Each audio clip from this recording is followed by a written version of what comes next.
Okay.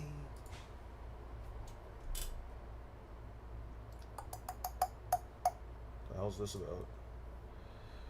Wadi Machida is a professional fisherman who made a name for himself in the media, but his former glory is short-lived after he struggled to make ends meet every day. One day, while floating supported by the waves in the country as a functioning object, he woke up and the scenery completely changed. He was in an isekai. In this world, the culture of fishing has declined. Owari wanders, enjoying fishing with gear that transferred with him, interacting with the locals.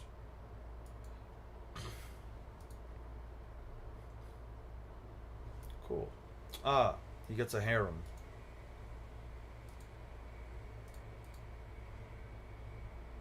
Cool.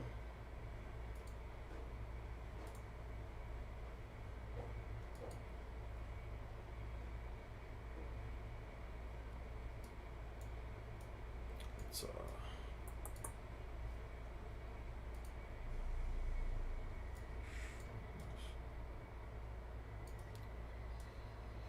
how's everybody doing today?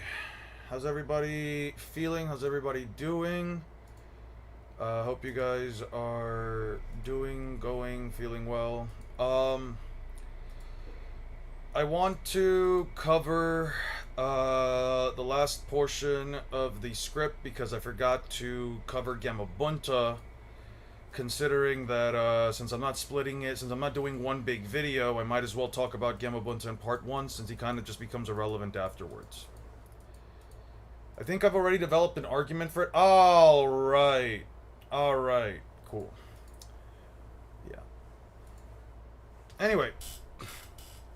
Just kind of clicked through a story. Saw... I think it was this panel right here, and I said, fuck it, let's read it. But, let's get started. Let me pull up. How's everybody feeling? Holy refresh pull? Maybe. Okay. Let's pull it all the way down. Heard that you had a debate with Sage. Never did. I never had a debate with him. I never had a debate with the guy. It was me popping into one of their streams, trying to have a quick convo. Couldn't get to hop on a VC, so I said fuck it. And I kind of just left. They were, a lot of the points they were bringing up just genuinely did not matter to me. Like, I don't know. He also had some guy basically not being able to disprove anything I said. He was just saying that it didn't work or whatever, that like my scaling was off, and that was kind of it. I don't know. There's these, like, some people are apparently, like, saying, I guess from yesterday, some people are basically saying that, like, he humbled me, that, like, he, schooled me, or whatever. I don't know, man. Nothingness, real quick, yeah, so, you guys tagged me in it. I kind of lost track of what the fuck was happening. I tried to read it for, like, 10 minutes, and I was just kind of out of it. It's in general debate, right? No, that's We Two Are Awkward Fellows. Not that one. Text debates. Let me look back up. Starts right here. I read up until...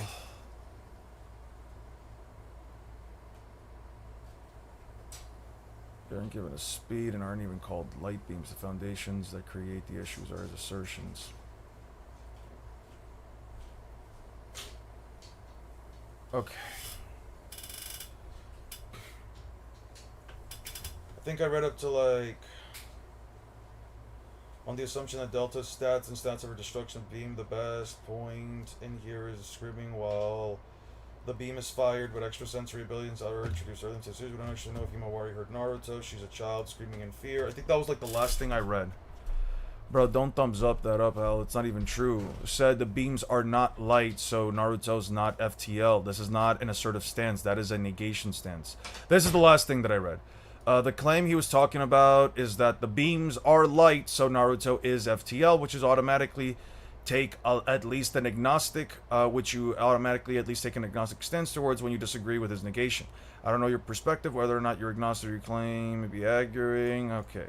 The claims often called destruction beams, beams of light to cap them at light speed. He goes on with his issue. I pointed out that they aren't given a speed and even called light beams.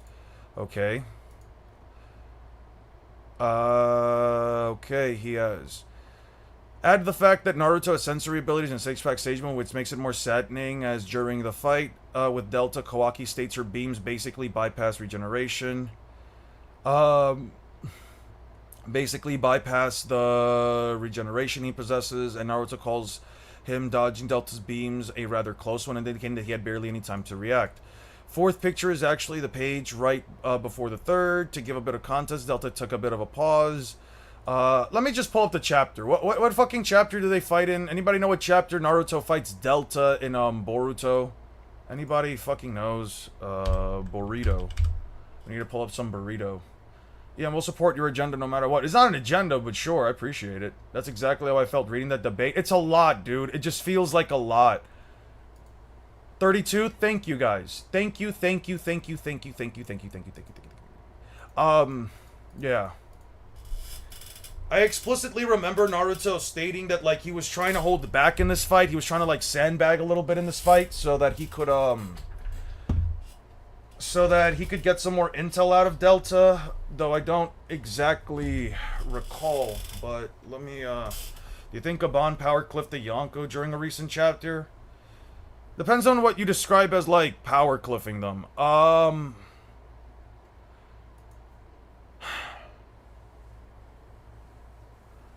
I will say that Gaban definitely showed a level of hockey mastery in just using a blast of actual Conqueror's Haki that went that far. I will say that that's probably one of the most impressive things I've seen him do. I will say that. I don't know if I would call it an entire power cliff, but I think it was extremely impressive. Lava Style, Rasen Shuriken. Her body's been scientific ninja tools. Even if I destroy her arms and left, she'll just regenerate. I need to attack her torso or head. But if I hit her head on, there's a good chance she'll absorb it. If he can't use any jutsu, Dad has no shot at taking her down. So that essentially just implies that Naruto's attack potency from punches and kicks really is that much weaker than his fucking other attacks. I've always expected that, like, the attack potency of a jutsu is always going to be greater than the attack potency of a taijutsu, unless it's some 8 gates bullshit, but, like, god damn, dude. Obviously, Naruto doesn't have that, but yeah. You think current Gaban could at least greatly injure Kaido? 100%. Yeah, 100%. I think he could go at it with Kaido. I just don't know if he's got the endurance to last Kaido the entire time, because as you saw, he, like, was talking about his knees giving out when he was, or his knees cramping up on him when he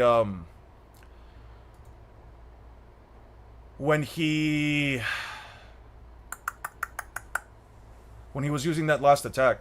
What was that? It had incredible power. That attack isn't the only scary part. The destructive beams only develop to counter regenerative power. The cells of any body part are hit are completely obliterated. Even my bodies or the Hokage's healing powers probably can't repair the damage. That's scary. It looks like if I get hit on one. It also feels as if it burns a lot of chakra. I bet you can't just keep firing over and over again. That's unfortunately true, but it's okay because one hit is plenty sufficient. I remember reading this chapter live when it came out. Well, not live, like, on camera or anything, but, like, just live in general. When it first came out. It was pretty cool. If I can hit her if I can get her to fire off just a few more shots, she could probably use up enough chakra for me to get a Rasengan in. You over the hill, trickster. Boom, boom, boom, boom, boom. Jumps back. Oh, wait, what the fuck? Don't. Rasengan. Big deal. He'll just absorb the vanishing Rasengan. Found it. Okay. Did she just blitz Naruto through this whole thing? I've seen him as some sort of speedster, kind of like Sanji. You think he can blitz and bring down someone like Kaido with his absurd AP? Absolutely not. I don't know if... Do I sound like I'm in pain? Not really. I'm not in pain. It's all good, man. I low-key think Rayleigh and Gaban can fight each other to a stalemate? Probably. You could also argue that, like, Gaban is just straight up stronger than Rayleigh at this point. Maybe he's just aged more gracefully. Oh, Prime, of course. Yeah. Yeah, Prime, I can agree with that. Like, Prime? Yeah, I could see it. Final part went up, by the way, if you want to check it out. I'll pull up your TikTok in just a second.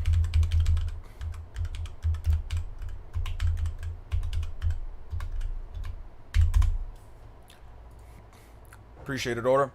We'll check out this final part in a bit. I just need to like look over this stuff because I do have to like check out this debate. For those of you that may not know, within the context of our free server, if you are into the idea of debates, do you guys think One Piece is suffering from having too many characters in an arc? I don't think so. We do have a Discord debates with chat.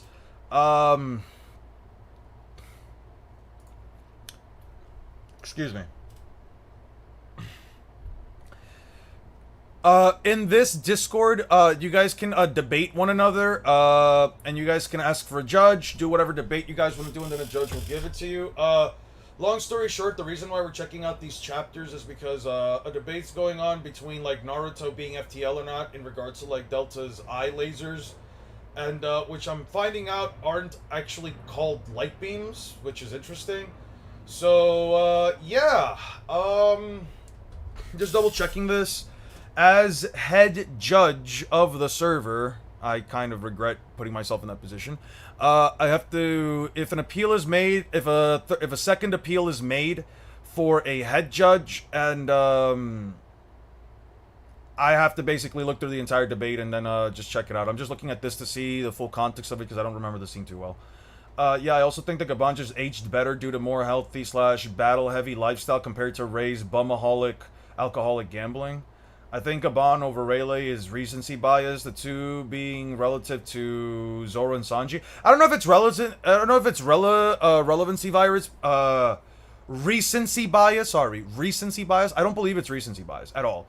And part of the reason why I say this is because Gaban has objectively better feats right now than Rayleigh does. Rayleigh's best feats were fighting against Kizaru, which Luffy kind of curb stomped, and fighting against Blackbeard, but it wasn't a fight. He kind of just showed up and kind of let his aura, name, everything about him kind of just like dictate how that would go.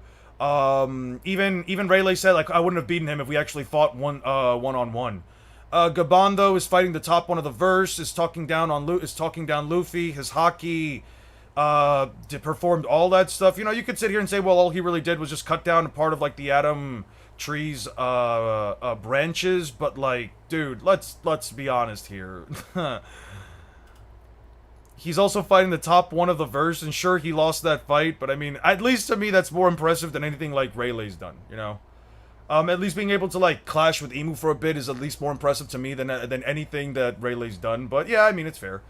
I would like to know what makes something to be qualified as, let's say, like, have continental AP, like splitting a continent, and one wiping a half a continent. What would be more higher in, would be maybe more higher, more of a higher AP. Okay. Context is always relevant. If you're mentioning like splitting a continent, is it a regular continent? Is the continent made of a specific type of material, right? What material is the continent made out of? Is it regular dirt and soil? It's still pretty impressive, especially wiping out half a continent. What are we talking about when we're referencing wiping out half a continent? Are we talking about wiping out a surface of a continent? Or are we talking about wiping out literally the actual landmass itself? Like half of the landmass itself is gone, and water is essentially just flooding in and taking over that area. That's kind of what I'm talking about, right? That's kind of what I'm mentioning, right? Like, what's the full context of it, right? Because if you look at it from the surface level perspective, then yeah, sure, wiping half a continent would be more impressive than splitting it. But again, what do you think Robin will be able to do if she has Admiral level Devil Fruit Mastery? I don't know, dude. I don't really scale Robin. She's pretty strong. Are you talking about like a Devil Fruit Awakening? I would say let's just wait until she has a Devil Fruit Awakening. Okay, so let me just get this straight, right? Because I didn't recall this too well. That's what I mean. Gaban is doing stuff right now. Rayleigh hasn't been doing stuff for ages. All we know is that Gaban also hard caps at Blackbeard's level since he was one shot by Imu. I want you to think about the last sentence you wrote, Memento. For all we know, Gaban also hard caps at Blackbeard level since he was one shot by Imu. Imu and Blackbeard are not equal in strength. That you can't necessarily correlate you cannot necessarily correlate a similarity between like what would happen between Gaban and Rayleigh versus Blackbeard and Imu, etc., because they're just completely different cases of scale. Because his DC only destroyed a tree? True! He only destroyed a tree. Like 20 Demonio Fleur. I mean, 20 Demonium Floor would be absolutely crazy. I'm not gonna lie. Some people debate that Big Mom, her young version, slender version, I guess, is stronger than her old version, which I think is the opposite since she's bigger, obviously, and gained more souls. People who try to argue that the younger version is stronger don't have any actual evidence. We don't know how powerful younger Big Mom is, and we also know for a fact that a younger Big Mom at that time had Zeus and Prometheus, which means she couldn't even use the Master Cannon or Master Sword that she had by the time of Wano. That she gained by the time she awakened Hera, unless you somehow believe that Zeus and Prometheus got weaker as well. Found it. Okay, so she absorbed the attack. Naruto is on one knee, hand on the floor, hand on the ground. She dashes immediately. Naruto chases right by her. She kicks Boruto down. No, that's not her kicking Boruto down. Naruto goes in after she immediately runs ahead, hits Boruto. I keep saying kicks. Hits Boruto. Naruto then dashes up ahead. She immediately grabs Himawari, who's right next to him, and before Naruto can reach her, she throws Himawari up into the air and then shoots her eye beams, which Naruto tries to blitz, and Kawaki is the one who blitzes them instead. Okay. So either she herself is faster than her own beams, or the beams themselves, or Naruto was just holding back. It's either the beams are slower than they are, or Naruto, for whatever reason, just didn't dash fast enough. I don't know, man.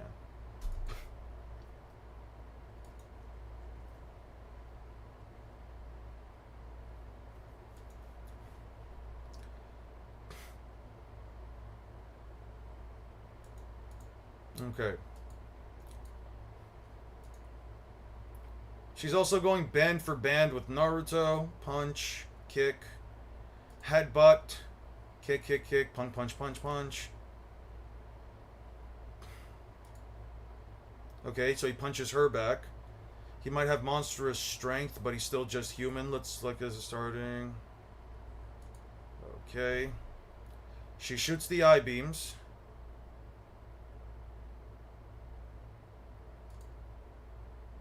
So disperse my beams with your jutsu, however. You idiot, don't you forget.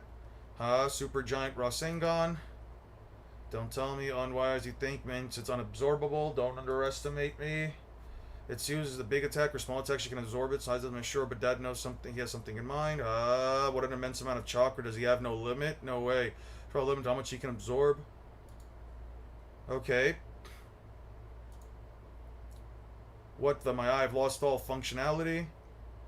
My view drone, the link's been cut off. That bastard, my Rasengan that you absorbed earlier on it backfired as is. Which meant that any jutsu or chakra doesn't dissipate, just vanishes. It gets stored somewhere inside your body. Thus, there has to be some sort of limit, some sort of volume limit. Unfortunately, I've got way more chakra than average since I was a kid. Don't lecture me on that with your smug face. Won't be the first time you got a taste of a mood like this. Hope you savor it. Rasengan. Okay. Phew. Okay. So we have to go back 2 chapters just in case. I'm bringing her up for interrogation. Might be easier if I were... It might have been easier if I were just killing her, but I made an extra effort to keep her alive. If I were just killing her, but... Okay. I have to see the full context of this. Okay. People actually said Naruto and Boruto never use... I've seen a video or two, like, describing whether or not Naruto has 6-path stage mode. Still has it. I think it... I don't know. I'm personally on the ball that it would be a little bit weird for Naruto to lose his 6-path's powers and also not be able to use something like the lava-style Rasen Shuriken, which he only ever uses in that form, but for whatever reason also. Though I may be wrong, I feel like splitting a continent may not be continental. That's why I want to know what qualifies. One, say, let's have continental AP. Usually, people be using calcs, and you hate them. Oh, I got you right now. So, if you want to use calcs, you can. By calcs, sure, I guess it wouldn't be, but I don't give a shit what calcs mean, because calcs aren't the ipso facto only way to scale something. I go by what is written in the text. If you are capable of dealing a large amount of damage to a landmass, specifically one where what you say is He's able to split the landmass. He's able to split the continent. He's able to do X amount of damage to the continent. Think about it like this. Whether or not you think wiping out an entire continent equals continental levels of attack potency or whatever, the fact is that you are able to let out an attack that is capable of dealing a large amount of damage to a landmass that's considered a continent, and if it's stated or described as such in the story, I'm gonna go with such. I don't care what people say. Put it like this. If a character says, this guy can destroy the continent doesn't necessarily mean they can wipe out the whole continent. It means that they can deal large amounts of damage to something, right? They can destroy a portion of it. Even if you destroy a portion of something, you can still say that that thing was destroyed, right? The simple fact is, if something is stated to be said thing, if something is stated to be able to do damage on such a massive scale, I will say it is of that power level. Even if people disagree with because of some arbitrary metric like pixel scaling and calculations, which again mean quite literally mean less than a dog's turd to me. 1 second, guys. I'm gonna drink some more water.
Okay, sorry. I don't know if you're hidden, probably just YouTube auto. Okay, so let me give you guys what's gonna be on our to-do list for today.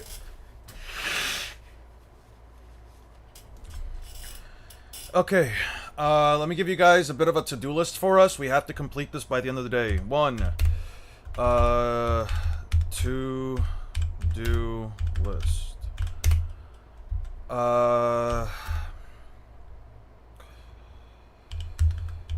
Figure out a verdict for the debate on the server. Develop an argument for Luffy versus Gamabunta. Voice record. Write the argument into the final part of the script and start work on voice recording.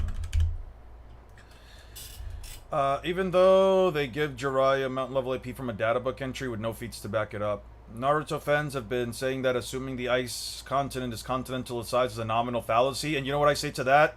Shut the fuck up. It's a continent. Why the fuck would somebody not... Why the fuck would the author use the kanji for continent?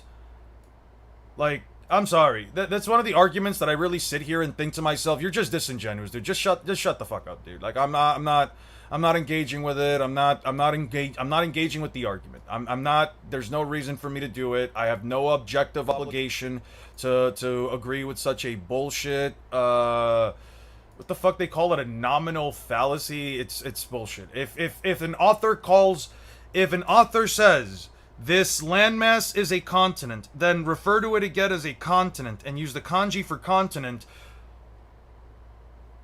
Just shut the fuck up. At that point, stop the conversation. Don't even look at them. Keep in mind, we have to go off of what was actually said in the debates or what actually happened versus what actually happened. I'm going off of what was happening in the debates. I just needed to give myself a, a refresh on what was going on in the fight. I don't, they keep mentioning something about photos and stuff, so I just needed to get, like, the full context for it. Before she shot the beams that almost killed Naruto, and given that they are beams that completely obliterate any cell that come in contact with them, I'm assuming that Delta has some sort of killing intent towards Naruto. She initially viewed him as an obstacle rather than an annoying roadblock in her main goal of taking Kawaki back to Kara, but as the fight progressed, she realized he was a much bigger threat to look out for and decided to dismember him alive, which Naruto replied to as him going all out. Kawaki states for him and Boruto to stay back and they'll be in the way of Naruto going all out. There's no contradiction to this, not applying for his speed, by the way. So it is a rather safe assumption that by going all out doesn't just mean in abilities, but also in trading blows and dodging them as well. As the fight progresses, we tend to see Naruto and Delta dealing physical blows to each other. Right. 6, SP, some of my points were hypothetical in a sense. I basically said, even given the benefit of doubt in saying Delta's beams are C, which albeit banking another assumption, I'm giving a hypothetical as to how fast the beams are. My intention isn't to propose the idea of a specific speed of Delta's beams. Databooks imply light speed or light speed. Is there a databook statement for Delta? Is there a databook statement for Delta? Anybody knows if there's a databook statement for fucking Delta, dude? Oh my god, this goes on for a while.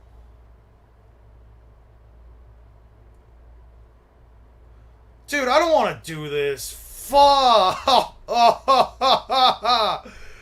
Alright. Add judge other than Aster, so now we have the verdict.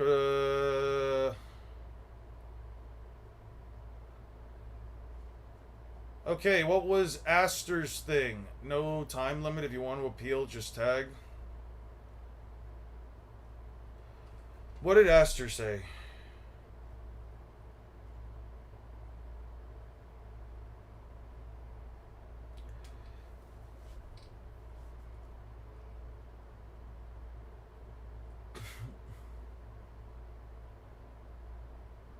Juwana Man, how long until I cannot appeal anymore? No time limit. So Juwana Man wants to appeal. Got it. Are statement merchants, to be honest? They are. Didn't give a verdict? Okay, so Aster didn't. So if you don't want to give a verdict, then Aster will do it tomorrow. I got it. I'll read through all of it. Kid is so kind he lost on purpose to not make Luffy sad. Okay, so Juwana Man, I guess. Okay. So let me see what the argument is. Let me go back up. Okay.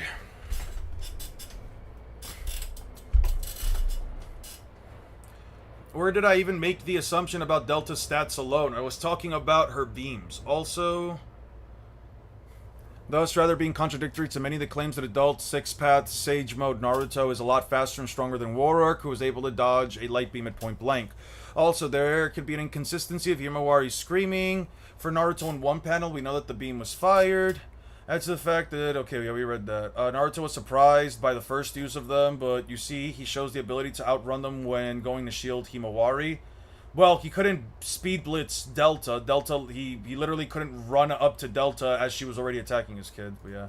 Delta felt insulted by Naruto pretending to be going down. Delta felt by pretending to be down to gain intel. Naruto proceeds to use primarily taijutsu until Delta attacked Himawari.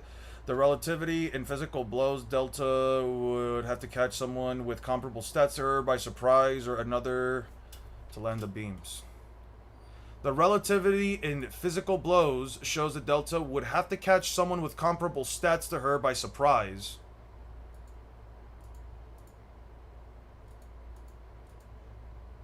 You know, every time I hear six-path Sage Mode and then I think of like all this stuff, you know, can I just say something? Let me just type in a poll. Do Naruto fans forget that Naruto has one of the best precogs in the series because it's always ass?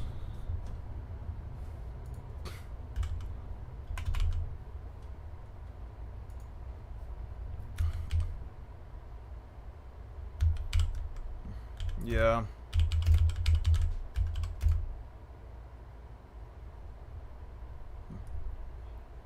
It doesn't always, yeah.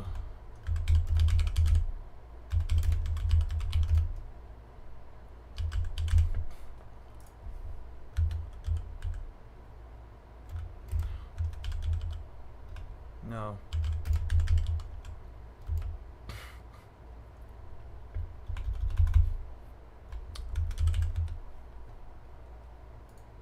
Fuck it. I got it. Okay. The fact that Kawaki had to jump in to deflect the beam while Naruto had his back facing Kawaki's as he's facing towards Delta indicates that Naruto didn't have enough time to either just jump out or grab Himawari as he jumped into the air and dodged the beam while grabbing Himawari, whom was about to be shot by the beams herself. He only had enough time to grab a hold of her and cover up. How do you... extrasensory abilities to relate to Himawari's screams being for the audience? Please elaborate.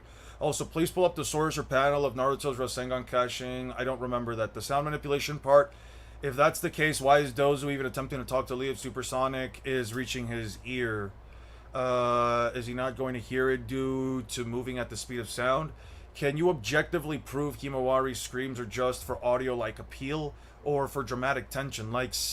Still, earlier we see Delta fire her beams, then we see Hima and Naruto yelling each other's names as Naruto tries to reach Hima. Hima!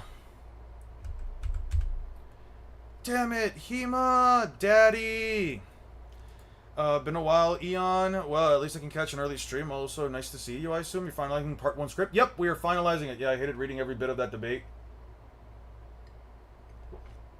Yeah, it sounds annoying. It sounds really annoying because it feels very pedantic.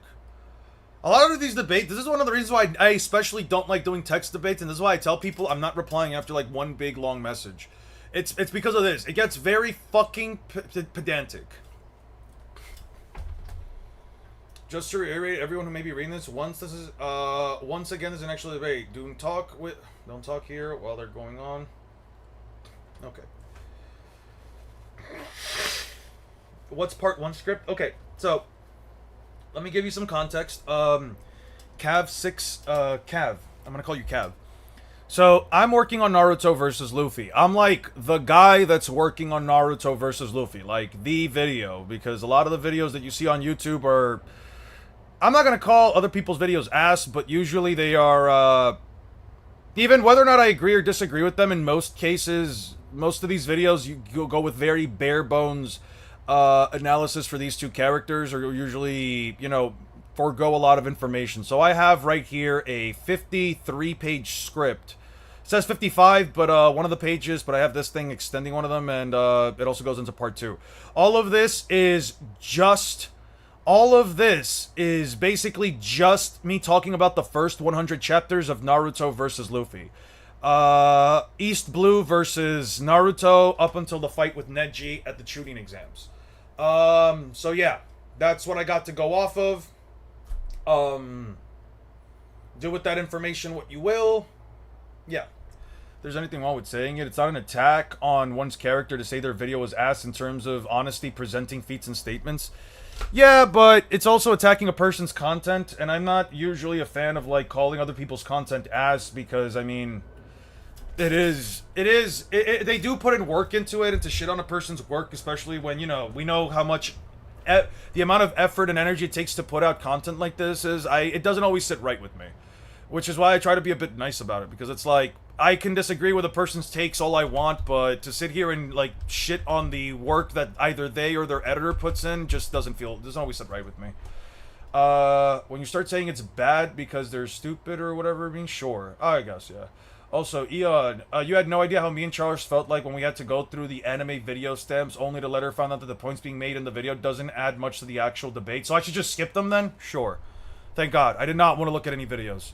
Also, okay, if Naruto were to outrun, try to outrun when trying to shield Himawari, why didn't he just reach her with enough time to completely get both of them out of the way? Also, by outrun, for whom are you referencing? For Naruto to outrun here. And like I said earlier, it was referenced twice about Naruto himself going all out, and again, like I said earlier, if they If they are trading physical blows, this implicates that Naruto's going all out is referring to his physicals, which includes speed. Earlier in the fight, a Rasengan was absorbed into Delta's eye, which implies Naruto cannot use Jutsu to fight Delta in this battle at this point. Also, how fast would Delta have to move relative to someone in her physical stats that is using a form that allows them to sense negative emotions, enabling them to dodge attacks quicker for her to surprise them? How do you know for sure it's some sort of mental distraction, like you can prove Delta was surprising Naruto, making him lose focus to lower his sensing speed? You know what? I will say, Juwana Man does bring up a good point here in that, like, from a logistical perspective, you can't necessarily argue that Naruto is mentally nerfed in this sense. And there was exactly one time span that mattered for One Piece. Yeah, please ping me on that one, Malevolent. Please fucking ping me on that. I don't want to have to look through them. But, one point that I do want to bring up is that Naruto was literally controlling and keeping people out of the Ten Tails attacks back in the Fourth Great Ninja War, while after fighting for multiple hours on end throughout the prior day. Like, the Ten Tails is revived at night. It is dark out when the Ten Tails is revived. And, yeah, Naruto started the war in the morning, so over 12 hours. Not just over 12 hours. One could argue, well, let's just say sunsets at like 6 p.m. and sunrise is at like 6 a.m. That would mean that Naruto was not only already fighting for over 12 hours, and then is also fighting the Ten Tails hours later, and then is also moving the characters out of their way from, like, the Ten Tails attacks. I will say this, dedicating a long time to the Naruto scaling video saga is a lot of work, plus I think the first time seeing in the Versus battle doing a long project. Yeah, I appreciate that, Han.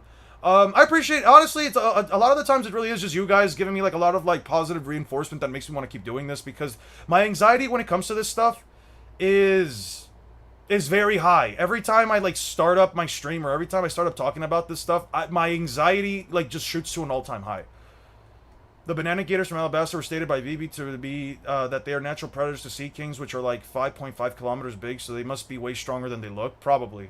There's also sea kings that aren't that big, like the one in Luffy's coast, like the Lord of the Coast. Sea kings don't always just scale to like one size. That's why I draw an important distinction between editing quality and agenda pushes. That's fair. That's completely fair, and I get where you're coming from. Backing that bias up and assuming everyone assumes the same thing, 2 out of 2. When Eon mentioned other videos that cover this topic, he said there was a common problem with a lot of them. Then, from the few I saw, they seemed pretty biased without really... Yeah. I'm still mad about the edited Universal Door Guy scan, or everyone is biased to a degree, but I know what you're talking about. Yeah, everyone's biased. He was gonna say sunrise is at 6 or 7. I was not gonna say sunrise was at 6 or 7. I was gonna say 5 or 6. I could feel it. You're bullshit. I was gonna say 5 or 6. For Gamabunta versus... Yeah, okay, I reread that. It's fine to be biased, but it's as I say, you should back the bias up. There's too much assumption to see there. Hi, Letty, how you doing? Hope you're having a good day at work, love. You see, there's too much assumptions I see made for Naruto's favor without good explanations. I mean, ants can take things out way bigger than their size, so they probably hunt in packs. Okay, so how fast does Delta have to move? Relative? Okay. Also, if Naruto was surprised by the first use of them, I'd assume this implies he wasn't surprised by the next one. Doesn't have to speak at FTL speeds. There's no indication that her voice reaches anyone's ears faster than the event occurs. Naruto is her dad, of course. She would yell when she's attacked. We have indications of anyone hearing it before anything else occurred. We are getting off track. Can you prove those beams are faster than light? The beams of Delta's eyes. Naruto dispersing the beam is proof that he's shielding him before... And proof he was shielding Himawari before the beams could reach them. It won't be surprised him anymore after the first beams.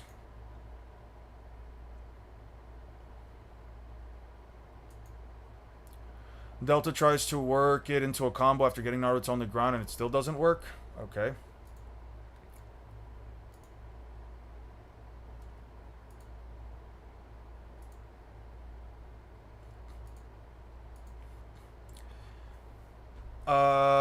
What was the...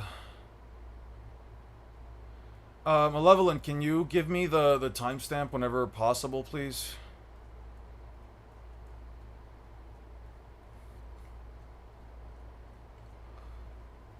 Oh my god, there's still so much left.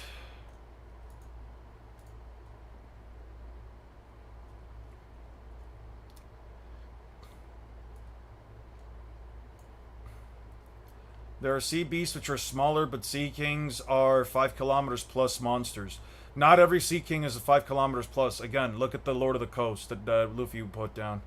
Tell me 6-7 isn't the best good morning text. Type shit, actually. I mean, all their good strength and feats come... Oh, wait, somebody asked me a question before. Where would you place the Naruto version in terms of physical strength in comparison to One Piece? You want me to give you an honest answer? You want me to give you, like, an actual honest answer?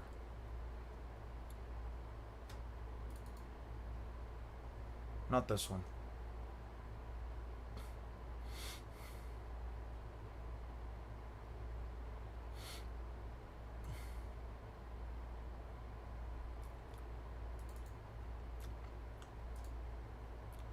Let me give you a bit of a comparison.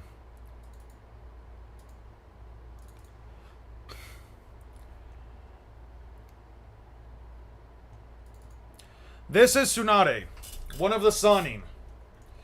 This right here is Tsunade. Oh, it's not one of the timestamps, Kevin. Ah, thank you, sorry. Meet my good friend Momu the Sea Cow. No. We're not going to talk about Momu right now. This is Tsunade, one of the legendary Sannin. This is a random jobber. I think his name is Bucci. You could sit here and say, well, Eon, come on now. Tsunade just took out, like, the side of a wall and everything. She's not just crushing the ground beneath her. She's also taking down, like, a portion of the environment around her, right? Mind you, this guy showed up in the first 35 chapters. Oh, look at that. This guy's kick was so powerful, he literally brought down a portion of a cliff. I agree as well. It should have been Shizune. Tsunade should have taught Shizune how to do superhuman attacks. So, you tell me right now, which you think is more impressive?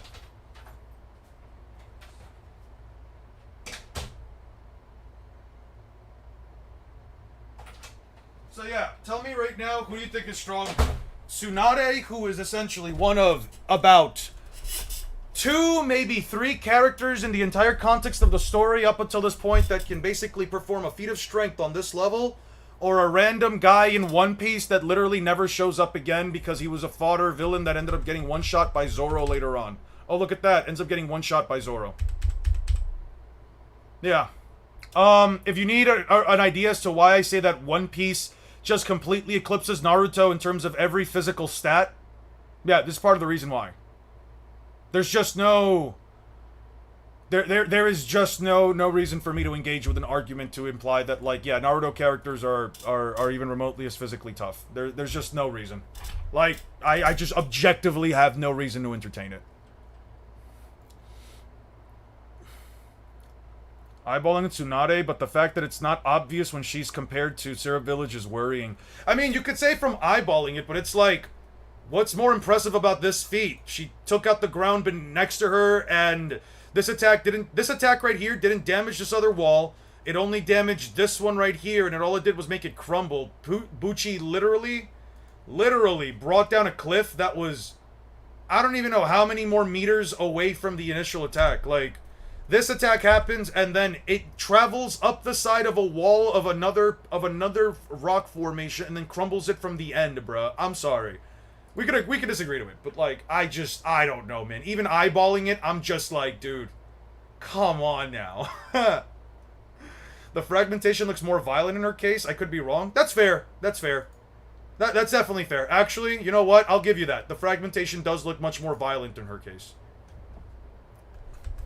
Although, to be honest, he does shoot up more pounds of blood. I also believe One Piece is definitely strong, but I'm kind of prepping for an argument with my bro, so I gotta clarify, develop arguments from the pros. Thanks for clarifying it. Yep. I was gonna say an unrelated hot take. I'm tired of motherfuckers scaling Gabon to Yonko level. If you don't think he's Yonko level, I think that's fine. I would say that he has to be at least somewhat relative to it. You know, this makes me realize how sometimes versus debates are so unfair, and it all depends on how grounded the author wants to make their abilities. 100%. If a story like Naruto is way more grounded than a story like One Piece, that's just a simple fact. Naruto, believe it or not, just because it has like big, terrifying, tailed beasts, doesn't automatically mean that the characters themselves. It doesn't automatic people on Reddit scale. Doesn't mean that like the characters themselves, like or like the whole story as altogether, scales to some insane, massive degree. You can have these crazy mythical creatures exist within your story, and your story could still be fucking wall level for all I care.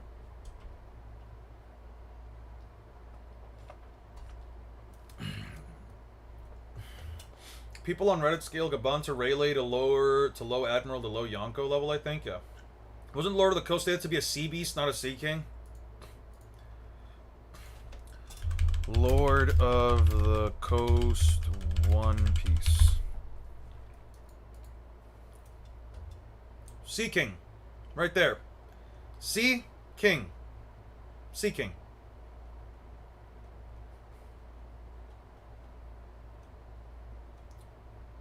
If you include both Shippuden and Best on Street Beats in throughout the entire Naruto, or Toneri slicing the moon, and the best speed feed Urashiki flying through space. Okay, I am including Toneri because that is canon to the manga.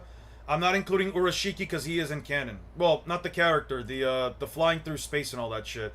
The characters, I don't believe, actually fly through outer space, and the approximations and the calculations for how fast they've been traveling or how far they traveled, complete bullshit. I don't have to agree with any of it, Gene.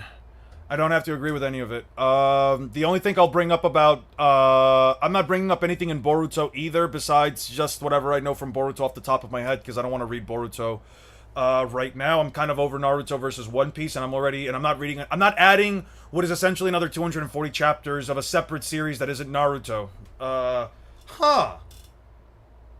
This thing is a September baby. That's so fucking funny. But yeah. What were you doing? Oh yeah. Alright, enough distractions. I gotta do this. At the effect that has sensory abilities. Okay, so what the fuck?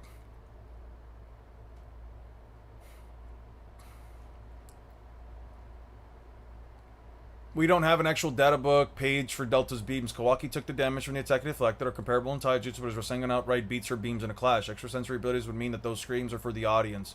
Naruto doesn't have to hear Himawari to know she's scared. Sound manipulation is for part 1. Dozu talks to Lee by sending supersonic sounds into his ear. He doesn't talk to Lee doing that. He doesn't talk to Lee. It's a massive misinterpretation. So the characters will talk or scream regardless of one party being unable to hear it. Naruto was surprised by the first use of the attack, but you see him show the abilities to outrun when going to shield Himawari. Delta felt insulted when Naruto was trying to go down and gain intel. Naruto proceeds to use Taijutsu. Old until Delta attacked Himawari. The relativity in physical blows would catch someone be comparable to stats. A surprise. The fact that Kawari had to jump while Naruto was back facing indicates that Naruto didn't have enough time for either to just jump and grab Himawari out of the way. He just had to jump while grabbing Himawari, whom was just shot by the beams herself. You only had enough time to grab a hold of her and cover her up. How do you beat extrasensory abilities related to Himawari sensing? And also, please pull up a panel. I do not remember that. Time manipulation, can you objectively prove? Okay. Like I said earlier, physical blows earlier was described, but it implies that Naruto can use Taijutsu. Okay. Himawari doesn't have to speak in FTL speeds. There's no indication the void reaches anyone's ears faster than the events occurred. Naruto is her dad, of course. He would yell when she's attacked, and we have indication of anyone hearing it before anything could occur. We're getting off track. Can you please show me the beams are faster than light? Naruto dispersing the beam and proved that he was shielding Himawari so the beam could reach them. It won't be surprised anymore. Delta, after working up the combo, still doesn't. In this video, okay, so that's when we got to the video. My premise is that Teen Naruto dodges light beams at close black range. Adult Naruto stated to go all out against Delta, fires beam explicitly, yet not stated slower, yet not stated, that's rather explicitly stated to be light speed.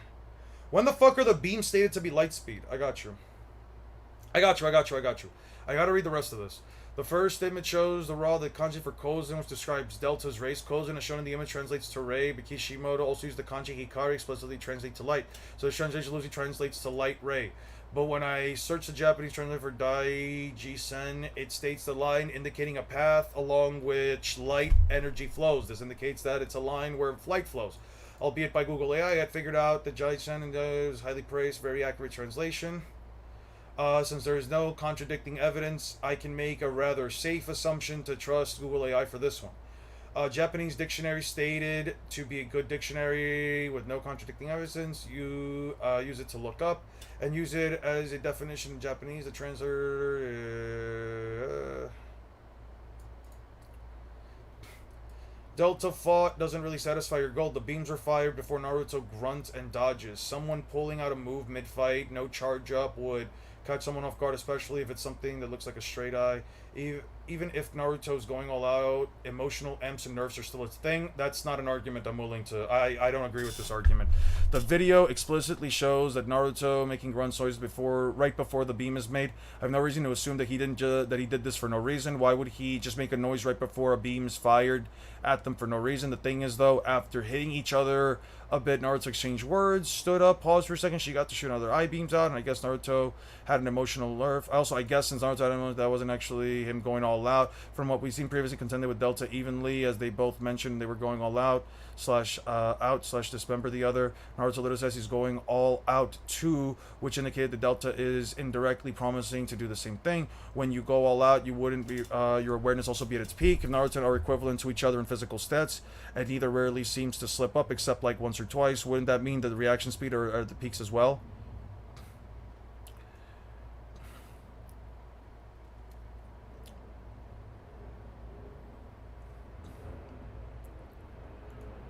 Okay, I think that's done.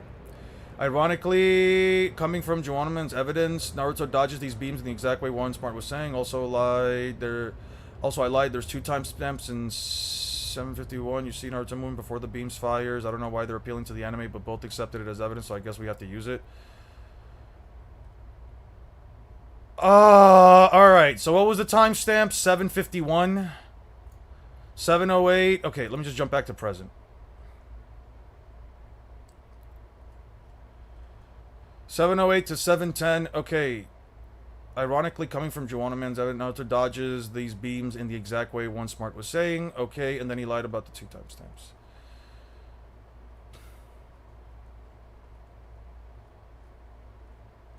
What the fuck am I doing this? Why the fuck am I doing it like this? Just do it the right way. The debate is longer than One Piece? That's what I'm saying, dude. You said 1708 through 17... led by the Yamanaka clan. Is it still active these days during peacetime? Whoa. Okay. Mute that. Cool. 17... Okay. Then let's make the speed go at like 1.25. No, let's put it at like 1.5. Alright, so what the fuck do these two say? Okay. 708. Okay. Hold on, now I gotta slow that down. Hold on. Now I have to slow this down. Slow it down to like 0.5. Right here. Okay. Okay. Right here.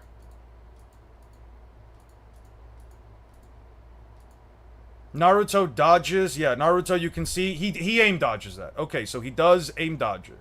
My premise is this, okay. And you said that the other moment was 1751. Okay, 1751. Let's go back to that. Muted. 1751. Let's just put it up.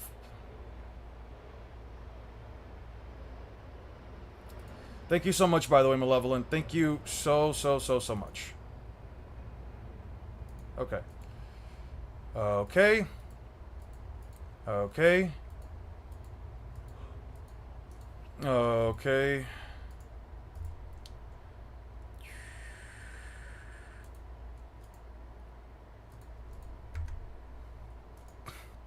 Okay, so she shoots the beam. It's coming at the kid.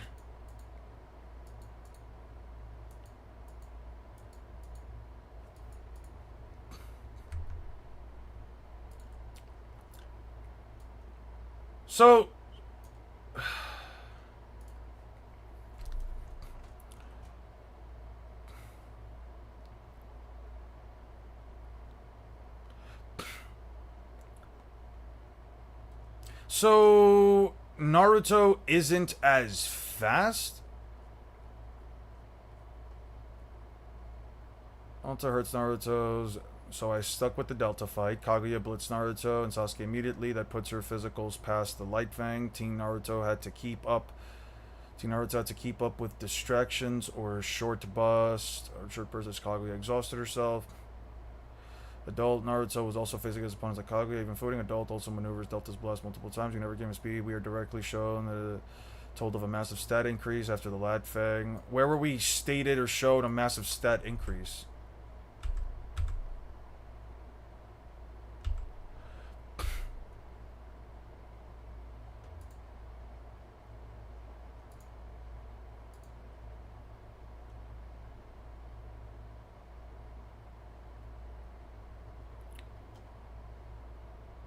Condense.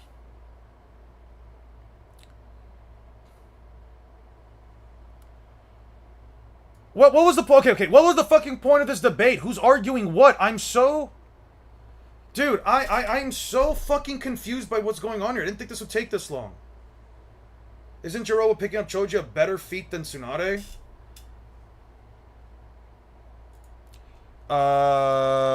You can argue that it's a better lifting feat than Tsunade, Yatharth, Sisodia. You can argue that it's a better lifting feat than what Tsunade's done, but Choji is at best around the size of a tailed beast. I'm not necessarily early. This is how I usually stream for the most part. Me streaming at like 4 p.m. is actually late, but I'm only early because I wanted to do some stuff. Please read the 2 verdicts for better understanding. Where the fuck are the debates, dude? I don't know where the verdicts are. It just says you defeated yourself.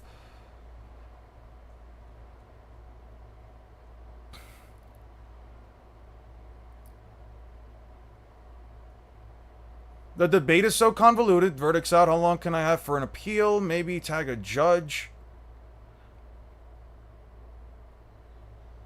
You don't really need an explanation to explain anything. The judge will look over and give a new verdict. Nothing stops you from explaining why you disagree with the verdict. And please do not disagreement in this channel. Okay, I'll explain why I disagree because I only claim. Alright, when I first pinned the debate, it isn't actually what I started. My claim is that I asked OneSport to disprove to where it started rather than a claim in previous context of how the debate started. Also, appeal. Okay, so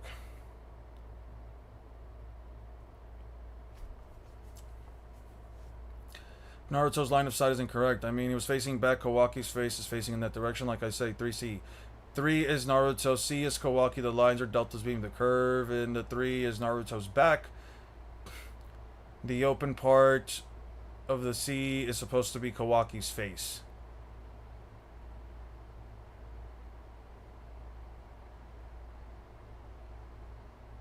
Facing the beams.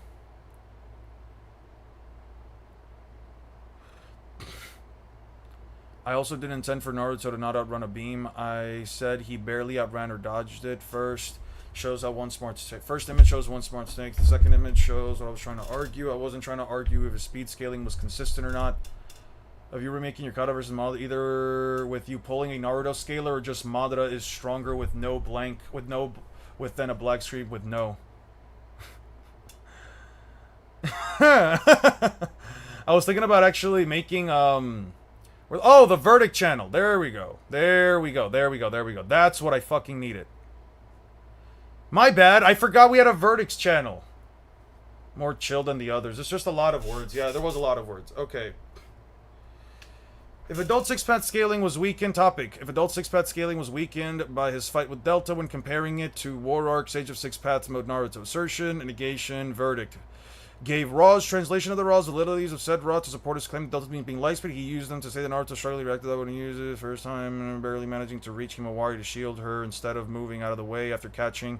Himawari is a down skill to his speed scaling compared to any complete people dodging all his life and a point blank range. Yuan also mentions that he's gonna go all out in this fight, which means that Naruto wasn't holding back against other, literally giving his best throughout the whole fight. Yuan also claims that Naruto. OneSmart argues that even though they weren't going all out in hand-to-hand combat before character, unless the kid proved that the character's Naruto was surprised and got caught off guard by it when he saw the beams for the first time and he was able to react, so basically debunks nothing.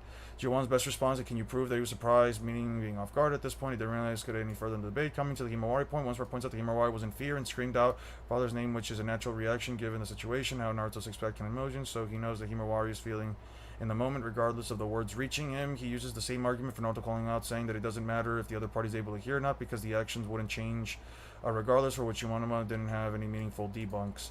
One smart also shows that one around the beams to reach his destination before them, and protects Himawari, so as all Kamaki come in to protect Naruto. So, later, one smart adds up to saying that how this arc is structured so that Kara is capable of keeping up with the likes of Naruto and Sasuke, which Kawaki coming in to take the beam is also consistent. Later, one smart also shows that dispersing the beams around Singa at very close range. More consistency for the arguments. High diff, a Great Wall of China. Okay.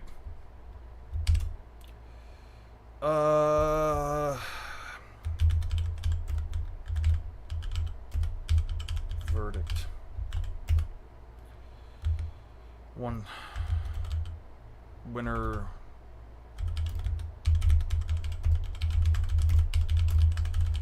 The winner.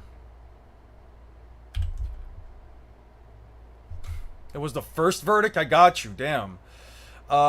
Is adult six-path scaling weakened by comparing, what the fuck is this topic, bro? Wins with the assistance from Jumonima. Juwana made several points to explain how six-path Naruto wasn't any faster than Warark, and slower ultimately nothing because he dropped the point, conceded the point, or didn't successfully defend the point, and quite literally the first sentence of the debate, Juwana just grants 6 of 6 pounds of FTL speeds, which means his entire argument monumentally harder to defend before one smart has anything to say. The main points are Juwanima main barely dodged Delta's light beam for the first time used. Naruto barely outpaced Delta's light beams when protecting Himawari. Himawari was able to speak during the duration. He was going all out. These points were compared to the exactly 1 feat from Warg Naruto, who was dodged in the white pang. Argued that these feats were considered less impressive and suggested that he was not faster than he was in the War Arc. Potentially slower one, struggled immensely when trying to refute all these points except for one of them, but argued that it was a surprise, to which Yumanuma had no meaningful argument against. The best one says, how does it being surprised mean that he's off guard? Which completely useless question. Refuted him, saying he stated that Delta gave him Naruto time to Himawari. Delta gave Naruto time before firing the beam of Himawari. Entirely dismantling any arguments he made for the claim that Naruto barely outpaces them. This is substantiated further by this clearly shows that getting Naruto getting Himawari before the beams are ever fired in the first place. Juwana Man's evidence suggests the contrary, that Naruto didn't move until the beams were fired. However, this is irrelevant because he dismantled his own argument by saying Delta gave Naruto time to move before the beams were fired, giving more credibility to one smart's evidence. Yeah, asserts the speech between Himawari must be FTL for adult Naruto speed scaling to remain consistent. One removes point by saying Naruto has extrasensory abilities, specifically censoring and motion that wasn't necessarily hurt anyone before the beams. Juwana Man has no successful counter. Yeah. One smart remains the winner. Juwana essentially provided no counter arguments against one smart's assertions,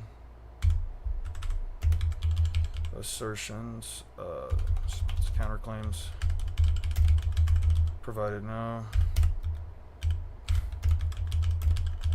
He also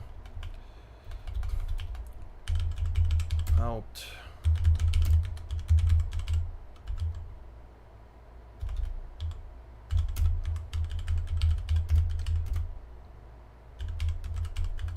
renting SOSP Naruto FTL feats.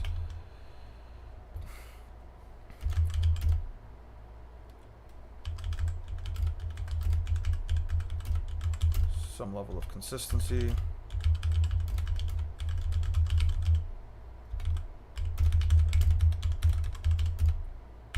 Use narrative.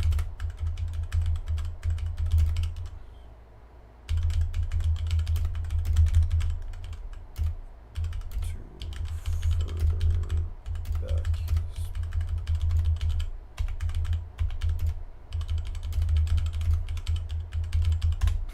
Okay. Done. Done. Okay. We're done with that. We're done with that stuff. The fuck is that, an ant in my room? Hello, ant. Hello, Mr. Ant and or Flying Bug. I don't know what you are, but you do not have a right to be inside the space. You are vermin. Therefore, you must now die. Alright. Should we make it so that judges like Hal can intervene should a debate start derailing into semantics and become too long? No stopping the debate, just ask him to get back on point. Please do. We need to set up a new rule that conversations cannot go into a heavily pedantic idea. If more than 3 back and forth comments, you know what? Let me just make a new announcement. Let me just make a new announcement.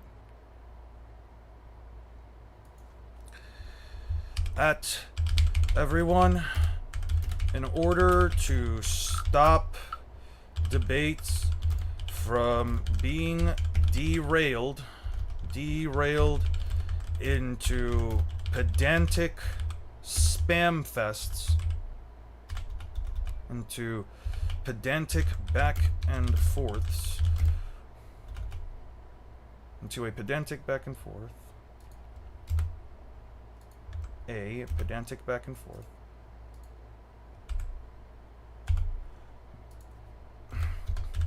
we will be issuing a new rule where judges are allowed to intervene and force the conversation to move forward after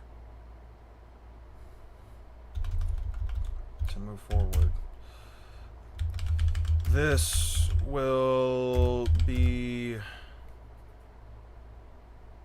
will depend on the topic and how this will depend on the debate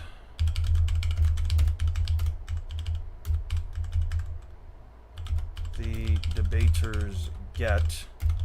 So there will be a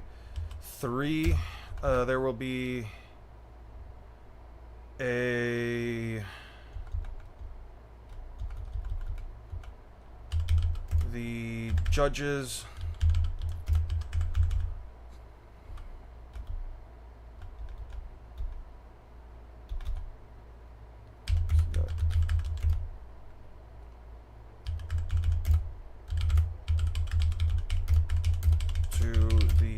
judge's discretion. This will be entirely up to the judge's discretion. Discursion? Is discretion not spelled like this? This will be entirely up to the judge's discretion whether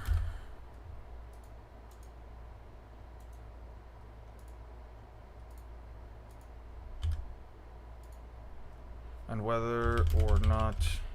Okay, let me just look up how to fucking spell the word. Oh, with a T. I didn't think it had a T in it. Yeah, I might be stupid.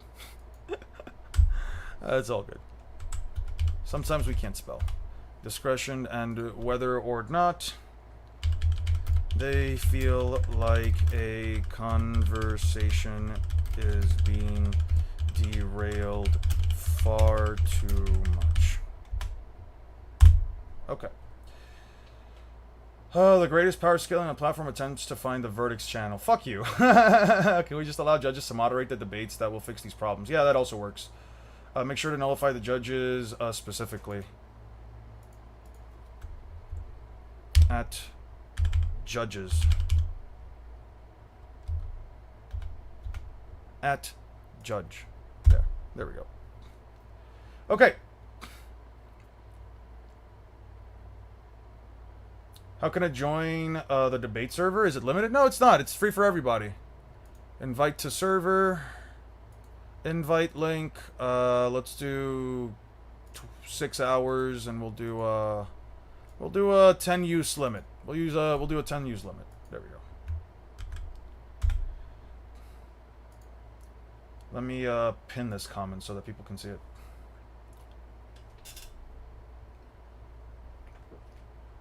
Okay. You're gonna abuse the rule at some point? Has Sage texted you back in a discussion? Absolutely not. I checked the comment a couple days ago. Still hasn't replied to it. I know that somebody in my server is in his Discord server. I let them know to let him know that whenever I'm live and whenever I'm streaming, he has every right to just show up and we can have a conversation live. Are you gonna remake your Kaido versus Madara video ever? I can definitely remake it. Okay. You know what? What if you want to let Sage know, hey, Eon is live right now, and he says that you can join anytime that he's live stream or whatever. He's live right now. He says you can join anytime to have a conversation. I'm more than willing to do that. I'm not having a conversation off stream because I don't like having conversations about power scaling stuff. I at least try to make the effort to not have many power scaling topics when I'm not currently focusing on power scaling in my day-to-day. You know, after a certain hour, I just rather not talk about it. I told him you want to have a discussion? Okay. In terms of strength and durability, Kaido's power is best represented by his ability to split the sky, a phenomenon consistently portrayed as an indicator of clashes between the strongest fighters in One Piece. With these clashes producing enough force to disperse massive cloud formations across a regional scale due to the sheer amount of energy generated by their strikes, placing Yonko-level fighters like Kaido comfortably within the island-level ranges of strength. So the best feat you can think of for Kaido puts him on par with Gecko Moria and weaker than Enel. At a certain point, you have to realize that your scaling doesn't hold true to the narrative, and it doesn't hold true to even your own standards. Furthermore, Kaido's strongest attack, the Flaming Bagua, is capable of reaching even higher levels of power, as it allowed the King of Beasts to clash directly with Luffy's Bajringan, which is a fist comparable in size to a city like Los Angeles, that also moves nearly twice as fast as lightning. Big surprise, another lack of a calc using VSBW and Reddit as a source. And this is coming from the guy who just used pixel calcs to refute something verbatim being called a continent in the manga. Could it be because Bajrangan calcs get Luffy to planetary? Find out next time on Dragon Ball Z. Who, as I already mentioned, is stated to possess the power to destroy the world, meaning that if you take this— You know what I would have thought was so funny? I don't know if Aura's still here, but I would have found it so funny if he says, find out next time on SB is Sage. Sage have a One Piece OC on profile, but overrated Naruto though. I mean, yeah, and that's okay. He can have a One Piece profile and still wank Naruto beyond everything. He probably uses it. I mean, maybe he likes the character design. I don't know, or maybe he uses it as a way to say that like my profile picture has a One Piece guy in it, therefore I'm not biased. I don't know, man. Statement literally, then via being the Yonko, who despite all having varying levels of power are still relatively on par, you could argue that Kaido is planetary. Or you could apply your calculation rule equally across the board and get Bajrangan to planetary.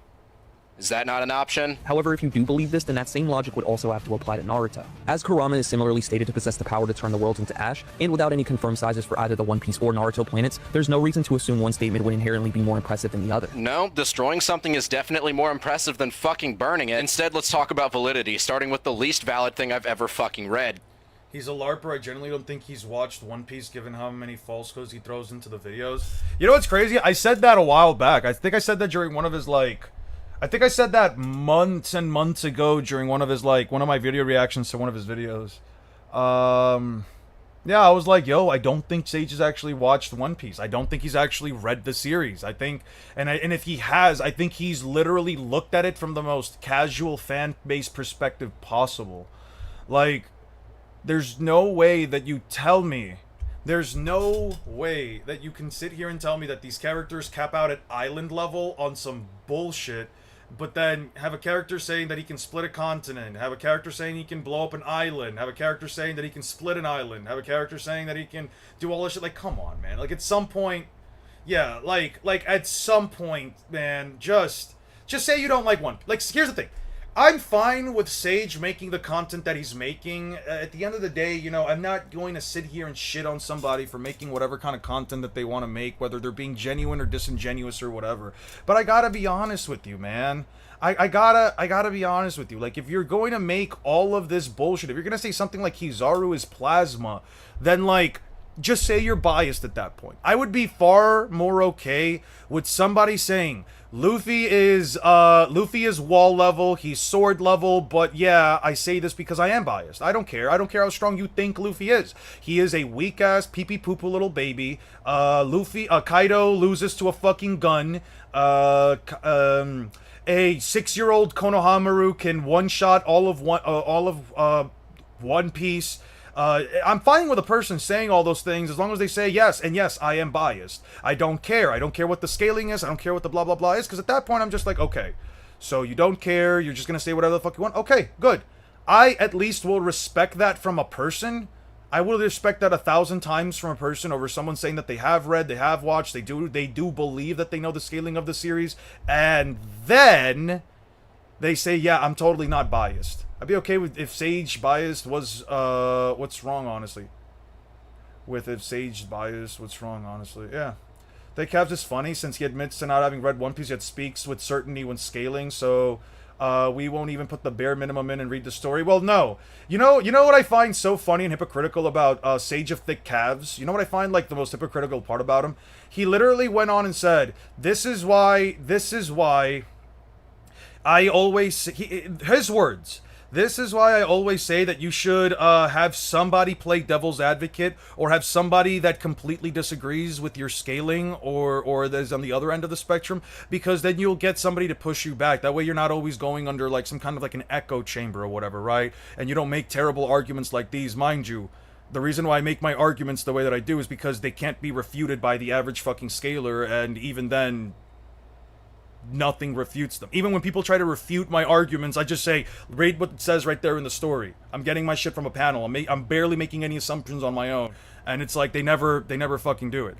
Like, bro quite literally said that bullshit and then went on to listen to a guy sitting next to him who didn't debunk anything I said, just said that the characters aren't as powerful, the characters aren't as fast, the characters aren't this, and the other guy apparently does read One Piece. Like, Bro didn't even tackle anything his friend said. He just kind of agreed with everything he said, so I'm like, wow. So, like, from that perspective, I'm just like, dude, this is hypocrisy at its finest, and I do find it to be very funny. The Naruto data books. If you know anything about marketing, you can probably expect data books to have hyperbolic headings followed by body paragraphs that are nowhere near as impressive. For example, if this heading statement just came out and said that Sarada's Chidori is just a high-speed thrust, no one would buy the data book. Instead, the heading says that she's faster than light because that's dramatic and attention-grabbing. So no, your data book, which has to embellish claims or it's not going to get sales, does not have nearly as much validity as the fucking manga in One Piece. Is Gaban stronger than Madara and my guy? I would argue so, but Thick Calves needs people from the One Piece site to confirm his biases, people who already have biases themselves, yeah.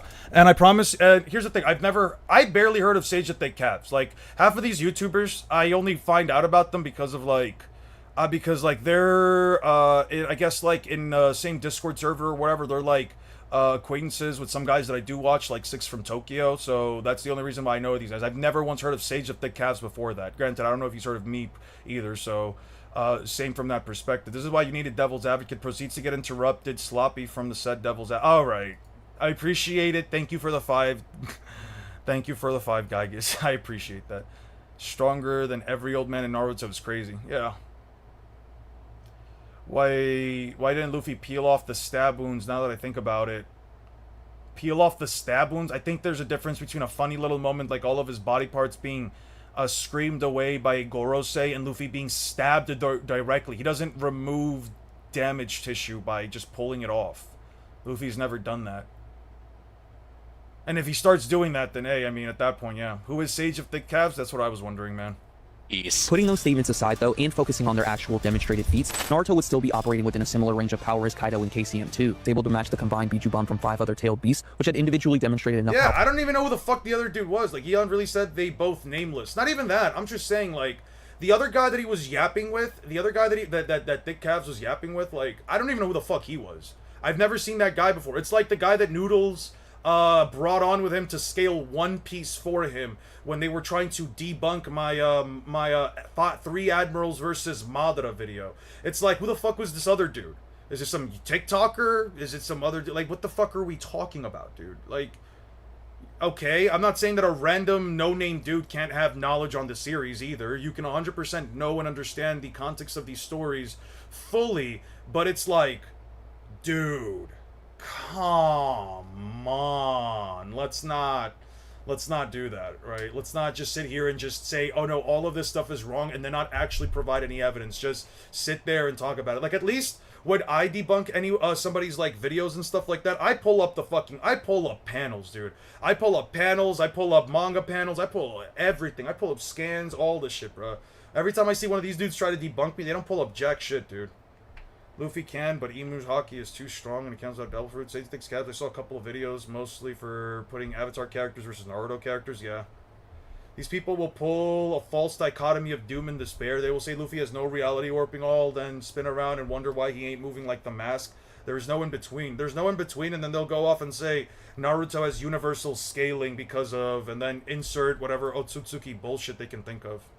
Or to vaporize mountains. Prove this was done via vaporization. Also, these mountains have no stated size, so you can't use it as a feat. Did you see that? I applied the same scrutiny to Naruto that you made exclusive to One Piece. With Kaido being able to blitz Luffy while he was actively using Future Sight, despite Luffy previously being able to perceive light speed attacks as slow, placing Kaido within the light speed to slightly faster than light range in terms of combat speed. So an infinitely weaker base Luffy than the one that fought Kaido is able to casually react to light beams without looking and consider them slow. And that only puts Kaido on par with, maybe slightly faster than the attack base Luffy after the time skip called slow. I guess Luffy didn't get any stronger between Return to Sabaody and Raid on Onigashima. You see how frequently and easily I can slap you around with nothing but the narrative? However, while internal destruction is one of Kaido's most dangerous abilities, it becomes far less effective against Naruto, whose regeneration is powerful enough to recover from severe organ damage almost instantly. Internal damage like Sasuke piercing Naruto's lung, not Kaido causing Naruto's brain to explode inside his head. Naruto already possesses a comparable feat in KCM1 by blitzing the 4th Raikage in his V2 Lightning Chakra mode, a form stated to allow him to move at light speed. Again, not light speed, almost light speed. How are you going to show the scan and then lie about what the scan says? One Piece doesn't portray Kizaru's light powers according to real-world physics. Despite being stated to be light itself, Kizaru is still capable of physically interacting with the world, exchanging blows with opponents, and having his body affected by physical forces. Because of all of these things, it's pretty easy to identify that Kizaru's light powers are more similar to something like plasma rather than actual light, which the truth-seeking orb would be able to break down as opposed to something like real-world photons. He's stated to be light and not plasma, and his attacks having mass does not disprove him being light. Is Kizaru's power that broken that you have to fucking lie about what it is to give Naruto a win con? In reality, the truth-seeking orbs are comparable in speed to projectiles such as Rinnegan Sasuke Susanoo arrows, which were shown and implied by Kakashi to be a blitz level increase compared to Sasuke himself, with Rinnegan Sasuke being a near equal to 6-path Sage Mode Naruto. Sasuke was being amped by all of the tailed beasts, including Naruto's own, and he still couldn't kill a holding back Naruto. So what do you mean he was near equal to Naruto? He couldn't ask for a bigger advantage. But even beyond statements, there isn't a single feat in the One Piece series aside from maybe the use of an ancient weapon that can measure up to Naruto's raw chakra alone, which in simply falling out of his body was potent enough that it vaporized the hole in the moon so massive that it was visible from its curvature. The moon in Naruto is overwhelmingly hollow, so go ahead and quantify that. Well, that was painful. Still a shitty person and scalar. Anyway, my day was awful. I hope yours is too. Follow for more or something. In terms of strength and durability, Kaido's power is best represented by his ability to split the sky, a phenomenon consistently portrayed as an indicator of clashes between the strongest fighters in One Piece. With these clashes producing enough force to disperse massive cloud formations across a regional scale due to the sheer amount of energy generated by their strikes, placing Yonko-level fighters like Kaido comfortably within the island. Wow. Every time I hear, every time I hear one of Sage's arguments, I'm so over it. All right. I think that's the word. Oh wait, Stanley Ipkiss is The Mask. That's what the name was. Yeah. Was about to ask if you were gone. No. I think the worst issue of them all is the constant double standard of overanalyzing One Piece while taking Naruto at face value or making shit up. That's almost hair-pulling thing. Yeah, you should see some of the comments I always see on social media. That shit is crazy. Anyway. Alright. We did all that bullshit. I got 2 hours to...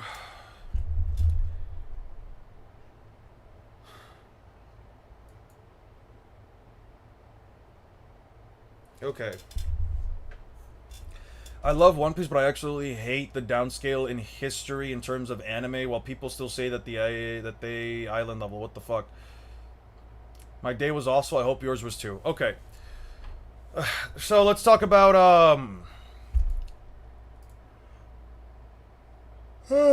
wow, my energy levels are like draining. Holy shit. Okay. Let me think about this. Okay, Luffy versus Gamabunta. Let's talk over it, right? Who genuinely believes Gamabunta has quantifiable scaling?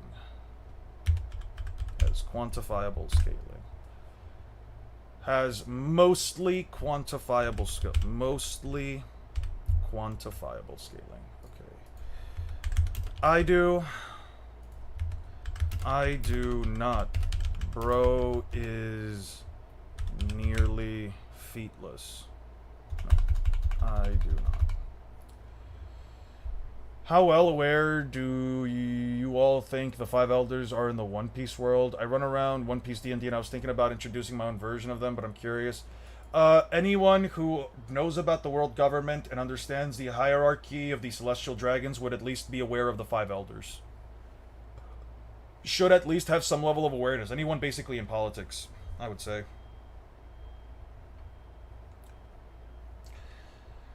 Gamabunta is getting flinged out of the Leaf Village. Okay. I need to pull some stuff up. Yo, my energy level is like just shot all the way down. What the fuck?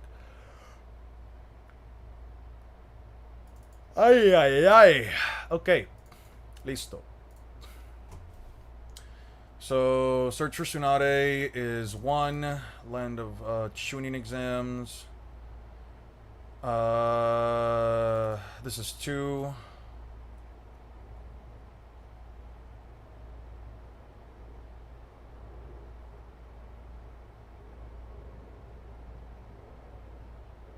This is 3.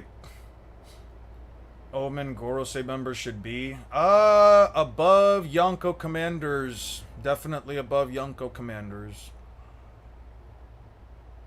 Sasuke Retrieval, Lost and Shuriken, Itachi and Pain arcs. I'm gonna look up the Jiraiya fight real quick.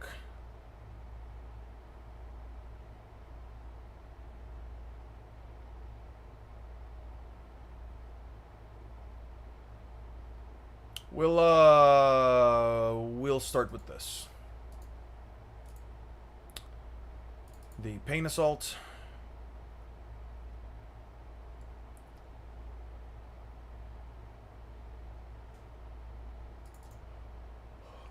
Right here. And that's about it. Okay. Yeah. Yeah. That shit, I don't know. I don't know, man. No, my energy level is like just straight. I was feeling good when I started up the stream, but holy shit, I'm feeling tired. It's like, I feel like out of breath. Anyway, okay, so, Gamabunta.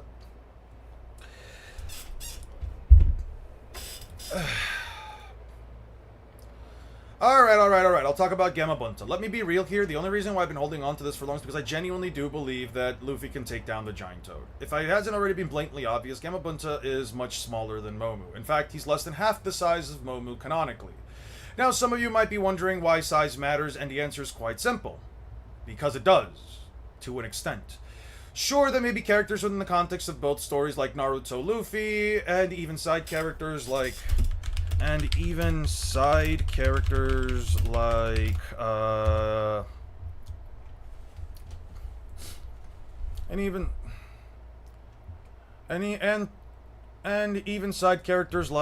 Tsunade,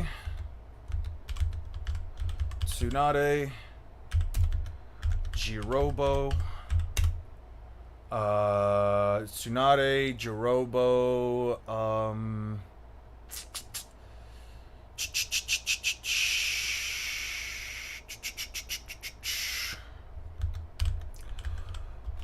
Whitebeard, and what's another character that I could bring up?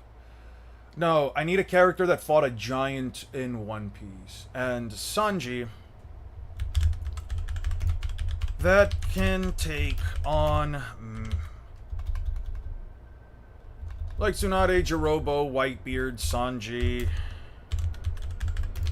and many more. That can take on these giant creatures. Or even that can take on these giant creatures, lift them, and even hurt them.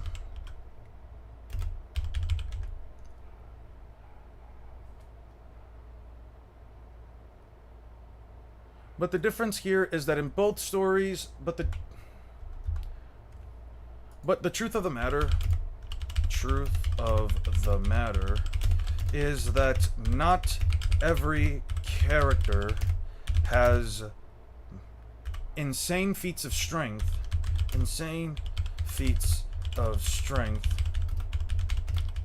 Could replicate that but not every character has insane but that doesn't mean that that doesn't mean is that this doesn't mean every single able-bodied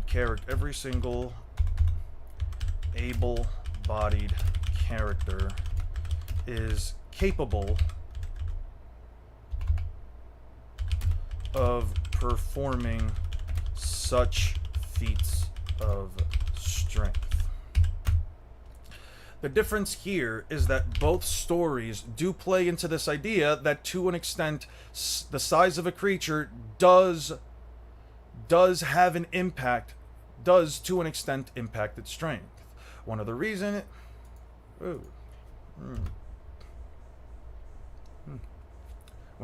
why the summoning jutsu is so valuable, and it gives them a much larger area to affect certain moves.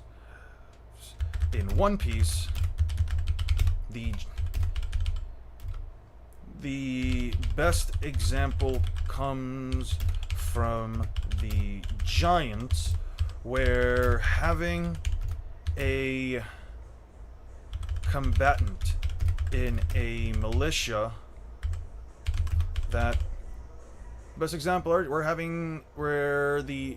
comes from the Giants, where they are considered some of the most terrifying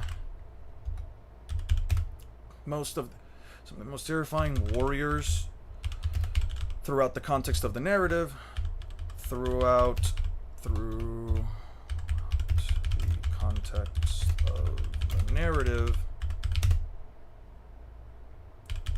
that can only bolster who use their immense size and strength to overpower their human opposition.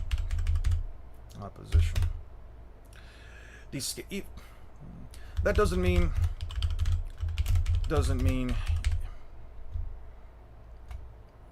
position. Can they be killed though, or only Emu can kill them? I don't know. Maybe Emu.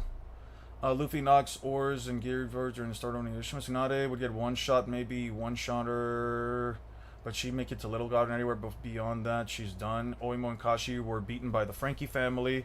Yeah, that doesn't mean. Obviously size isn't everything. Obviously, size isn't everything. Size. Okay. Obviously, size isn't everything. And many of these giant creatures and people can be beaten through things like teamwork or the opponent simply being blatantly more powerful. But my whole point is that one can't simply write off or ignore the idea that specific characters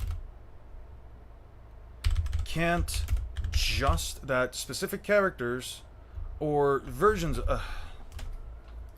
but my whole point is that one simply can't. Their size usually does come into play as a strength overall. Three Merc or opponent simply being more powerful, but this doesn't mean that. But like I said, this doesn't invalidate this.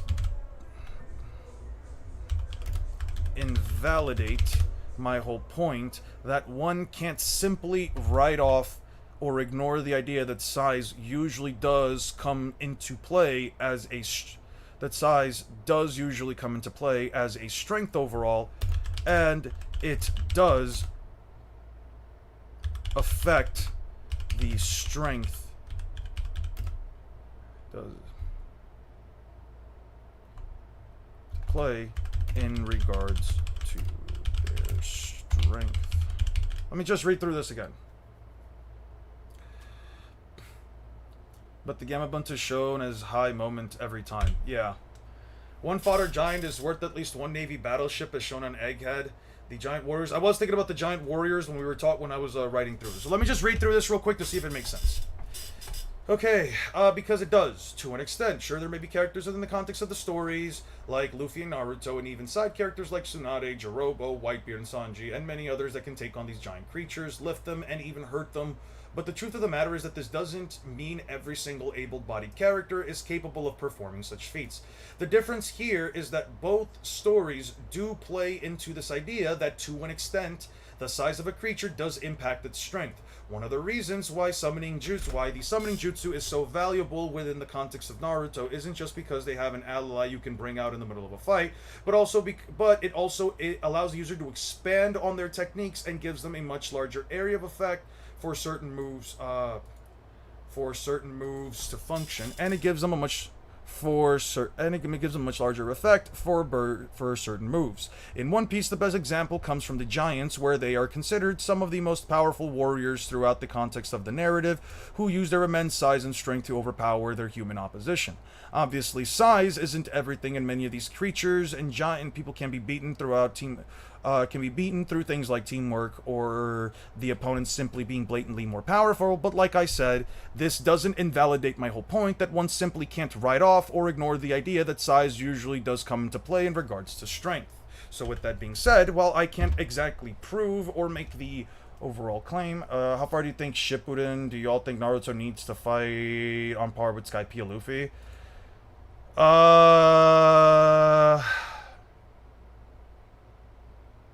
KCM. Probably like a KCM version of Naruto. Maybe Sage Mode. Sage Mode, if he wants to fight Luffy at least on pars. KCM if he wants to beat him through some kind of a speed blitz.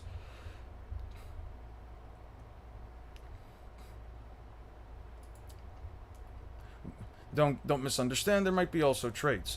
The reason why I have to go into this whole perspective, the reason why I have, in regards to the strength, and more importantly, their mass. The reason why I have to go into this side tangent. I'm just going to use speech to text. If you guys see me just yapping, it's because I'm using speech to text. I'm not typing all this up. I hate having to type. Yes, it's lazy. But this is also much more efficient. Alright, phone. Set me all the way down.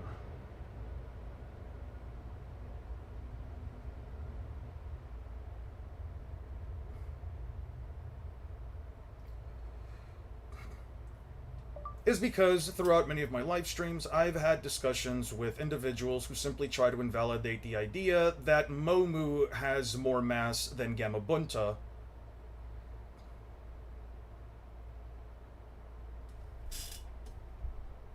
Of my live streams. What the fuck? Alright, so this is just not working then.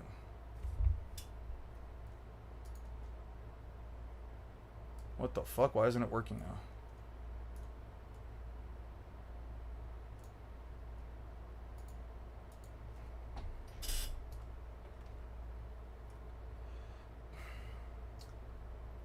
Okay.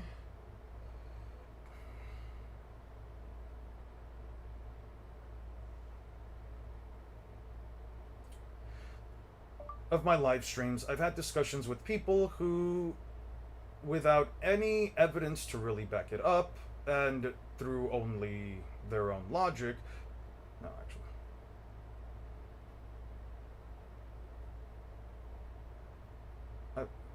People who try to deny the idea that Luffy lifting up Momu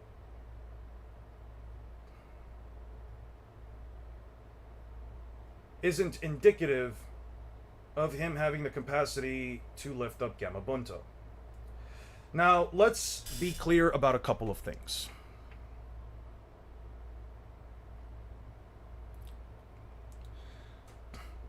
For the umpteenth time, Gamabunta is canonically half the size of Momu. And we know for a fact that Momu weighs at least 16 tons. Now, Kishimoto never gave us a direct weight for Gamabunta, and I likely believe this to be the weight for Gamabunta, and I imagine it's because he simply couldn't come up with a viable number. That would make sense. Bit of headcanon aside. But that tad bit of headcanon aside, the only information that we have to go off of as far as how large or heavy these creatures are these exact statements. So, you need to understand that from my perspective, as someone who is trying to be as unbiased as possible, I have to sit here and consider the idea that Momu is not only larger than Gamabunta, but he also has far more mass.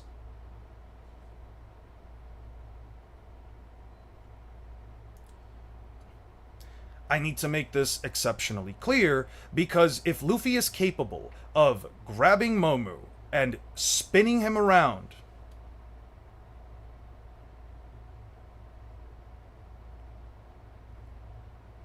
just for him to throw him outside Momu, outside of the range of an island, then I have to sit here and consider the fact that Luffy,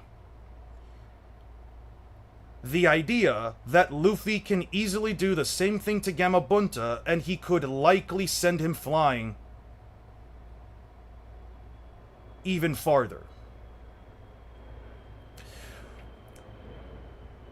I'm sure that many of you are pulling your hair out, thinking to yourselves that there is no way Luffy even remotely fights a creature like Gamabunta who has the water bullet jutsu. Gamma.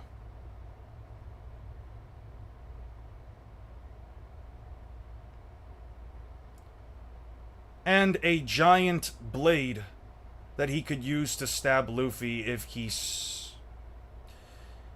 wanted to. If you still don't understand at this point, Barkos, I don't know what to tell you, man. If you don't understand why I have to bring this up every single time, it's because if Luffy can lift up Momu, if Momu is 16 tons at 30 meters, he's less dense than water. Cool. Also, creatures like whales are usually way heavier than equal-sized land creatures because water lets them float despite their weight, so Momu probably weighs a bit more than Gamabunta. I mean, Gamabunta has no stated size. You wanted to. The problem is that Gamabunta has absolutely and objectively speaking no quantifiable attack potency, comma, destructive capacity, comma, durability, comma, or speed scaling. You heard me right.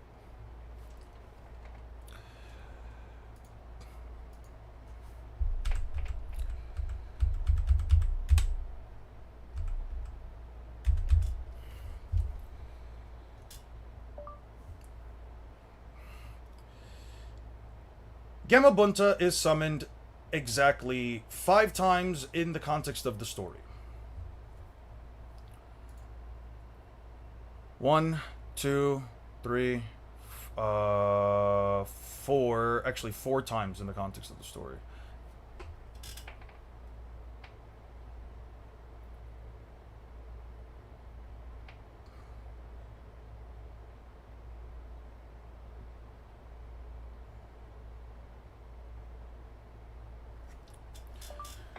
The first instance where Kishimoto Naruto summoned him, he simply jumped out of a chasm and Naruto had already fainted. The anime adaptation changes up this scene by having Gamabunta and Naruto form a challenge where Naruto has to hold on to Gamabunta's jacket for several hours until sunset.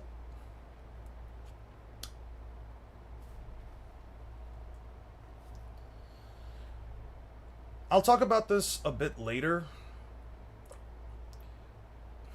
Actually, if I had to be honest, you do not want to use the anime adaptation for this scene because all this really does, even though we get to see that the force of Gamabunta's jumping strength, jumping and landing is capable of sending large gusts of wind that blows trees away. Trees?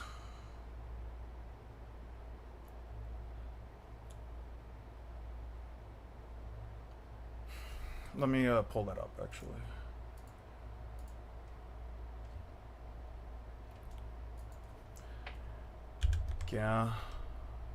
Gamabunta versus Naruto.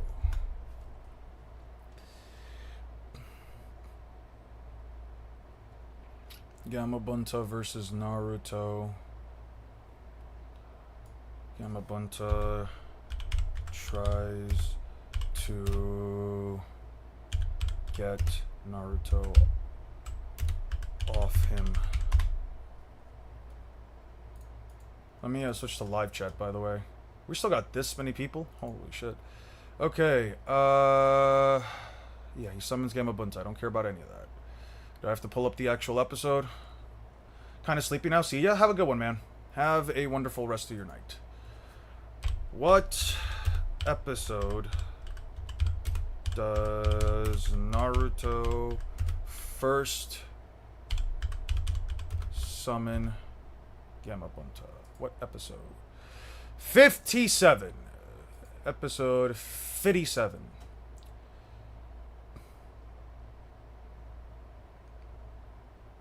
Dubbed anime.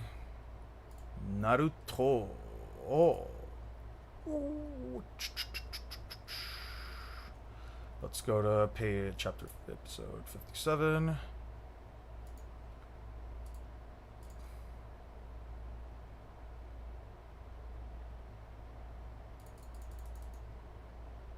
Damn it. Okay. Pause on this site. Let's refresh. Gusts of wind. None of which blow away the trees, but large gusts of wind regardless.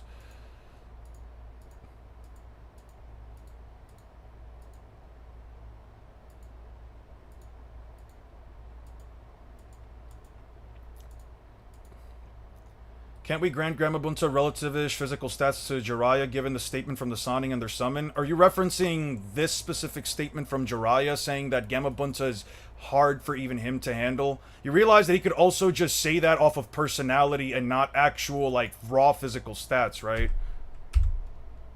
Even I can't handle him, yeah. And you can argue that Jiraiya quite literally says he can't handle him from the perspective of an actual personality because he hasn't summoned him in a while. He even says he called up using too much chakra. No, not right there. No tail, yeah, I did it. He called up too much chakra. Hey, urchin, why are you screaming on the top of my head? I'm trying to enjoy my first breath of fresh air in a long time.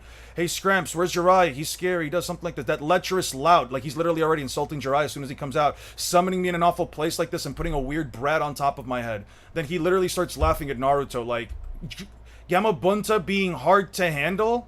It'll be trouble. Now it's time for some research. Yeah, Gamabunta, you can't necessarily use that statement to say that Gamabunta is relative to Jiraiya in terms of raw physical stats. You could also just say Jiraiya quite literally does not want to deal with Gamabunta's big-ass personality.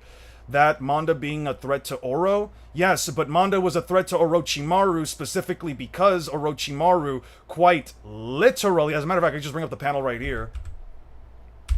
He's also threatening to eat him. I'm gonna eat you first. Please come down, Lord Manda. Lord Manda's Lord Orochimaru's Manda's master, but if he learns that Orochimaru can't perform jutsu, he'll soon betray. Using Manda in this situation is extremely risky. So yeah, you can't necessarily sit here and say, oh hey, Orochimaru, lack of arms. Yes. If Orochimaru normally summons Manda, he shouldn't be an issue. Summoning him in that situation was a risk, because he didn't have arms. You can't necessarily say that Manda is a risk to Orochimaru at every single instance possible. Yeah, no, I don't have to agree with any of that. None of that is even remotely something I have to agree with. Let's go back real quick. Yeah, back here. Nope. Okay, keep moving forward. Then you're gonna be calling me I'm just gonna download this so I don't have to like get copyrighted. I'll do this. Let's does he take Naruto to thing?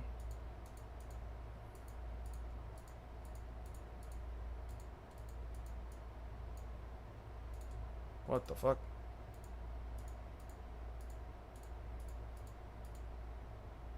Why the fuck is this only... Oh, shit. Why is this episode only like fucking 2 seconds long? What the fuck? Ew.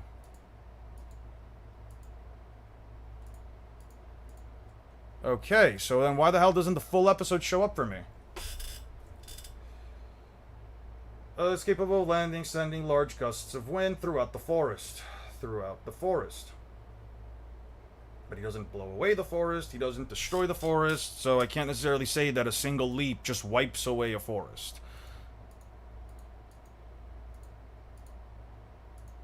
So if I switch to FHD, if I switch to HD, I have to stick to the garbage. Alright, I have to stick to garbage quality. Sure, whatever. Videos...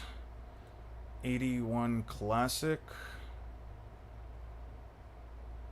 classic 14, classic 88, classic 57, right?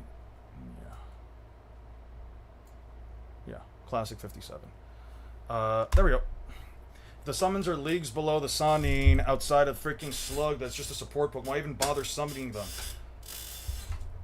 I mean, who says that they're below the Sannin? Who just simply, like, you're assuming that they're below the Sannin because I'm saying that Gamabunta doesn't necessarily have to scale to Jiraiya's utmost power, and Jiraiya's utmost power is mountain level. Like, why would I have to say that Gamabunta scales to his utmost power? Like, you can still have a giant animal summoning and not go all out. Why does Orochimaru use an animal summoning when he can become a giant 8-headed snake? Why does Jiraiya use a giant animal summoning when he can just use Sage Mode? You get what I'm saying? Having an animal summoning doesn't necessarily mean that that is your utmost power, nor does it mean that they are automatically equivalent to every single one of your stats. It doesn't mean that they move as fast as you do. It doesn't mean that they can be giant boons in battle. It's like I said before, you can use them to expand the move of your attacks, expand the range of your attacks. You can use them to have a large creature that can help attack alongside you, basically having a giant ally. It's not all about just having a giant overpowered creature next to you, especially since in many cases the animal summons don't even really... What is that ad, bro? It's just what pops up when I don't have ad block on, alright? My whole point with this is really just that most animal summons are really there as an expansion of one's jutsu or techniques. Was not trying to argue they are scaling to their best jutsu. Okay then, so so you're saying relative-ish physical stats to Jiraiya. So you're telling me that Jiraiya is as physically strong as Gamabunta because Jiraiya has no physical strength feats. What physical speed feats? Yes, what physical strength feats does Jiraiya have that are equivalent to that of Gamabunta? What physical strength, what physical durability feats does Jiraiya have that are equivalent to that of Gamabunta or vice versa? That's what I'm asking. That's what I'm asking. What do you think about the video game ads where a person's playing loses the game pretty stupidly? Those are the worst. Those are the worst. Those are just cringe to me. Are utility buffs, not AP buffs then? You can perform certain jutsu with an animal summoning, like let's say this giant, not this one. You can perform giant summoning, giant jutsu, for example, like this one right here, the Gamayu Endan Toad Flame Bombs that are extremely massive and cover a giant area. You can do that. Four Tails Naruto. Okay. What about Four Tails Naruto? What about Four Tails Naruto? Like, saying one single thing doesn't really change anything that I think or say. Why did the Giants go to Egghead if the Straw Hats are stronger than them? Because the Giants are allies is helpful. They can help take care of the fodder, helping you focus on the bigger threat. Correct. They cause a massive distraction. So, for example, with like Jiraiya and Gamabunta, they can create a giant flame bomb that covers a massive area around them. You could say that the flame bomb is more powerful than any one of Jiraiya's jutsu, but it's a combination technique.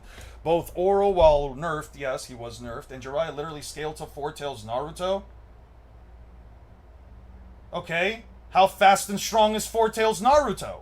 You're talking about a version of Jiraiya that isn't inherently trying to kill or massively hurt Naruto. No, from what we understand, he put a tag on Naruto's head to try and seal the Nine Tails away. Let's see, Tenchi Bridge.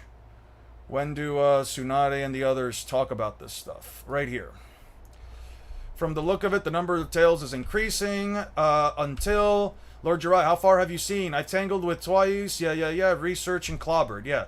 That happened while training with Naruto when the fourth tail of the Nine Tails chakra emerged. Rage. That's what triggered the Fox Spirit. Powers grows and multiplies. Was able to retain conscious control, but when the fourth appeared, his mind was overpowered and he was overcome with destructive impulses and became like a fool. Still not certain about the particulars. From what I witnessed firsthand, the evidence is the fourth spell seal is weakening. After the Fox... Demon Aura disappeared. Though it looks like Naruto is being protected by the chakra, it's in fact dealing continuous damage to his body. His whole body suffered severe injuries and Ranma covered in blood. After the Fox Demon Aura disappeared, Naruto's internal Ninetales chakra healed his body, but if it continues, it may be more than his body can take. The damage may become irreparable. It'll kill him sooner rather than later. Cool. So yeah, you tell me, from these pages that only describe Jiraiya's interaction with the Ninetales and showing that he nearly died with a scar on his chest, you tell me, right now, how exactly this is supposed to upscale Gamabunta. Seriously, tell me. How does this upscale him? Sure, he took attacks, but Oro could stagger him more than eating his own Biju bombs. What does eating his own Biju bombs even remotely do to Naruto? Are you arguing that Naruto's own Biju bombs deal internal damage to him? Because that is an objective lie. That is your own headcanon. That is not implied anywhere. That is not stated anywhere. There is no implication that Naruto had any internal damage being done to him with this tailed beast bomb. And we know that Kurama is the only tailed beast that not only eats the tailed beast, but also has it expand inside of his body. Whether or not Naruto's body expanded, at this case, well, it's because his body is malleable during the Ninetales, during this specific form of host transformation. His body is more valuable. And as you can see, it didn't even explode inside of his mouth because, oh, look at that. The projectile is still there. That's the tailed beast bomb. So, fantastic. Still haven't done anything. His body deformed. Yeah, his body can deform. And? What about it? He's done it in the fight with Pain as well. Especially if you look at the anime adaptation. So, that's not an argument. I never understand these arguments. It's like, I get what your point is. I don't see how it's an argument unless you look at it in the hyper-specific way that you are purposely choosing to view it in. What forces me to believe that this dealt damage to Naruto? What forces me to believe that anything Orochimaru did more damage than Naruto blowing himself up from the inside? And by blowing up, I don't mean the bomb itself explodes. I mean from Naruto simply expanding. You watch the show? Yeah, like, what am I supposed to tell you here? Oh, yeah, from the looks of this. Yeah, from the looks of this, with no statements, no feats, nothing to back it up. But Naruto's body expanded, therefore, not only did the tailed beast bomb fully explode inside of his body, which, no, it didn't. Again, projectile, right there. Again, projectile, right there. Naruto's body also took immense internal damage, and Orochimaru hurt him more. When did Orochimaru hurt him more? When did Orochimaru do anything more than Naruto simply blowing himself, expanding his own body? Oh, look at that. Naruto's body deformed right here. He grew a second head and arm. Oh, look at that. This is what I mean when I say that, like, I did not say it fully exploded. I know, but I've seen this argument before, Barcos. I know that you're not necessarily arguing that, but I've seen the argument. Did not say internal damage. Again, I have seen this argument already. So then why are you bringing up that his body is deformed? Why are you bringing up that it... What did you say before? Stagger him more than eating his own Biju Bomb. What's the point of bringing that up then? What does that add for your context? What does that add for your point? If it's not that Naruto either took some form of internal damage or that it fully exploded. Why are you putting words in my mouth, man? I've already heard this argument, dude. Maybe it's not your specific argument, but I've already heard this argument plenty of times. I've heard it at least 3 other times. Maybe you're not arguing these 2 specific points, but that's beside the point. Ignoring the straw man that I just did, and I will admit, I'm sorry, it was a straw man. Ignoring that, how does that even remotely help out your argument? Anyway, give me the reason why that even remotely constitutes an argument for you, or whatever. It doesn't... I need something here. I need something here. I've already heard this argument too many times. It doesn't change anything, and, yeah. Okay. Man, Gamma Bunta genuinely has, like, no fucking real quantifiable scaling. I'm gonna be so honest. All of this is literally self-contained. All of this is quite literally just self-contained. Okay. Let's go back to the, script. Actually, no. I need to pull up the video real quick. Downloads. Classic. Thought on Shinobi versus average Marine. Average Shinobi should win. I will always put money on an average Shinobi over an average Marine. Okay. Eon has been so traumatized by the Yarga that he has had more of a response than he needed ready. Yeah, I could genuinely... Okay. So... I don't need any of this. I'm gonna have to, like, research this on my own time.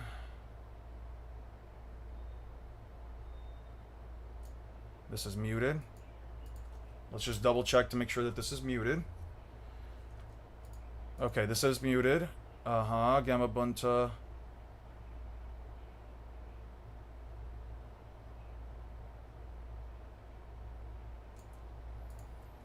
Okay. That's not a bad thing, it's just a little funny, yeah. Throughout an entire forest. Throughout the forest. Okay.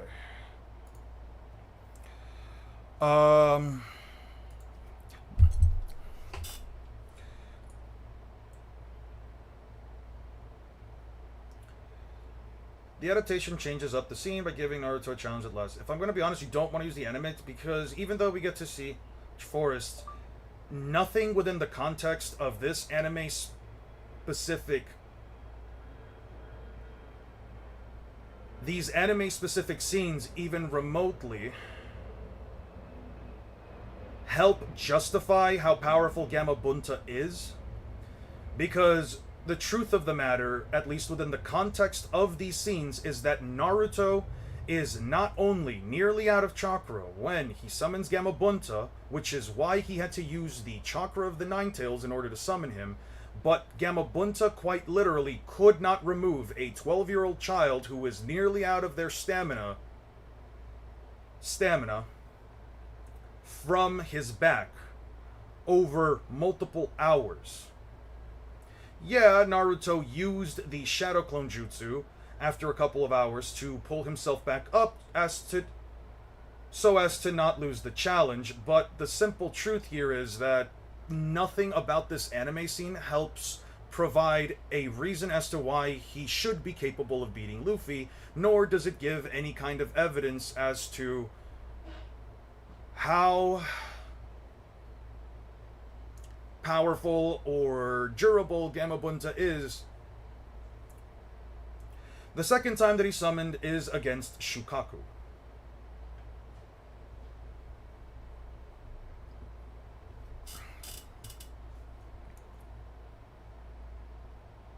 Let's go to the Shukaku scene.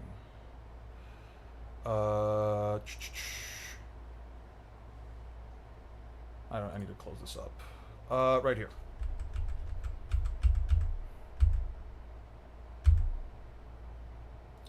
What a fellow. He's so solid, I barely managed to pull out the slash. Hey, Chief. If I don't get rid of him quickly, he lands it. Uzumaki's a funny guy, honest, Graviture. Those becoming the Shukaku. Hey, what's more absurd in arc power cliffing in the form big from high? What's more absurd in arc power cliffing in the big three from highest to lowest? You want me to go through every single one of the big three and talk about the increase in power? Your overdue paycheck? Oh, thank you so much, Drake. Also, keep up the good work as usual. Also, if the Otsutsuki are Oni/supernatural beings, would they be less of an issue over aliens, or it's just a lack of build-up? It's just a lack of build-up. To be concise and not drag this, if the Biju bomb affected him less than something Orochimaru did, that's why I said stagger, not necessarily, then that thing Oro did is over the Biju bomb. Okay, what thing did Orochimaru do stagger him over the Biju bomb? Because his body bloating over the Biju bomb is not him staggering. I don't know why you're using the word stagger. Let's see the definition of the word stagger. Stagger, meaning to walk or move unsteadily as if about to fall. It also means to shock someone or to space out at things or in a zigzag pattern. Now I want you to tell me how this scene right here shows Naruto struggling, shows Naruto staggering, shows anything about Naruto relative to the words shock, being in shock, spacing out, or walking unsteadily, or as if about to fall. I want you to give me a reason as to what Naruto's doing. Because if you're saying, well, Naruto is literally like digging further into the ground, to my answer to that is because the tailed beast bombs are extremely heavy. They have a ton of mass. Every time, even Naruto said that the tailed beast bombs, when he was trying to form them with KCM, were extremely dense and heavy. So yeah, I would argue that something that heavy is staggering him, and I would argue that Orochimaru simply punching him at one point doesn't really amount to much when Naruto is literally counterattacking in that moment and isn't even really knocked back by it. So again, I see what you're saying, Barkos, but I'm not going to view it from your perspective because I have to go through a couple of mental gymnastics for it. I have to believe that this tailed beast bomb, for whatever reason, is staggering Naruto, and somehow Orochimaru punching him in the face somehow amounts to more staggering than that when he didn't even stagger and he immediately counterattacked. The highest absurd power cliffing in the big three is Bleach first, Naruto second, and One Piece third. Yeah, power cliffing in One Piece has been relatively steady. I think that is Ed. Big three power cliff, highest to lowest. I don't know, dude. I'm not really focusing on that. Sorry, Naruki. I'm not really focusing on that. I have to finish up this script. I don't want to take too much all day, and I only have so much time in the day to do this because I do want to finish off the script. At 4 p.m. is my cutoff time because I need to start voice recording. Okay. Second time is something against Shukaku. Now, I'm sure some of you will say that he literally slices off one of Shukaku's arms, and while I do think that it is a relatively impressive feat, Alabasta Luffy versus Shukaku, I don't know, man. I don't care.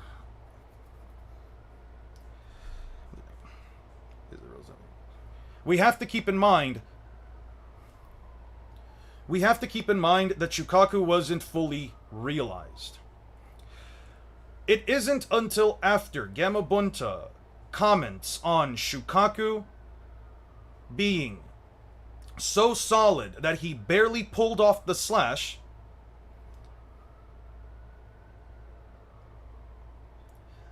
that Gaara activates the playing possum jutsu and forces himself to sleep, which causes Shukaku to take full control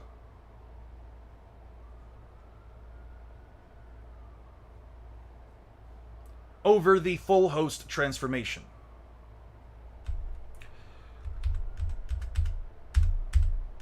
There's also the fact that Shukaku didn't react to the attack whatsoever.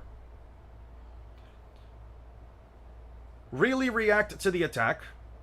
And didn't really counterattack in any way, but simply all he did was stand there and essentially allowed his arm to be taken. Once Gaara gives Shukaku full control, he immediately starts by uses an air bullet jutsu, which topples over a couple of trees on its path to hitting Gamabunta. How many trees? I can't tell you because it is quite literally impossible for me to discern how many trees there are on the page.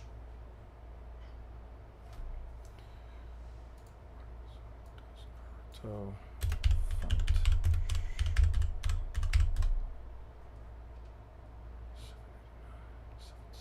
Uh-huh.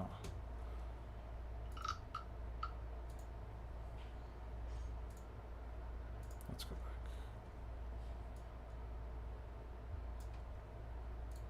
79.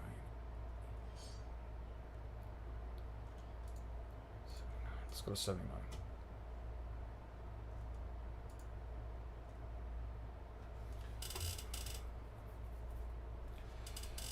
I don't believe Shukaku was getting stronger as time was passing.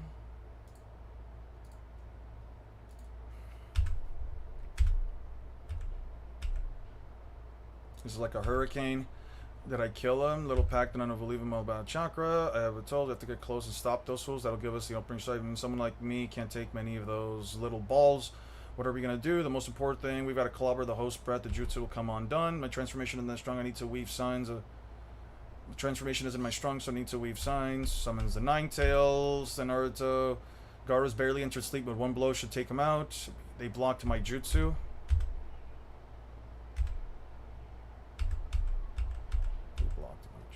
If you think Luffy is stronger than Rinnegan Seiichi Madara, who can knock out the full power Shukaku, then he easily one-shots Gamabunta, who one-shotted Tendo Pain.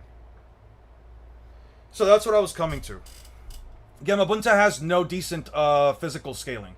Gamabunta just legitimately has no decent scaling from a physical aspect.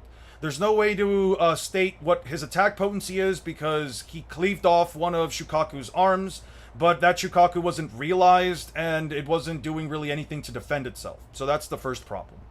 Then we can talk about the water bullet jutsu, but the water bullet jutsu is not only at best clashes with an air bullet, and the air bullets essentially force Gamabunta to say, hey man, the air bullets, I can't take too many of those little balls. Literally, even someone like me can't take many of those little balls, so what are we going to do? Yeah.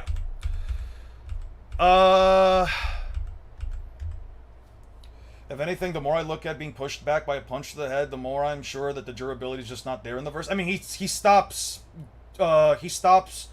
Orochimaru from literally stabbing right through him. Can't we just count the amount of trees in the panel as an estimate? You tell me how many trees are on this panel. You tell me what constitutes as the start and end of a tree. Might not be the right word for it. My English ain't my first language, so my bad on that. You're fine. You're fine. Well, besides how strong he'd be based on his size, how easily he moves around, and how easily he moves around despite it. He'd be based on his size and how easily he moves around despite that. Yeah, I have no way of quantifying how fast Gamabunta is. I genuinely have no way of quantifying how fast a creature like Gamabunta really is. Like, Shukaku isn't a speed demon. He's not a fast character by any means, or at least he's not narratively implied at all to be a relatively fast character. And all he really did was dodge one air bullet. So, buggy level feat. Gamabunta shoots down 2 water bullets. They clash. One of the air bullets, he sends out like 5 of them. I guess 2 air bullets are canceled out by 2 water bullets. But one of them still hits him, and only one of them was strong enough for him to say, I can't take too many of those hits, right? So, how powerful is Shukaku? Well, the bare minimum that we can give Shukaku is mountain level. I'm not giving him any more, I'm not giving him any less. It's mountain level because of tailed beast bombs. If Shukaku is at least relative to all the other tailed beasts, and is capable of shooting a tailed beast bomb that can blow up a mountain, then his highest end possible with a tailed beast bomb is mountain level. So we have to then go back. An air bullet is not as powerful as a tailed beast bomb. There's no way to argue it. There's no way to scale it. I'm not going to entertain the idea that it is. Combat and attack speed comparable to a Sannin? Again, what does that give me? How do I get Gamabunta to be as physically fast as Jiraiya? When is Gamabunta ever shown to move as fast as Jiraiya? I'm not kidding. Buggy's Muggy Ball looks similar to that. Yeah, I see where you're coming from. So my point with this is, okay, let's move on to the next portion of the series, right? Okay, so he doesn't do well against, what's his face? Oh, no, there are 5 times. There are 5 times. So what am I talking about? There are 5 times. 5 times. Fuck Tenchi Bridge. I don't care about that anymore. Pre-war arc. It has to be pre-war arc, because that's when, yeah. Okay. Yeah, this is the last time. Okay. Where the fuck is my, script? There we go. 5. Okay.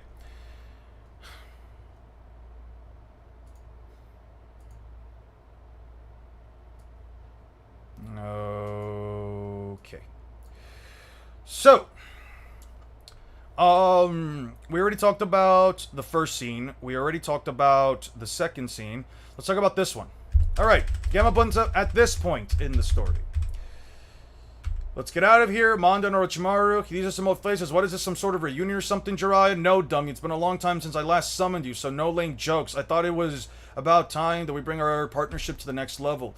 Right here and now, Orochimaru is going down. You know me better. I'm going to eat you first. Shizune, right away. Take the kid to him. Please take... a brutal battle's about to be fought here, so please get as far away from here as possible and hide with my clone. These are Tsunade's wishes. Okay. Lady Tsunade. He blows smoke in his face. I think it's time for some dried frog snacks. I've always wanted a snakeskin wallet. Okay, Orochimaru, you've crossed the line. We're no longer comrades. Yeah. So yeah, they shoot out the giant acid, which has no relative quantifiable speed scaling. Orochimaru moves along. Manda dodges it and tries to eat Lady Katsuyu. Then, Manda grabs onto the blade. It squeezes it. She turns into a bunch of shit. He tries to attack Gamabunta, which avoids Manda. Moves away. Bunta oil, oh yeah. Gamayu Endan, Toad Flame Oil, tries to burn him. Again. Wait, Gamma has a wallet? I would assume so. His snake, he shed it. His skin, he shed it. Comes out from behind him. And then jabs a blade down on Manda's mouth. And that's the end of the fight. Gamabunta, again. No AP scaling. No durability scaling. And virtually not movement. You literally showed him doing a combined attack with the guy and he perceived and reacted to Orochimaru. Orochimaru who is far weaker than he was before, and Orochimaru who cannot perform jutsu. And what are you saying he can perceive? Are you saying that these guys move so fast that they cannot be perceived?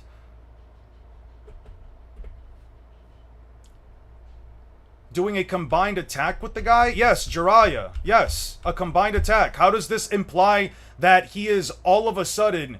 Does this imply that Jiraiya shoots flame bombs at lightning speed or light speed or whatever? What exactly is the speed scaling here? Because let's also not forget, Jiraiya is also still being affected by one of Tsunade's drugs. What jutsu is he then reacting to?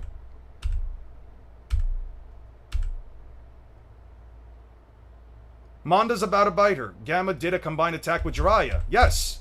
So what are you saying that Jiraiya's attack speed is at this point? Attack speed comparable to Jiraiya? You mean them performing? Okay, and what's Jiraiya's attack speed? For the flame bomb. Like, again. Why are we just assuming that this is Jiraiya's fastest attack, especially when we know it's not? Yeah, we know for a fact this isn't even Jiraiya's fastest attack. So, what's I still don't get what your point is. Jiraiya isn't a speed-based fighter. I know you're leaving, but like, I don't know. Okay.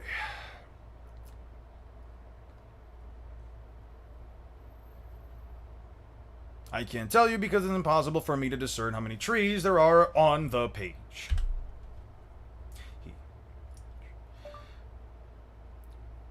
He jumps up into the air in order to avoid an air bullet attack from Shukaku, who then shoots 5 air bullets, to which Gamabunta's water bullets clash with, but one of them lands directly on him, not only causing Gamabunta to fall from the sky covered in blood,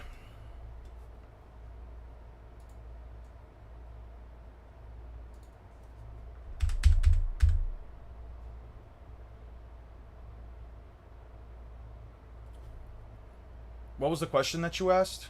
I'm sorry. Can't we just count the number of trees estimated on panel? I mean, I can't estimate a number on it.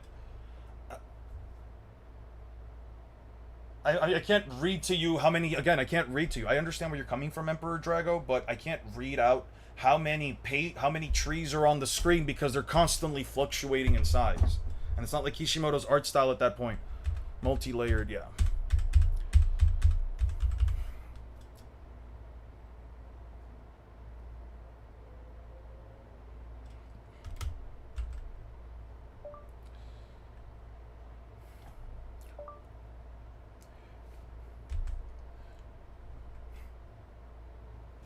Gamabunta even walks away from the attack, stating, "Ow, that hurt. That little ball was packed with an unbelievable amount of chakra."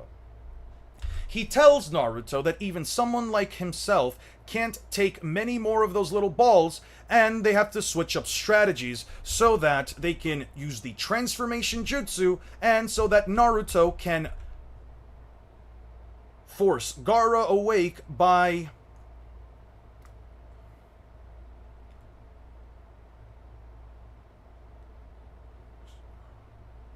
landing a single blow. To the point that even Gamabunta backs this up by saying he hasn't been in sleep mode for a long time, so one blow should be all that it takes. The rest of the fight doesn't involve any kind of decent scaling from Gamabunta besides him being able to block out some attacks, incoming sand, by using his tongue. That's kind of it. The third time that he's summoned is during... If you're doing a voice rewrite, I don't believe it's recording it. I'm not doing a voice rewrite. I'm actually typing it up right now.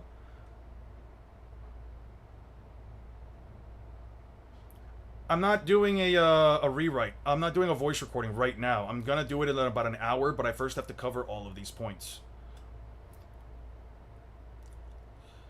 During the triple deadlock, where all three legendary Sannin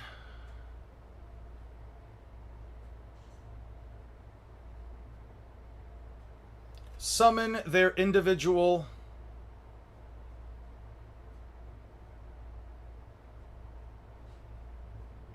well, saying that base Kabuto is on the same level as Kakashi doesn't necessarily mean that Kabuto is as physically fast as Kakashi, especially since we know for a fact that Kakashi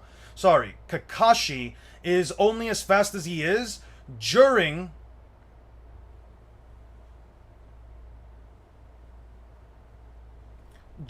the activation of the Lightning Blade. Kakashi only runs at lightning speed while performing the Lightning Blade. He doesn't just run at lightning speed casually throughout the whole verse. Give me 1 second, guys. I'll be right back. I'm gonna go get some more water.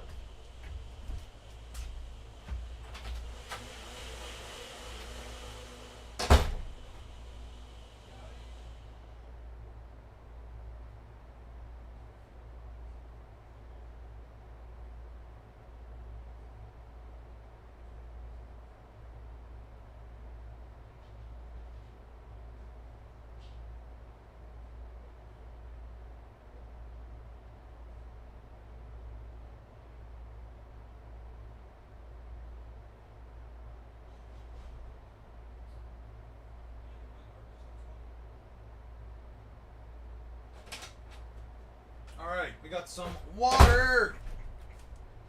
Water! Water, water, water, water! Okay.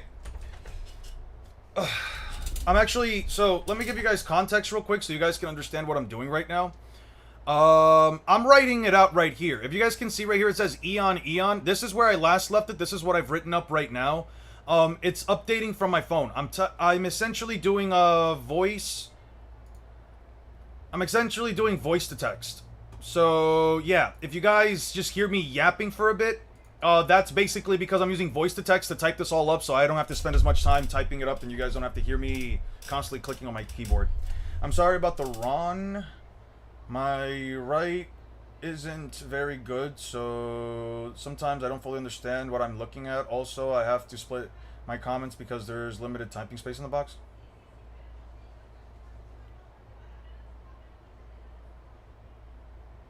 No, you're good. Emperor Drago, listen, you're fine. You're fine. You don't have to apologize for anything. You genuinely don't have to apologize for anything.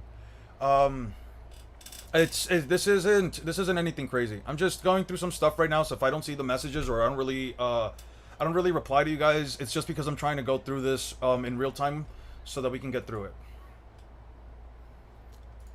During the Sanin fight, is there any way okay, during the Sanin fight.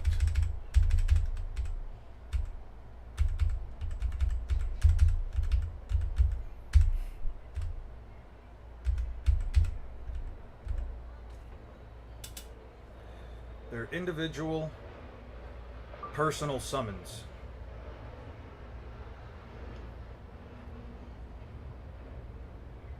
Giant animals. This fight is not only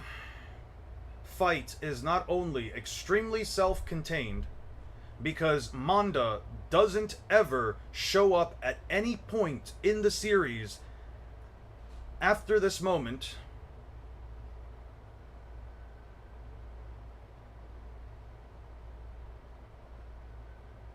until Sasuke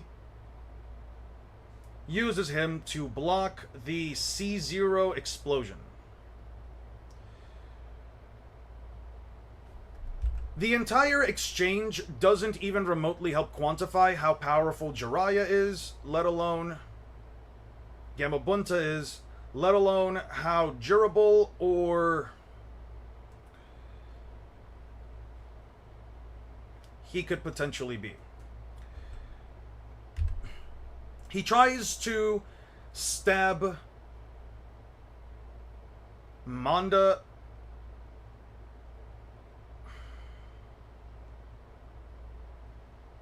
mouth, who catches on to his Tanto blade,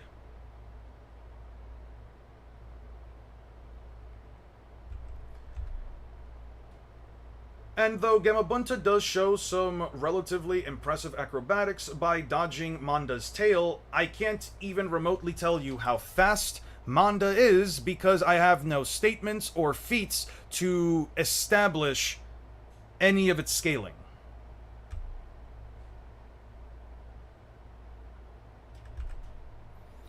Jiraiya and Gamabunta. Jiraiya and Gamabunta perform a combination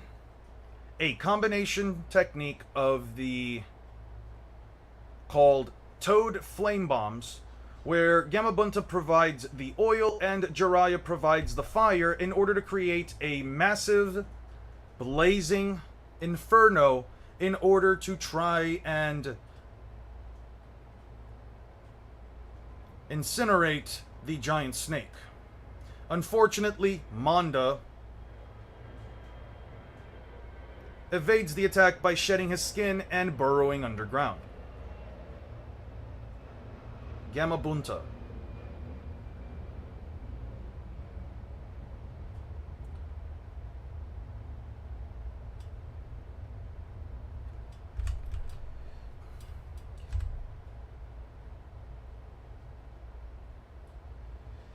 He's capable of reacting to Manda's tail attack.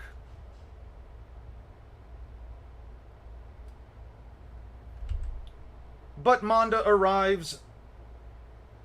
Manda performs a surprise attack by having his head come out from behind Gamabunta and was only stopped by Tsunade, who grabbed Gamabunta's giant blade and slammed his mouth shut. The rest of the fight essentially ends as soon as Tsunade punches Orochimaru in the face. So again, I have nothing to go off of because all of these characters and feats are extremely self-contained.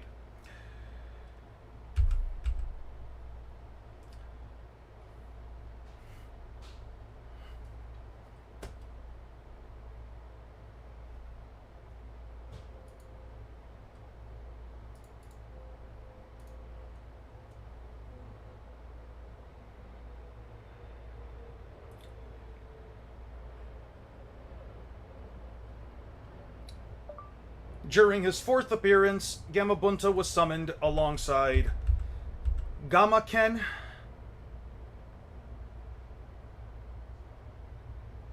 and Gamahiro.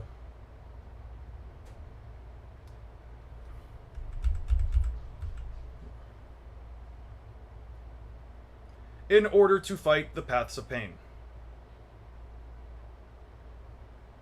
No, I'm not using composites for the fight.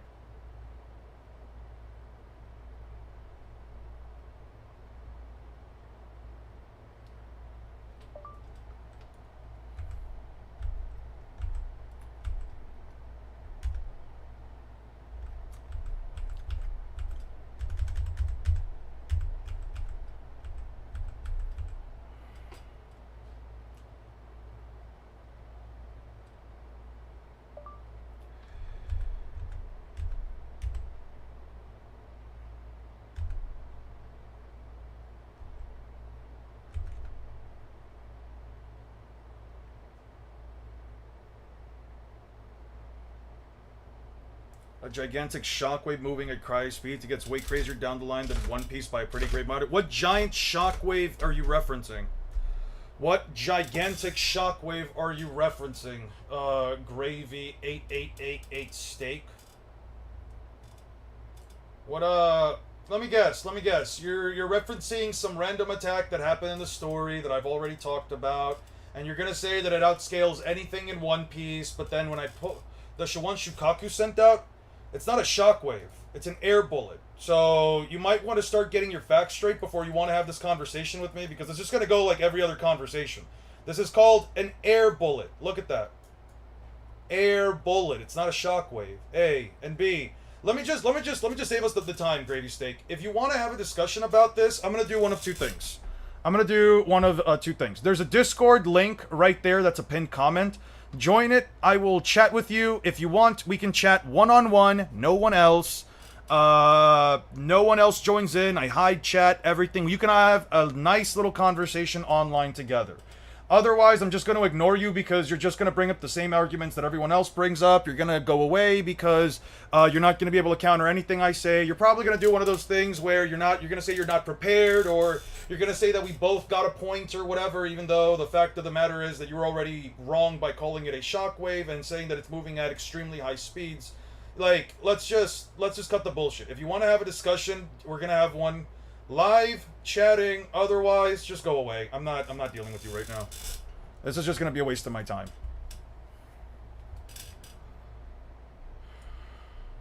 Gamahiro in order to fight the Paths of Pain. The Animal Path summons 2 giant animals that are stunned by the Sage Art Frog Song, to which Naruto's Sage Mode clones then create massive Rasengans to send them flying into the air.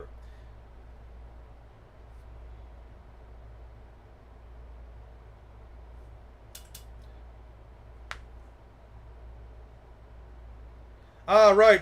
Yeah. You would lose a debate because you're not prepared. So how about this? Go get yourself all prepared. Go get your evidence, come back here, and we'll have a live debate talking with each other. Otherwise, just don't bother, dude. You're because I'm going to promise you right now, from what it sounds like, we're just going to have the same kind of debate I have with each and every one of you folks, where you say something, I disprove it. You say another thing, I tell you why it's wrong. You say another thing, I give you a feat from One Piece that completely outscales it. Then you'll say that it doesn't count because the author's not being serious or because it looks goofy. Then we're going to have this back and forth for a couple more minutes, and then what's going to happen is that you're going to get either upset or whatever, you're going to use the fact that you're not ready as an excuse, and then you're just going to go away, or I time you out or some bullshit. Let's not have this little song and dance. Go ahead, find your evidence, come back here and we'll debate live in an actual voice conversation, or just stop replying, dude, please. I really don't have the energy for this today. Eon, I'm going to launch an investigation into your financial and social media history, into your ploy of paying for these people to gather content for your live streams. I will catch you laying your script in front of me. Yeah, you're rude much. I hope you're doing whatever you're doing. Fuzz, I'm out. Yeah, fantastic. I don't care, dude. I've had these discussions too many times. You can call me rude. I'm just not dealing with it. I'm really just not gonna deal with it. I don't feel like dealing with somebody who's just going to give me the same level of a conversation as everyone who's basically come into this chat with that type of energy. You're not gonna do much. You're not gonna add much to the conversation. It's kind of crazy to say this, but like, and I don't like overly generalizing people. I'm just gonna say, like, quick side tangent. I don't like overgeneralizing people, and I don't like having to talk like that to someone. But honestly, when it's this kind of bullshit, where it's like where it's like a person comes in, they overhype a feat in Naruto. We go over it. I tell them why it's not as impressive as they think it is. Then they say, but it's more impressive than anything in One Piece. Then I show them a panel of something in One Piece being greater. Then they say, well, can you look up a different translation, or that's not how it works, or this or that. And then, like I said, they say the thing where, like, oh yeah, I'm not very much ready, so I wouldn't be able to really have a debate or a discussion, and then blah blah blah blah blah, and then can we at least agree that Naruto is great? And then I tell them, no, I'm not going to tell you that Naruto is great just to make you feel better. Go ahead, just leave if you need to. Yada yada yada, blah blah blah blah blah, and then it always happens. Like, sorry guys, I just don't feel like, if it sounds like I'm being rude, it's genuinely just because I don't feel like having the discussion with another person. I was just asking because you had a poll asking about Stampede scaling, consistency through, though, to be fair, I haven't sat down and tried to scale it. I don't always scale everything I watch. I just sometimes do. Yeah. AKA the bingo card. Yeah, I didn't want another bingo card situation, so I'm just like, let me not just engage with this person. Let me just tell them how this is exactly going to go down, and then we can just move past. It's like, you know what? It's kind of like Groundhog Day, you know? This is kind of like Groundhog Day, where it's like, it's always the same kind of person making up some random fucking argument. Guys, real quick, I need to really go use the bathroom. I will leave you guys with do you guys want to watch anything specific? I'll leave you guys with a death battle. I'll leave you guys with like a death battle for a little bit. I really need to go use the bathroom. Wait. Let's watch a guy's takes. Let's watch some guys' takes, and then we'll also look up some death battle. For the lulz, Digimon versus Pokemon for the lulz, maybe. I don't know. That one just gets very toxic because you have to use what the fuck? All right. Well, sure.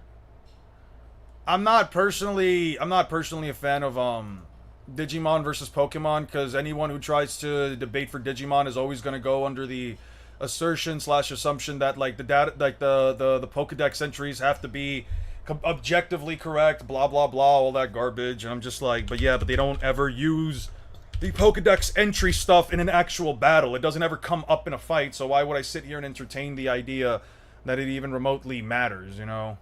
Like, why does it matter? Why should it matter? One of the funniest things I've heard is Kizaru can only be Lightspeed because he's made of light, so no one in Naruto is Lightspeed. Yeah.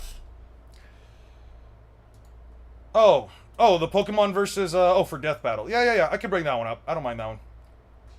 Yeah, sometimes you just gotta show authority. I don't like doing it, dude, but it's like, if I'm trying to, like, stay on a schedule or something, I just gotta be honest with these people and say, like, listen, straight up, believe what you want.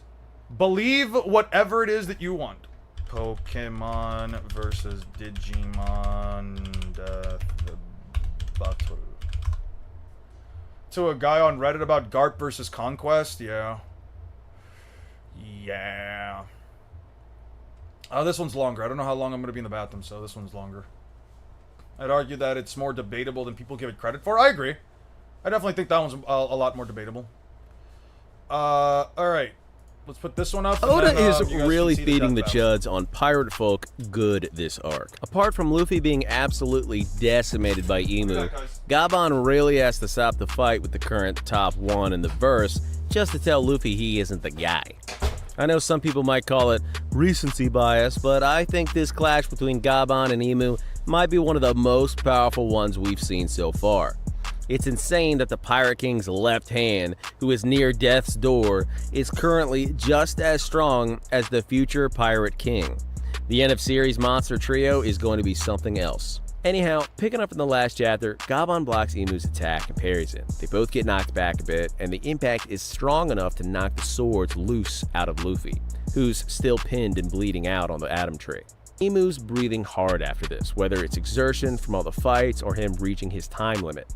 It's clear that he doesn't have much time left here. He swings at Gabon, but Gabon evades it and tells Emu his form is hideous. He doesn't even seem to be of this world. This catches Emu off guard. He asks Gabon who he is, like he just hit something real close to home.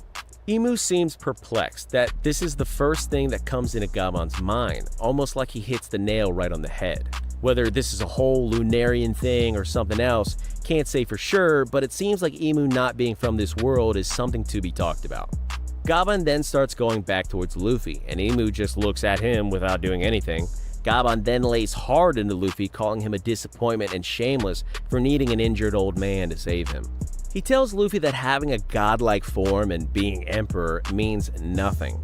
It's really not so hard to understand Gabon's anger.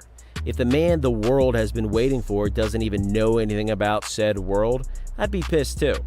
The fact that we see things in real-world time makes us forget that the final war is just some months away. And while the future of the world is at stake, one wing of the king doesn't even know he's a conqueror, the other is too messed up to even understand that he could be one, and the actual king thinks Gear 5 minutes would be enough to stand toe-to-toe with the powers to be. Gabon then asks Luffy if he wants to die here, and Luffy says he's not going to die, so he should let him go. Gabon then says he may as well die because of how pathetic he is. He asks Luffy if he really understands what is at stake here. Luffy then gets a moment of clarity and understands that his death means that he won't be able to save his friend's home and his crew. The Mountain Eater then goes on to explain what it means to be Pirate King.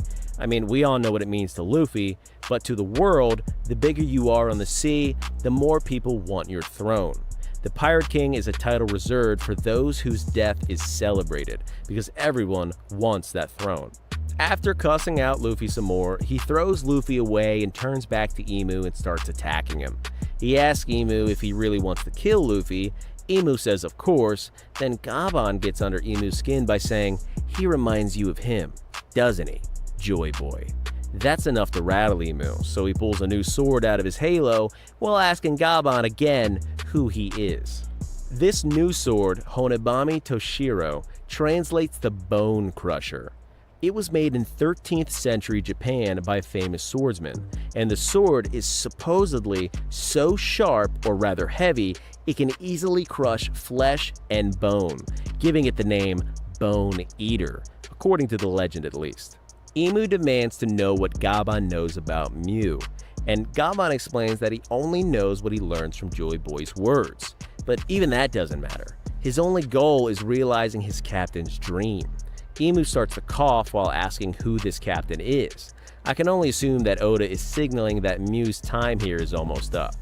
Luffy is commanding his body to heal, and for some reason, people are saying that is a weird power-up like gimmick Oda wants to give Luffy. It's almost like they forgot that Zoans, especially awakened ones, have incredible life force and vitality. I mean, the Impel Down guards literally can't go down. Same thing for Lucci even after devastating attacks. It's weird how quick people forget. That said, Luffy's getting something extra is not something I'd rule out.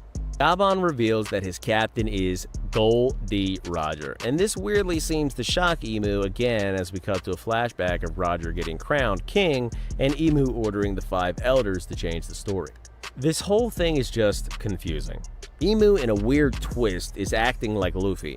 I know that's a weird thing to say, but seeing how he is acting in God Valley against rocks and seeing how carefree he is about his own world, it's just a weird thing that I just can't unsee. I mean, what kind of ruler doesn't track the most important crew in the story? Emu keeps pressing on why a former Roger crewmate would protect this kid, and Gabon basically says it's because he's trying so hard to kill him. Declaring a kid like Luffy a threat is basically announcing to the world that he's the one everybody's been waiting for. Emu sets an omen on Luffy while acknowledging that they did move too fast and mistook a bunch of coincidences for fate. Again, that's a lot of coincidences to just chalk up just like that.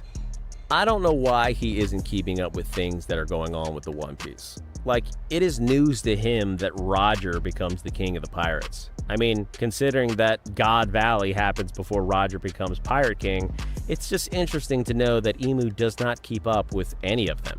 especially when he knows that they take out someone as strong as Domi reversed rocks. The same issue is still seen throughout One Piece and is a major annoyance for the plot. Things are about to go down. Gabon apologizes to the Atom Tree before he's about to cut through it and then complains that his back hurts as he's about to unleash an insane attack. These old heads are really different in One Piece. Imu, who is about to seemingly use Stigma on Luffy, then stops as Gabon unloads a Conqueror's-infused aerial attack called Kamudo that cuts through Elbaf's massive trunks like they're nothing. Imu proceeds to block and actually compliments him by acknowledging that his age doesn't make him any less of the Pirates King's wing. Gabon also just tells Imu that he is pretty old himself. He then unleashes a flurry of attacks, but it seems like Imu uses his new sword's Omen to injure Gabon, while simultaneously blocking with his Omen shield. The attacks are so powerful that they reach Nami's group. Usopp, while still leeching off his one hockey feat, clocks that it isn't Luffy putting off that kind of force. It's somebody else entirely, and someone incredibly powerful. We then cut back to the fight and see Gabon's hand severed. Seems like that Omen Blade does more than just injure him. I don't think he's dying here, but there's just too many threads still tied to him. The Ancient Kingdom knowledge and the actual scale of the threat is something only he can explain for now. That said, he does have more death flags than Shanks right now, so we just have to see where Oda goes with this. This again is one of the greatest showings in the series. Anyways, that's all I got for this video. If I missed anything or if you have something to say, please drop it down in the comments. Please consider liking and subscribing if you enjoyed the video, and I got more stuff coming outside the usual reviews, so stay tuned. And with all that out of the way, I'll see you guys in the next one.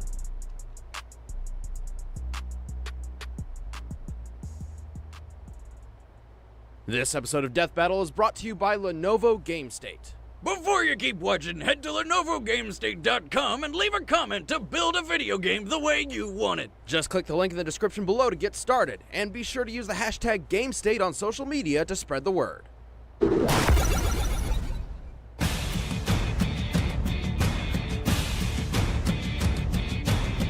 Since the darkest depths of the human psyche first created monsters, we've dreamed of harnessing their awesome power, like Red and his Pokemon Charizard. And Ty and his Digimon Agumon. He's Wiz and I'm Boomstick. And it's our job to analyze their weapons, armor, and skills to find out who would win a death battle.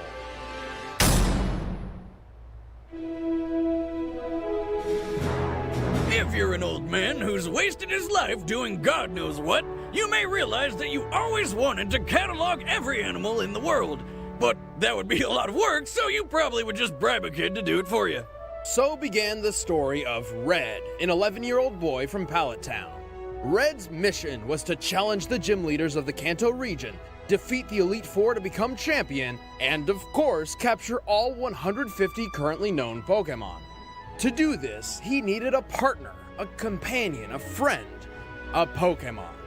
For obvious reasons, he chose the awesome Fire Dragon.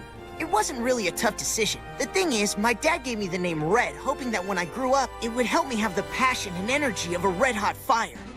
While exploring the world, Red and his Charmander began to grow and learn. Eventually, the little red lizard evolved into the 5'7", 200-pound mighty Charizard.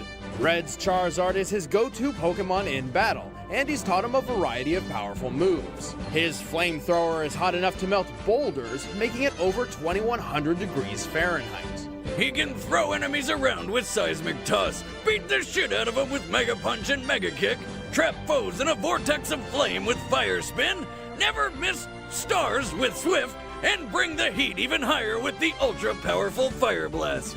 Being a trained Pokemon, there are dozens of other moves Red may have taught Charizard, including Blast Burn, the most powerful fire attack. Over the course of their adventure beating up lesser animals, Red and Charizard became more than just trainer and Pokemon. They became friends. And in the Pokemon world, a strong bond between trainer and monster can make crazy things happen. In Red's case, he unlocked the power of Mega Evolution. Mega Charizard X gets a major boost in attack, defense, and special attack, making him a far deadlier Pokemon than before. To add even more power, Mega Charizard X gains the Tough Claws ability, increasing the power of contact moves by 33%. But fighting with a Charizard has its own share of problems. Being a fire and flying type, a Charizard is weak to rock, electric, and water type attacks. And if the flame on the tip of Charizard's tail goes out, he dies. Man, that seems like the worst thing ever. I mean, could you imagine living in constant fear that, oh, I don't know, you'd get caught in the rain and die? Fortunately, a Charizard's tail flame burns so hot not even water can douse it so easily. However, Charizard's battle strategy relies entirely on Red's decision and direction. Without his trainer, he would be as random and unfocused as a wild animal. Luckily, strategy is Red's specialty. Red is famous for not just his unbreakable faith in his speed in battle. While still only 11 years old, Red defeated Kanto's 8 gym leaders, took down the criminal organization Team Rocket, and became the regional champion, all in less than a year. He's good, but he's also got one hell of a Pokemon on his side. Charizards are proud warriors. They dislike fighting weaker opponents and... Your video, Gamabunta massively upscales from Drunken Fist Part 1 lead, dodging Cloud to ground lightning from Raiga.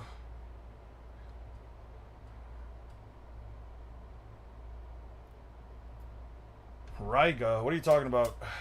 From Drunken Fist Part 1 Lee? When did Lee fight somebody that uses Drunken Fist?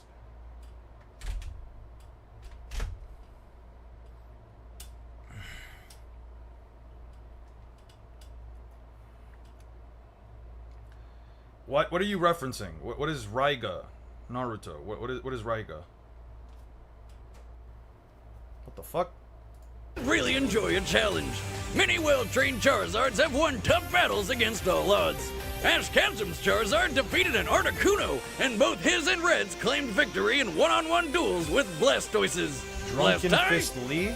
the water turtle that's hard to beat. Which, on paper, should have an I enormous don't think there's advantage. even But that's not one the mention of a lightning-style jutsu in the Kimimaru fight. Raiga having one of the 7 swords of the mist, if I remember. Oh yeah, I'm not using filler. I don't give a shit about filler. I'm not entertaining filler. Okay. Raiga Naruto.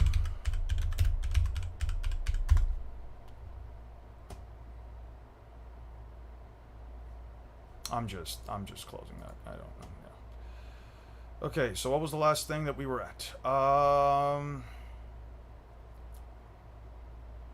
Dude, I just made this shit like 4 fucking pages thicker, bro. Alright. That filler Raiga lightning feat. Yeah, because I know who Raiga is. I've clearly read all of Naruto, so I'm supposed to know who a filler character is. No, you're fine. I get what you guys are saying, but yeah, filler fight, don't give a shit. I'm not going full on anime. I'm going like 70-30 anime manga. Okay, where is Drive Docs? Let me get a doc on my phone. There we go. Get me all the way down. Yeah. Okay, Rasengan. Fuck. Just shut me all the way back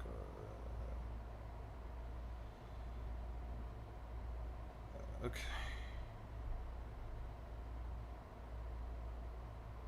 Okay. Flying into the air. That's the Rasengans. In order to send it flying into the air. Okay. From there... Fantastic. Don't care who Raiga is. I'm not entertaining some asshole from some random novel or some random fucking filler arc. I'm not entertaining that. The giant toads jump up in order to continue to attack the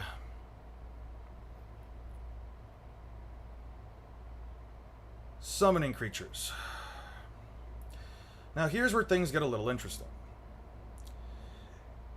One could potentially argue that Gamabunta has, at the very least, a relative attack potency. Let me pull up the Jiraiya stuff real quick. Naruto, Jiraiya, Itachi Pain Arcs. Okay, Damaken. Okay, so we do that. They fight all the way up.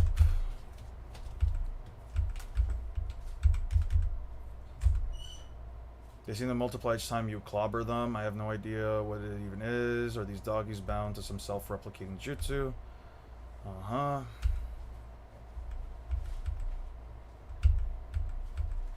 Okay.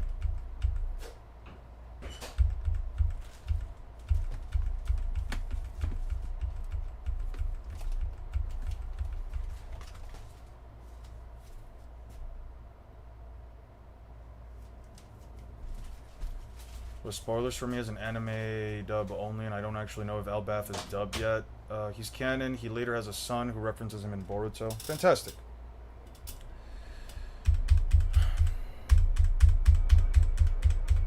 Okay. I could argue that it has relative attack potency to Sage Jiraiya.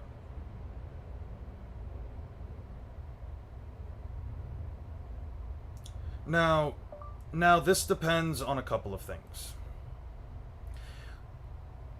Jiraiya has a statement that his massive Rasengan is powerful enough to carve away at mountains.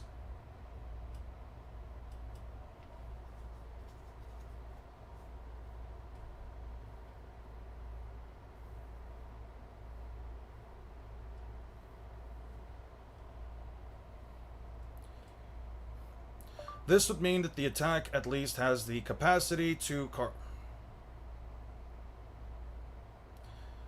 Most Naruto scalers like to scale this attack to mountain level,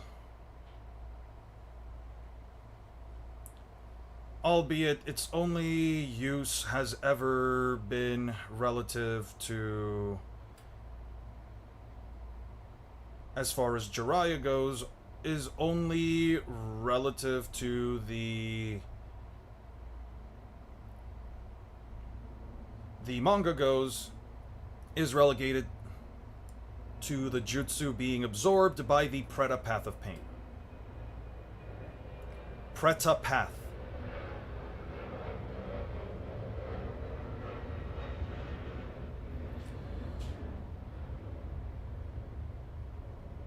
Having the capacity to carve away at mountains, albeit through its small size,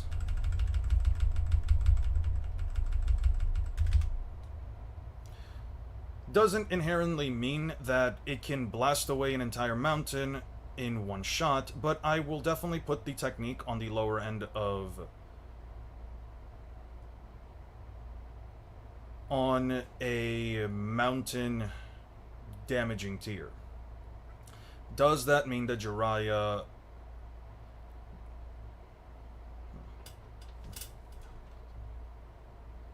well, yes and no.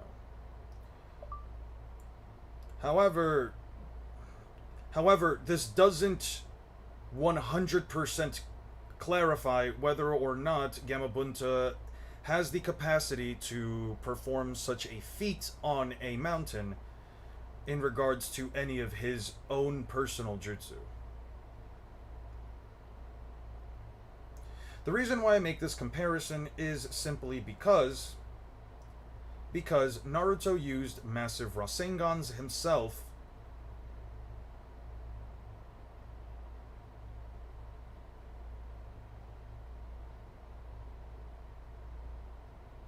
in order to knock up the paths,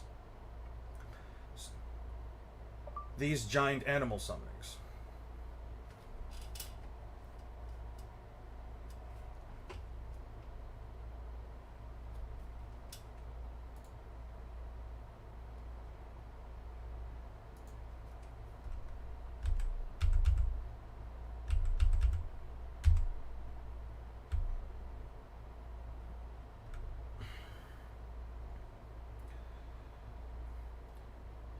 He also uses his newfound strength through Sage Mode in order to perform lift up a giant rhino charging at him and tosses him up into this. Also throws him into the sky. So for context here, Naruto needs Sage Mode, and specifically a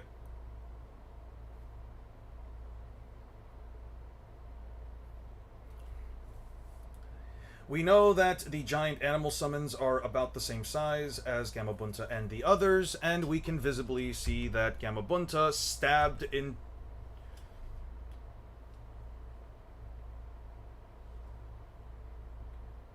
the giant dog summon. Meanwhile, Gamaken and Gamahiro sliced and bashed the rhino and bull summons. Now, I can't tell you if Naruto's massive Rasengan is as powerful as Jiraiya's massive Rasengan, without any statement to back it up. However, we know for a fact that Naruto, in this arc, has surpassed Jiraiya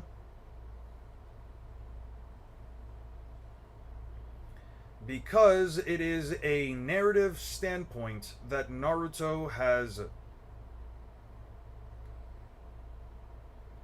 the main narrative focus of the arc. So I think it is completely fair to say that Naruto's massive Rasengan, even though I don't believe it can just one-shot a mountain, can at the very least also carve away at mountains.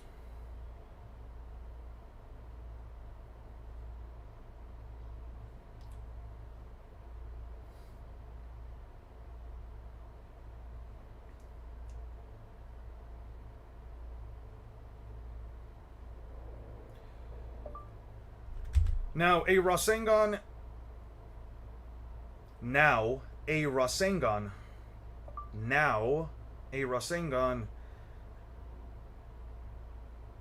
and a stabbing attack,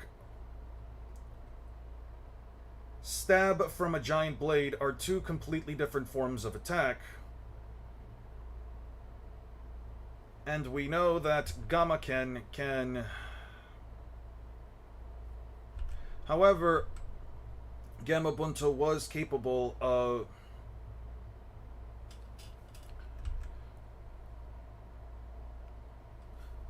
So, while I do believe that Naruto's jutsu can be just as powerful as Jiraiya's mountain carving jutsu, I don't really have a reason to believe that Gamabunta can carve away at mountains with his giant blade, or that he can...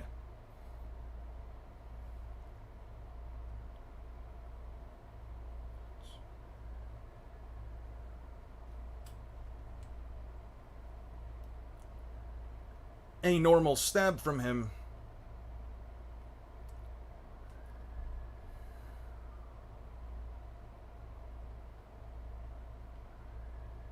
is any more powerful than Naruto's giant Rasengan. Massive Rasengan. Massive Rasengan. But even with that being said, I will allow it. And I'll agree that part of the reason why I say this is because, by that logic, if Gamabunta's blade stab has the force to carve away at mountains, it would make it more powerful than not only his water bullets,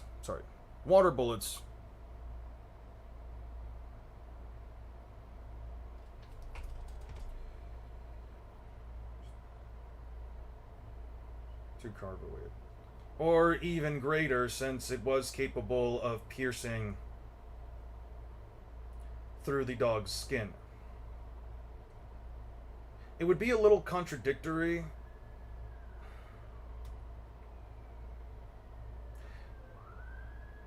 Obviously, it isn't a tailed beast bomb, but I do find it a bit strange that Gamabunta can stab with more force than his own water bullets that can barely clash with an air bullet that isn't as powerful as a mountain-busting tailed beast bomb.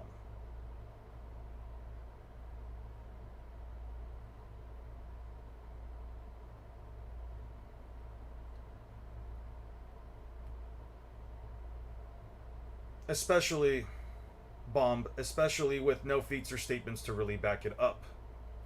This feat essentially boils down to whether or not you, the viewer, believe that Gamabunta's stab was more damaging or as damaging to the giant dog as Naruto's massive Rasengan. This genuinely just boils down to whether or not you think that Gamabunta stabbing the giant dog dealt as much, if not more damage, than Naruto's massive Rasengan. The final portion of the fight, time that Gamabunta is summoned, is actually in a flashback. During the attack of the Ninetales on Konoha. I'm sure many people misremember this moment by assuming that Gamabunta had a full-on scale battle with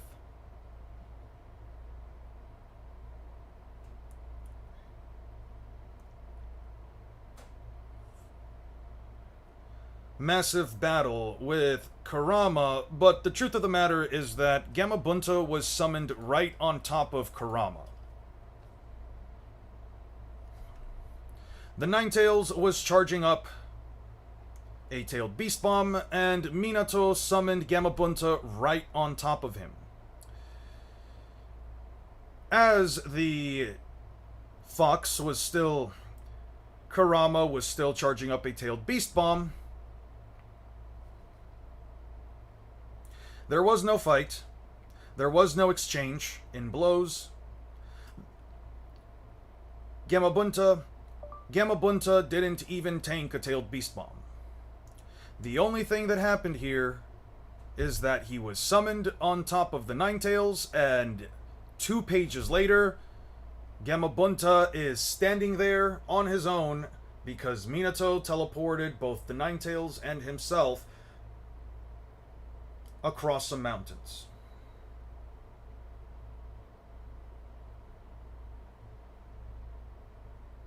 So once again, I have absolutely nothing to go off of.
Throughout the pain fight, the giant summons mostly have to deal with... Giant toads mostly have to deal with the dog summon that can constantly replicate itself after receiving damage. The only way they could have defeated it was by forcibly first taking down the animal path in order to undo the summoning.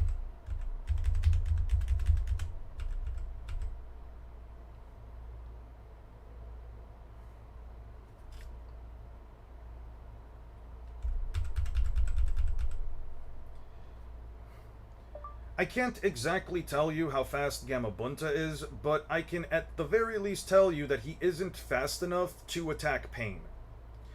Throughout the moments where Naruto was... After Naruto loses Sage Mode, He needs a bit of time in order to...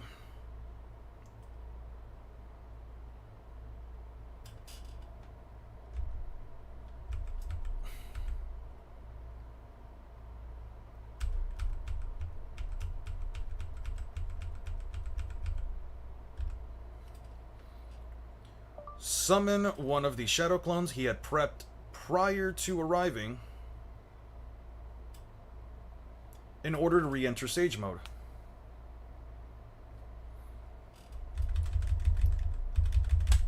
Gamabunta is actively seen attempting to stab and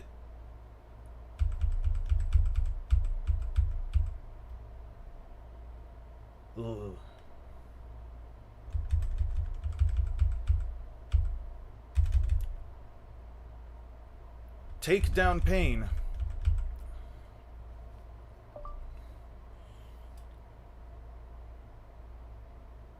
Who avoids every single one of his attacks. Pain is a bit interesting, in my opinion, because he doesn't necessarily have any quantifiable speed scaling beyond dodging one of Kakashi's lightning blades. Kakashi, as I mentioned before, used the lightning blade to... Kakashi, as I mentioned before, used the lightning blade in order to split a lightning bolt, so many people usually fall under the assumption that Kakashi should be a lightning timer thanks to this feat. Even though I would personally argue that the only way he reaches these speeds is by utilizing the lightning blade, since we know for a fact that it in and of itself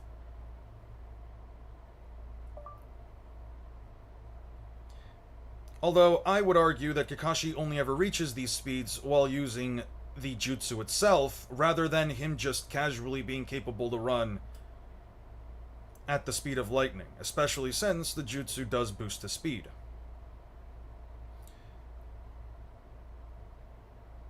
Whole point of the jutsu is that it also boosts the user's speed. Pain was capable of dodging one of these lightning blades at close point-blank range,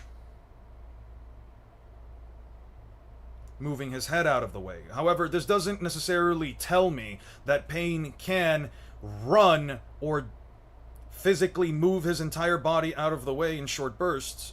However, for long distances at lightning speed or above. The simple fact here is that regardless of whether or not he is or isn't lightning speed when he's jumping around, Gamabunta couldn't land a blow, so he would fall under a slower combat speed than this.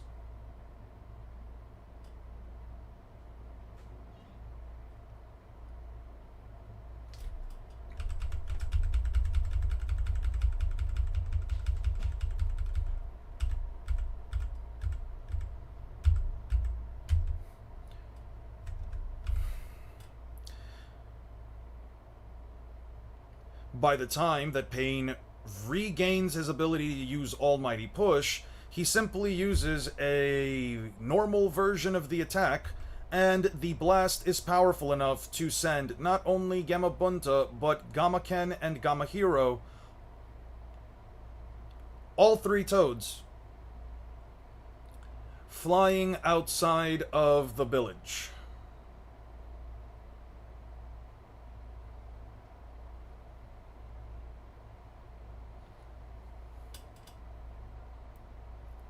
Which, once again, doesn't do a good job at describing his durability.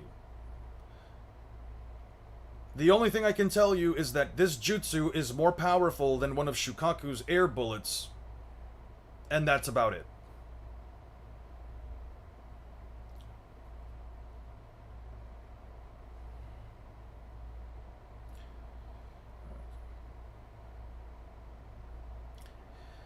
The only instance throughout the entire story that I can give you some kind of quantifiable scaling for Gamabunta is making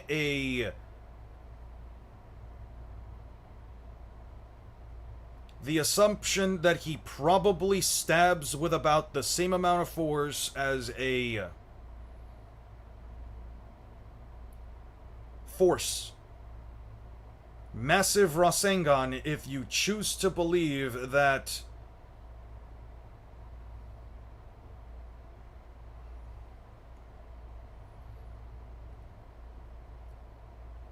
him not having the capacity to stab at an opponent that could dodge a point-blank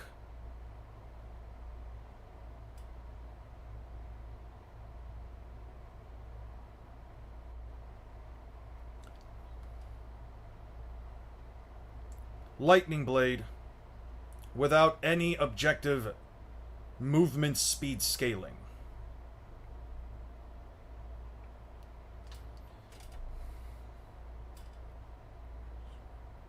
So with all that being said, why do I think that Luffy could beat him? Well, simple. If Luffy can knock back, it all boils down to personal belief. The simple objective truth is that Gamabunta tanks only 2 attacks in the entire context of the story.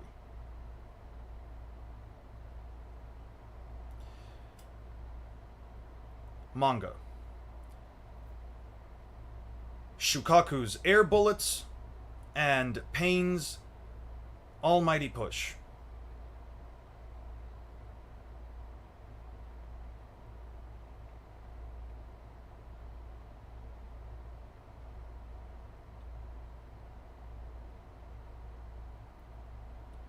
Gets hit with,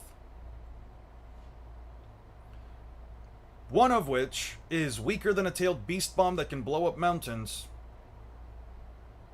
and the second of which is a jutsu that is more powerful than an air bullet. That's all I have to go off of.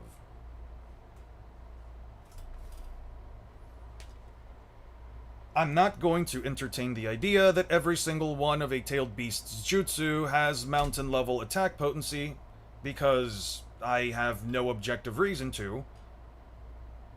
And I can't quantify how powerful Shukaku blowing away some trees is, because I have no statements in the series. Meanwhile, what I do know is that Monkey D. Luffy hits with more force than an explosion that is stated to have the capacity to blow away a smaller town. He has the capacity to shatter steel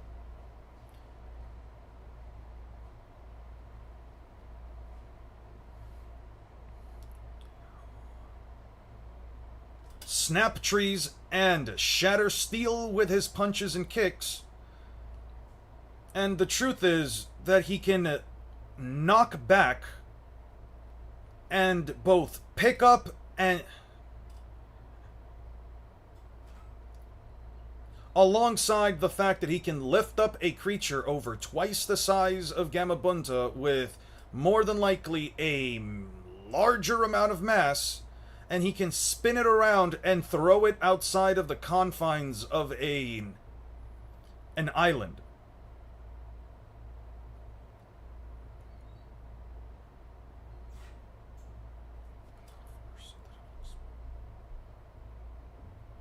Explosion that is stated to have the capacity to blow away a smaller town, or at least 6 to 7 houses. What are we talking about? We're talking, I'm writing a script right now, but I'm using speech to text, so if you hear me saying segmented statements, it's because of that. Fuck me, I added like 4 more pages to the voice recording, dude. Fuck me, man. I hate going into so much fucking detail. Meanwhile, what I do know is that Monkey D. Luffy hits with more force than an explosion that is stated to have the capacity to blow away a smaller town. He has the capacity to snap trees and shatter steel with his punches and kicks, alongside the fact that he can lift up a creature over twice the size of Gamabunta with more than likely a larger amount of mass, and he can spin it around and throw it outside of the confines of an island. Remember how Naruto could lift up one of those giant animal summons from the animal path?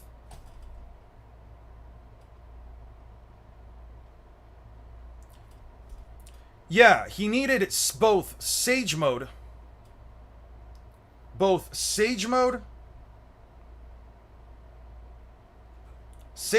in order to perform the feat, which is at the very least a 10 times amp, and through the visual indication of the panel that I'm presenting to you this very moment, you can see that the giant animal summon is at best only about as large as the giant toads, which, like I said before, are anywhere around 17 meters tall.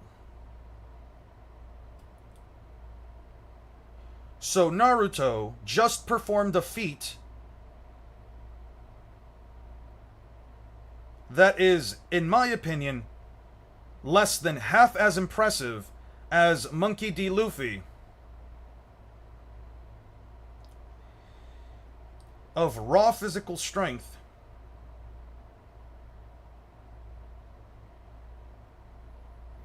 in the first 100 chapters of the story.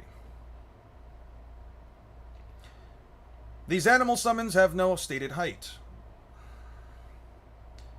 The fact that Luffy and one of his crewmates can literally lift up,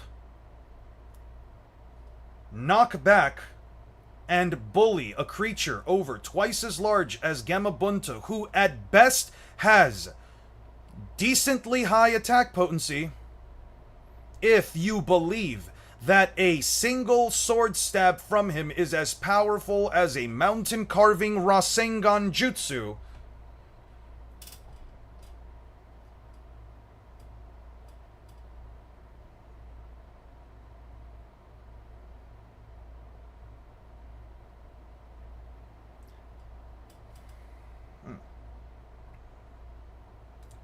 is enough reason for me to sit here.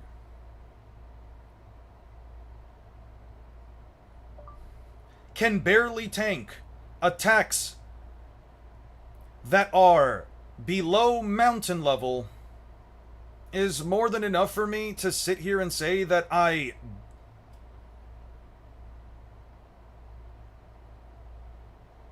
that are weaker than mountain busting tailed beast bombs.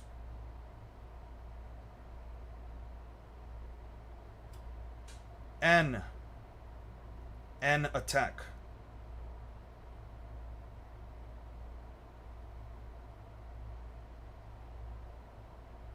Is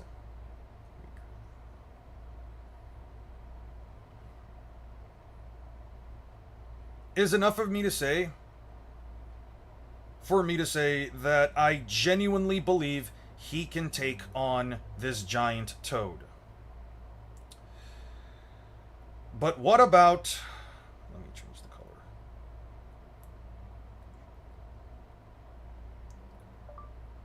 But you forget one thing, Eon. Even if you want to downplay Gamabunta as much as you are doing right now, you can't ignore the fact that he has the water bullet jutsu.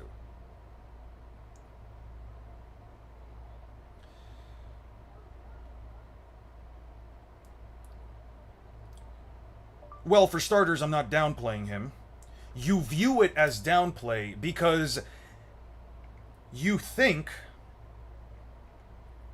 You view it as downplay because you cannot stand the fact that when someone sits here and looks...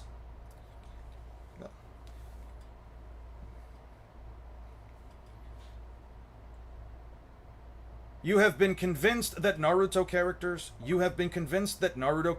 are stronger than how the series presents them, and you ignore the context that most of the feats that happen within Naruto are extremely self-contained.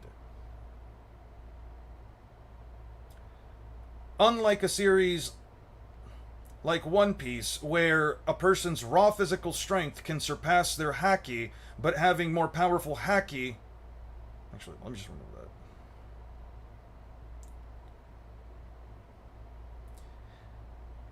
The only thing I can potentially provide The only thing I can potentially provide is a raw speed feat,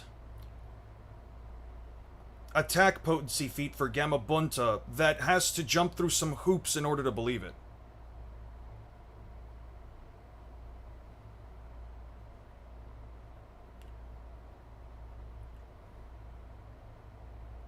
Where I have to jump through some hoops to believe it. And it doesn't change the fact, even then, it doesn't change the fact that the water bullet jutsu can't hurt Luffy.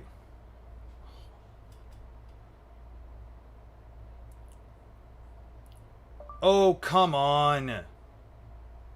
You cannot be serious.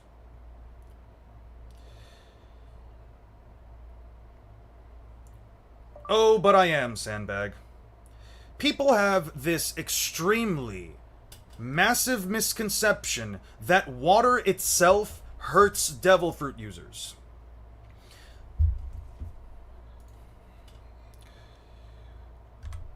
All water is the ocean. SBS.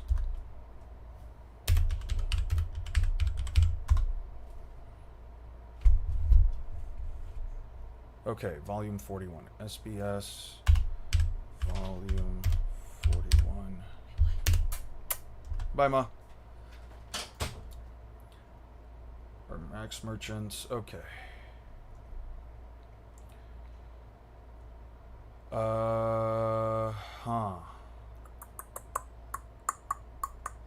Yeah, where do people get that idea devil users have a weakness to drowning? What kills them is their weakness to drowning.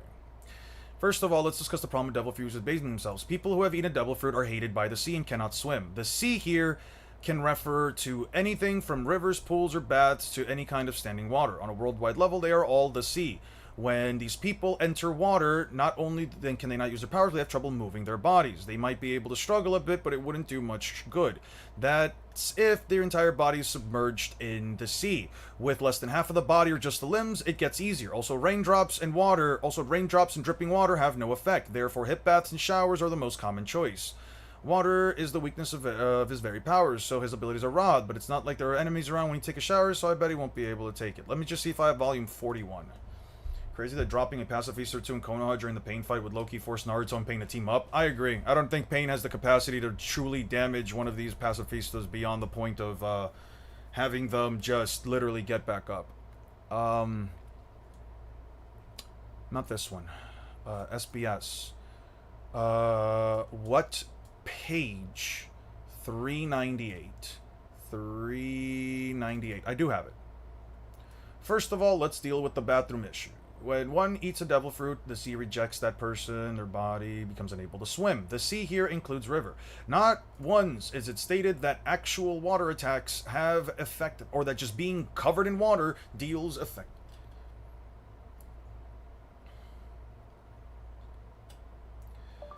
In an SBS, Oda is asked a specific question about devil fruit users and water, specifically when it comes to baths and showers.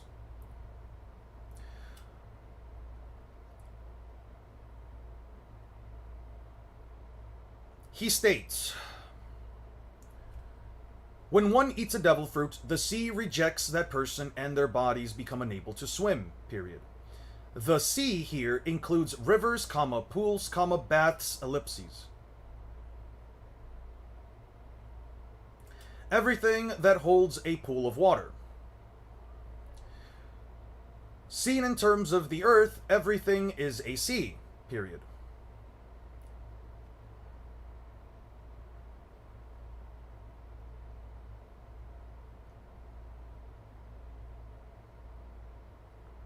So, when one with powers enters such places, naturally their powers don't work as well as expected, period.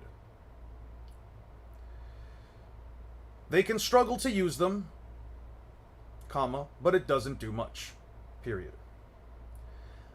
That's if their bodies, their entire bodies,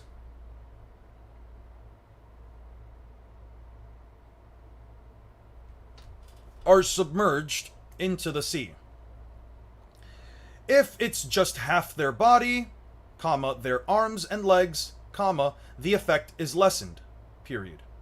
Water that washes off, comma, like rain, comma, has no effect at all, period. So usually, comma, they'll just submerge halfway or take showers, period. It's in this very statement that we get an idea of what exactly, how much of their body needs to be consumed by water in order for them to be weakened to the point that they can no longer move. It is never once stated, nor implied, that water itself deals damage to Devil Fruit users, and bringing up some random fucking panel, out of context scene, like Luffy being taken out by a bucket of water from one of the movies where they are literally inside the dream domain of the person who put them inside said location, isn't enough for me to say that a single water bullet jutsu is enough to put down Luffy, especially since the water bullet jutsu would count as blunt force, a blunt force attack. The water bullet jutsu is not a cutting attack. It is not a piercing attack.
Second data book.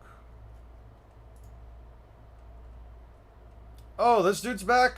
Jesus Christ. Hey, Malik's back. You ready to insult me again for easily disproving the garbage that you tried to argue? Oh, you're back on Guy?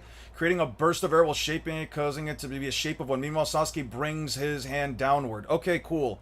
Cool. Still just a regular pressurized punch. Fantastic. So, fantastic. A random pressurized air punch can look like a fucking tiger, and a lightning bolt, and what is essentially just a lightning bolt, can only be turned into a dragon. Fantastic. That doesn't explain to me how the jutsu is any faster, is being enhanced in any way in terms of its damage, especially since Sasuke is literally just pouring the entire jutsu down, at what is just pulling down all of the lightning from the thunderstorm all out at once. But yeah. Wow. Dude came in out. I swear this guy was talking about Boruto versus One Piece yesterday. This can't be a real community. Versus Boruto? Who the fuck told you that I'm talking about One Piece versus Boruto, though? Yeah, they all get speed blitzed. What's the issue? Hop in VC. Come on, man. Hop in VC. If you're not afraid to have a discussion with me, then just hop in VC. It shouldn't be that hard for you, right? Since you clearly seem to know all this garbage. There it is. That's what I was looking for. Print screen. There we go. I need this. So what does this say?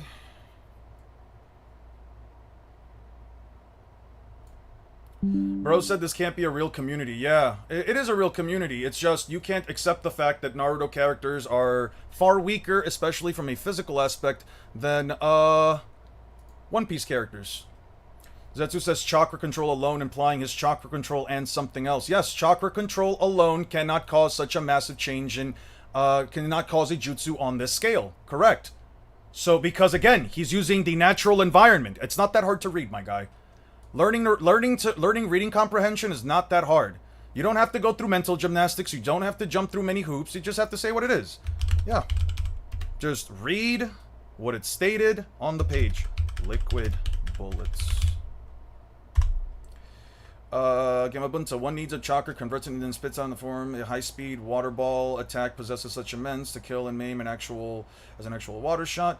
While this is a water jutsu, it can be employed where there is no water. A great advantage. It's also possible to increase the power of destruction of the balls by building up the chakra. Life-threatening shot determined while needing chakra. Cannonballs. Watery cannonballs are propelled at Gamabunta. Their dimensions are extremely large in scale, akin to a small cliff. By taking advantage of gravity, they brutally increase in power. Sasuke's Rinnegan operated and perceived stop time in Momoshiki's dimension. Fantastic. That perceived Ishiki rods, are you shrinking yet One Piece blitzes? Yes, 100%. 100%. Because being able to see someone in stopped time, specifically when it's an ability that has never been described as such, whenever it's considering the fact that the ability itself only affected them, and Sasuke as a Rinnegan user, likely a Dojutsu ability from Momoshiki, but anyway, considering that the Rinnegan has showed the ability to also show immunity to certain Dojutsu abilities, like, oh, what was it again? Oh yeah, like the Infinite Tsukuyomi doesn't necessarily mean that Sasuke all of a sudden has immeasurable reaction speed or whatever, because that would just mean that Sasuke has better reaction speed than Naruto, who could react to the Ishiki's rods, meanwhile... Sasuke couldn't. But, yeah. Wow, Malik. Talking a lot of shit, but you won't have an actual conversation with me. Also, yeah, Ishiki easily gets speed blitzed in One Piece. Unlike Naruto and these guys, One Piece characters aren't reliant on the opponent having a chakra or having a chakra signature in order to be able to pick up what their next attack is going to be. Yeah, it all works off of intent. Haki works all off of intent, so yeah. While Ishiki can make himself really small and really fast, they will always know the inception of his attacks before he does it, because that's how Haki works, you know? Man, let me guess. He left? Let me guess. Boy got angry. Boy got angry again, came in to say what he said, and... Oh, look. He's getting so... He just decided to rage quit. Oh, no. Bro, I'm telling you. Just have a conversation with me. Just hop on VC. My god, stop typing. I mean, yeah, he left. He 100% left. This dude, there is no way this dude, even remotely, is going to stick around. He's still around because of I don't know. Anyway, I'm going back to this. Even the data book essentially describes it as a giant cannonball, as a gunshot, as a... destruction of the balls themselves and builds up chakra inside of them. Even the data book entry specifically says as condensated balls. The same way you wouldn't stick around for Sage video. I didn't stick around because I don't like typing. I wanted to have a conversation with the guy. He didn't bring me up. He didn't send me a Discord call. He didn't do anything. So how can I have a conversation with somebody who literally won't even let me talk to them? I'm giving you the option to. He didn't give me. Motherfuckers was getting hard debunked by Mio Boku Merchant. I don't know who the fuck that is. Saying that I'm getting hard debunked by someone who doesn't read or watch One Piece is not necessarily the comeback you think it is, but sure. By the way, so, what are we gonna do? I'm giving you the opportunity. He was coaching you and begging his chat not to dunk on you. Who was coaching me? What kind of scenario did you just build up in your head? Who could have possibly have been coaching me?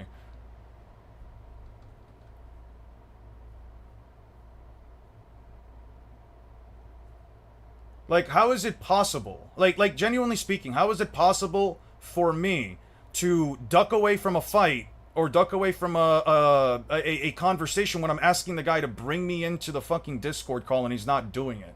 How am I and then I just decide to leave because fuck it, there's no point in me doing it. They're gonna just say whatever the fuck they want to say, and obviously I can't have a word in, especially on a fucking YouTube comment section. It's very hard, so I'm trying to let you know that you can come in here, have a conversation with me. But anyway, yeah, bro just made up some shit. Who the fuck is Mio Boku? The fuck are we talking about?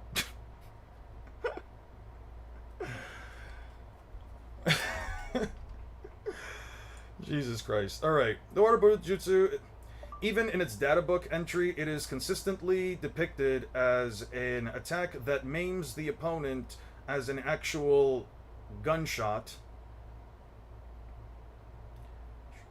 It's described as a cannonball. And whether or not it is a large mass of water, the simple fact is that as long as it is a...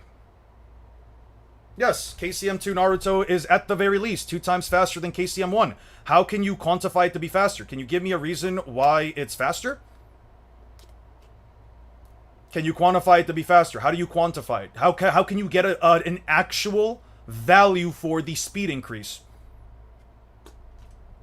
Because 2 times light speed is the bare minimum I can give it. I go by bare minimums. I don't go by any massive wank scale. And if you think, oh, but you scaled Luffy to be X amount, yes, because that is the bare minimum Luffy should get. Yes, that is the bare minimum Luffy should objectively get. I cannot give you any kind of an objective scale for how much faster KCM2 is over KCM1 without at the very least saying it is at least 2 times faster, which I think is a very generous claim.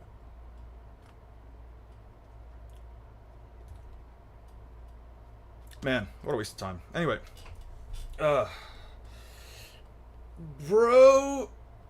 Bro's doing the same thing. Actually, you know what? This is a little different than all the other ones that we've had. This guy's a little different than all the other dudes because unlike all of them, he's the type that's going to be a little bit sassy. He's going to say a couple things, probably call me a moron or an idiot, attack the community, say, "Oh, you guys just don't get it. This is really this community or whatever." And yeah, he's going to bring up some other YouTuber or scaler instead of just simply, you know, having a conversation with me and you know, one-on-one, no one else, and you know, just trying to understand each other. If you can argue any of your claims, you are more than welcome to do it. KCM at the beginning of the war can barely tag White Mask Obito with his chakra arms and that are a blitz tier above him. What makes his chakra arms a blitz tier above him? Via combating and relative to the Susanoo limbs, what makes them a blitz tier above himself? What exactly proves that? By the end it stated they are become relative to Jubito before his mental breaks. By the end, it stated they are becoming relative. Can you give me a chapter for that? Can you give me a chapter where that's stated? Before becoming a pacifista, had all 3 advanced. Personally think Kuma before becoming had all 3 forms, and that Bonnie has the potential to do the same. There's nothing to back that up. How exactly do you even remotely make any of those claims? How do you prove any of that garbage? 5 Kage Summit Sasuke MS abilities are clear blitz tier above himself. What makes 5 Kage Summit Sasuke's MS abilities a quote-unquote clear blitz tier above himself? Because saying that it's a clear blitz tier means that it is an objective fact. There is no way of even remotely interpreting it as anything else. And guess what? That's not true. Jesus Christ. Literally, Amaterasu is only as fast as his own perception speed. A guy who got perception blitzed by the Raikage, mind you. Who is stated to be almost light speed. Come on, Malik. I'm giving you a chance to have a conversation with me, dude. Just make it easier on yourself. You don't have to type up all that garbage. I'll give you a chance to talk. I'll be quiet. Is not as fast as Amaterasu. The Raikage in V2 stacking body flicker is nigh perception blitzing him. Now, he's maneuvering around Sasuke. That's a little bit different, but yeah. Sure. Yeah, he's perception blitzing Sasuke, even though Sasuke quite literally still reacts to him. Right? We're just going to ignore that? We're going to ignore the fact that Sasuke quite literally still reacts to him, though? Still spawns it? Still spawns the Amaterasu and everything? Reacts to the attack, does the whole thing, you know? Sasuke looks left, Raikage comes from the right, Sasuke still reacts. Oh, look at that. I know there is no way to prove that it's just an agenda slash headcanon. Yeah, okay. Is it wrong to scale Luffy to sextrillion times fast? You can scale him whatever the fuck you want as long as you choose to believe it. It's stated light speed. No, it's not. Objectively speaking, no, it's not. No, it's not. No, it's not. Absolutely not. What is the word right here? What is the word right here? Look at this word right here. Let me make it easier for you. Right here.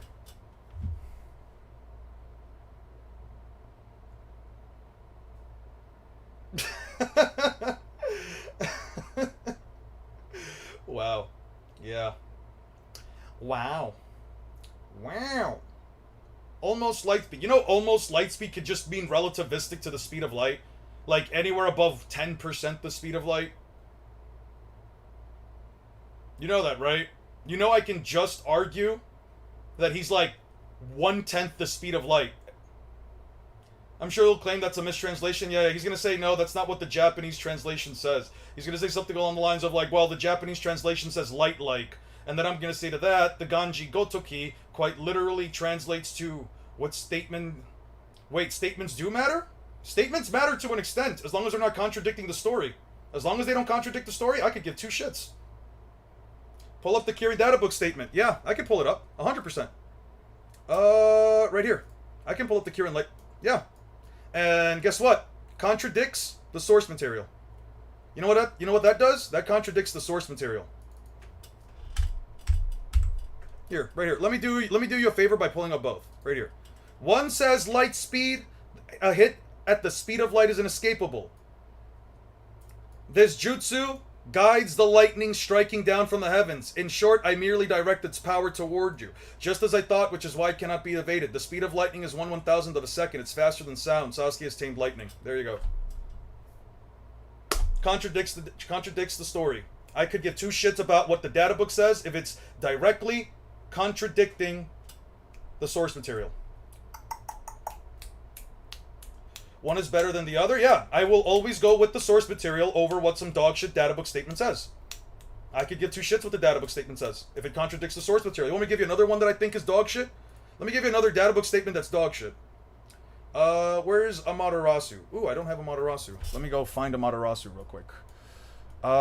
Search Amaterasu.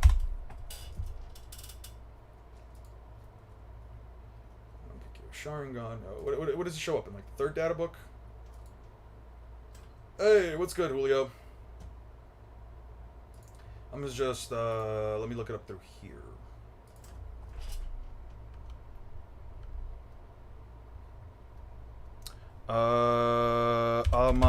Amaterasu data book.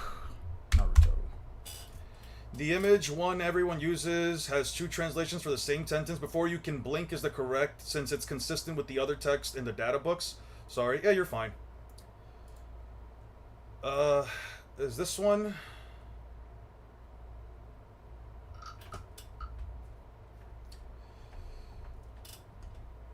Why the fuck would Itachi, who scales to... Why does Itachi scale to KCM1 Naruto? Why does a sick Itachi scale to KCM1 Naruto? What are you gonna bring up? Let me guess. You're gonna bring up this statement right here? Let me guess. You're gonna bring up, what is it? You're gonna bring up, this feat right here, where Naruto jumps up at Itachi falling down?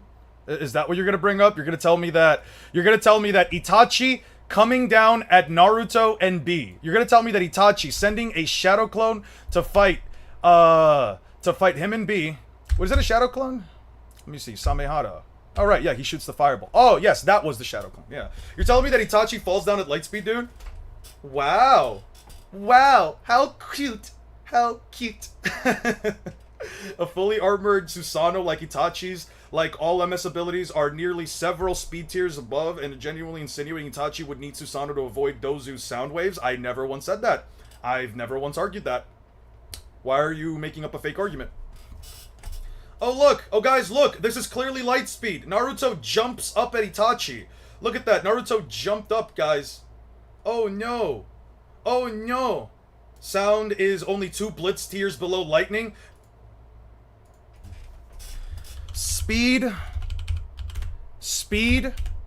Let me teach you something about this, Malik, because I feel like you're a very casual scaler and you look at things from like the most surface level possible. Speed of sound in meters per second. Let me show you something really funny. Meters per second. All right. 343 meters per second. Speed of lightning in meters per second. Oh, look at that. 4.4 times 10 to the 5th power. You know what 10 to the 5th power is? Do you know what math is? 10 to the 5th power is basically translates to 5 zeros. 5 zeros. So yeah. You could say it's a blitz tier because you're maybe looking at like versus battle wiki or some garbage and saying that like, oh yeah, it's a blitz tier above. But when you look at the actual speed, you know what? I'll even go to versus battle wiki. Speed versus battle wiki. I'll even show you it. Speed versus battle wiki. You're saying that it's a blitz tier. You realize that like the difference between, and we'll just use meters per second. We'll just use meters per second. You realize that the difference between, I don't know, the speed of sound and, I don't know, supersonic. Where's the speed of sound? Oh, transonic, right here. You realize the difference between, like, the speed of sound and, like, lightning is, I don't know. Oh, yeah, over 1,000 times. Not just a blitz tier.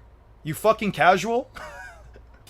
Sorry, I don't mean to insult you like that. I don't mean to call you a casual, but, you know, when you say things like sound is only 2 blitz tiers below lightning, and then I pull up, I don't know, one of the things that you, scalers like to bring up, which is versus battle wiki, you know right here that, like, this just being 2 blitz tier above, or whatever the fuck you mean by that, doesn't necessarily mean that a character is all of a sudden within, like, I don't know, 5 or 10 times the speed difference. You say casual like to stay here? I never said Itachi was relative via fighting Naruto after making several clones. Why are you giving me arguments? Then why are you saying that Itachi is relative to Naruto in terms of speed? Because Naruto doesn't once run in the entirety of this fight. You want me to pull up the panels? I can pull up the panels for you, my guy. This is the only panel you can use to scale Itachi to light speed. Here, let me show you. They're talking. Look, they're yapping. Look, they're fighting. Do you see Naruto flickering towards him? Do you see Naruto running towards him? Oh, look at that. None of this here is light speed. You can interpret it to be light speed if you want, but you can't necessarily make an argument for it.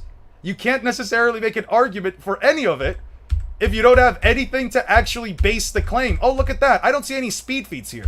I don't see any wrong distance speed feats. I don't see Naruto running around at light speed anywhere here. Man, it's almost as if Itachi isn't light speed. It's almost as if Naruto's only light speed feat is him running. So you have to use headcanon? Yeah, you have to use headcanon. Because otherwise you can't get Itachi to light speed. Because there's no way to get Itachi to light speed. Because you would have to be genuinely disingenuous to get Itachi to light speed.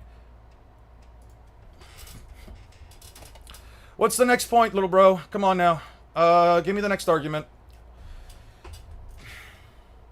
You can, if you think I'm misrepresenting your points, it's like AMV Toon. Make sure when I debate you, you don't try to use your viewers' arguments. I don't really need them. He gets mad at them, like, who said he didn't write the data books? Who said they use special metals? Who the fuck said...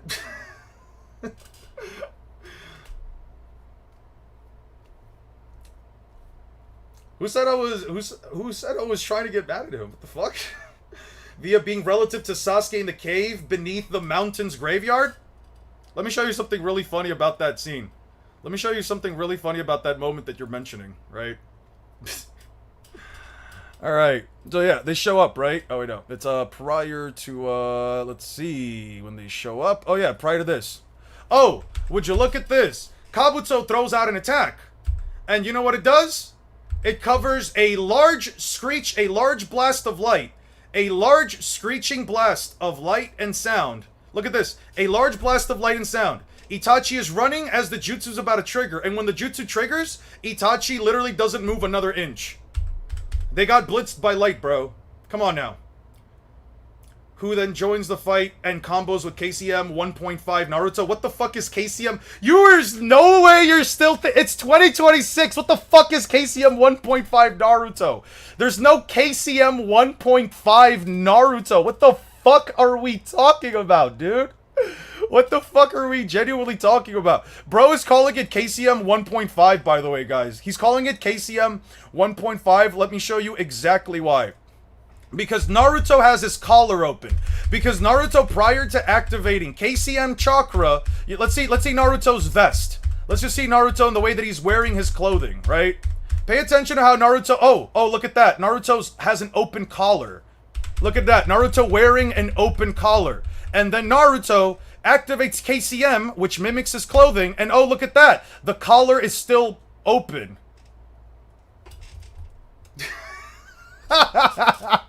Bro really said, yo, this is how I know this dude's a casual. Okay, I'm sorry, but like, we cannot have a conversation. You're too much of a casual. You're too much of a casual. It's basically like arguing with a guy who's just not ever going to change his mind. Not because the evidence that I will present is just bullshit, but because the evidence that I present, you're just never going to accept anything. You're taking this shit and accepting the fact that this is KCM 1.5. There's no such thing. It's never described as such. It's never called it such. That's a fan term that people used because after Naruto discovered ACM2 stifles them. Are you trolling? What ability stifles them? What ability are you talking about? What are you fucking talking about stifling? It's actually KCM 1.269, yeah. Jesus Christ. I am in actual tears. Yeah, there's no such thing as KCM 1.5. That's a fucking fan term, dude. That's a fucking fan term. Jesus Christ. Yeah, okay.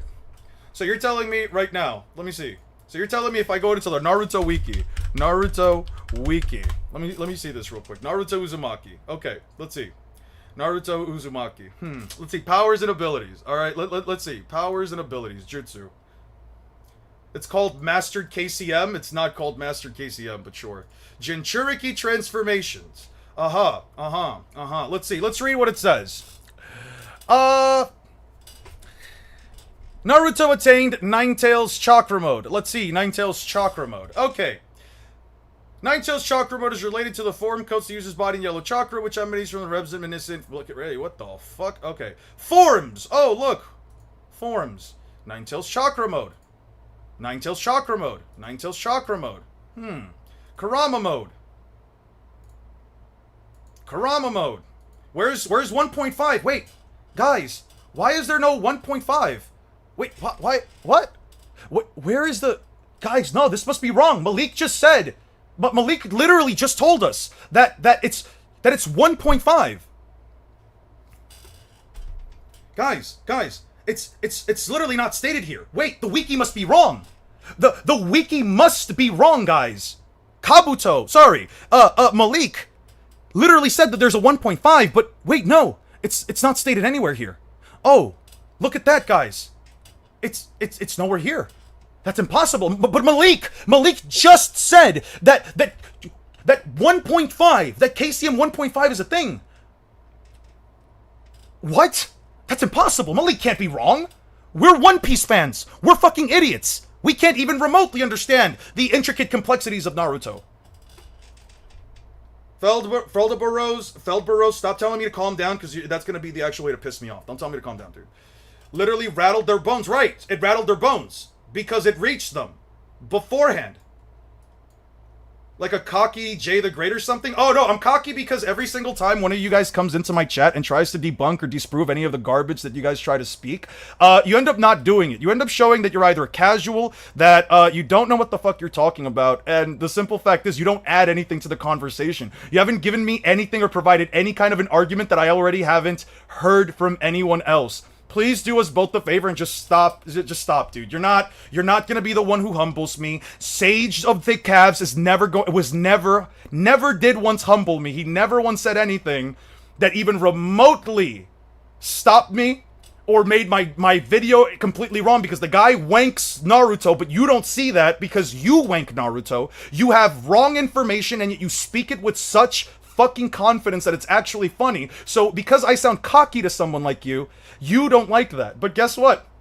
Only this actually debunks something. Yes, it does debunk something.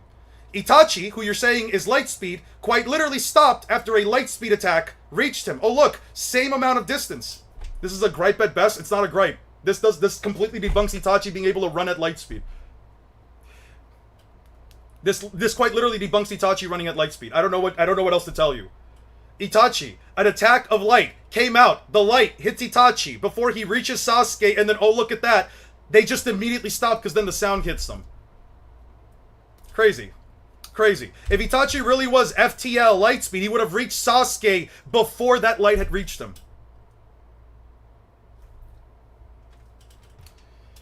Oh, man. Just put the fries in the bag, Malik. Come on now. Just put the fries in the bag.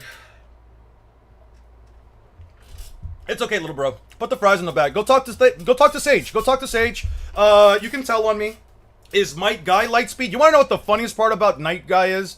Let me show you something. Even in Versus Battle Wiki, the fastest you can get to Night Guy is anywhere around the speed of light because he's causing changes in space or whatever. He's bending space somewhat. That's like the closest thing. We are not the noodles. Yeah. Travel speed equals combat speed. Your own words. Yeah. Anyway. Easy claps. Easy debunk. What's up, Barkos? Okay. I think child labor is still illegal. Keck? That's crazy. I don't know why you bring that up, but sure. Man. I love being cocky because literally none of you can actually walk in here and disprove me. Literally none of you can do it. You walk in here with so much force, but then as soon as I literally bring up the panels and show you that your interpretation is nothing more than an entirely hyperbolic stance, that's when all of you... That's when all of you literally just start crumbling down. So again, you can view this entirely. Literally said KCM2 is on. Yes, that's the bare minimum I can give it, if I were to be generous. We know that he increases the amount of Kurama Chakra dramatically. Increases the amount of Kurama Chakra. He's mostly just getting actual... He's mostly having full cooperation from the Ninetales. If we know that Chakra is used to amp stats via Amado's panel with Kawaki defense and offense, cool. Fantastic. Prove to me that Naruto moves faster than twice the speed of light then. Give me an objective piece of evidence. Not some interpretation, not just some random bullshit, not I think. No. Give me an objective piece of evidence that says Naruto is over twice as fast in KCM2.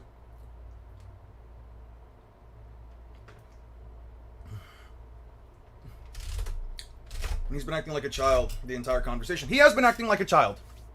He's not putting the fries in the bag. He's not giving me anything. Actually, I can get KCM2 millions of amps. Let me guess, you're using the Sakura statement where you have to basically... What was it? It's the Sakura statement, right? It's from the Sakura novel where like they say that it's orders of magnitude, even though orders of magnitude doesn't specify a specific amount, so the bare minimum you can go for that is 100 times. So you can just say that KCM2 is 100 times of an amp above base, and base Naruto isn't close to light speed. So, yeah. No, not that. Oh. Then I have no idea how you get KCM2 Naruto to millions of times of an amp. I mean, even with millions of times of an amp, I could get Luffy faster off a low ball. I want to hear the KCM2 Naruto. Yeah, please provide for us the KCM2 Naruto millions of times amp. Cool. Yeah, the minimum for orders of magnitude is 10, but order of magnitude, not orders. Faster than lightning statement, right? I think that's not orders of magnitude faster than lightning. Stop beating your schmeat on stream, bro. We can hear that. I'm clapping my hands. I'm joking about feeling called out. The best Naruto speed feat is dodging Madara's Light Fang. Yes, yes. When Naruto dodged the Light Fang, which these Naruto scalers always seem to forget that Naruto has precognition beyond that of Sage Mode. All we need is V1 Lariat being relativistic, then calc stack from there, no? How do you get it? Okay, so sure, you can get it to relativistic. And how do you calc stat without any objective calculations? How do you calc stat without any objective way of providing an actual stack for the tailed beasts? How do you quantify it, huh? How do you quantify it? Or is it the tail stack amp? The tail stack amp also works. In fact, Naruto dodges its V2 trying to kill him. Correct. Sure. How much faster is V2 than V1, Malik? Answer my questions, Malik. Stop bringing up bullshit that we all already know, Malik.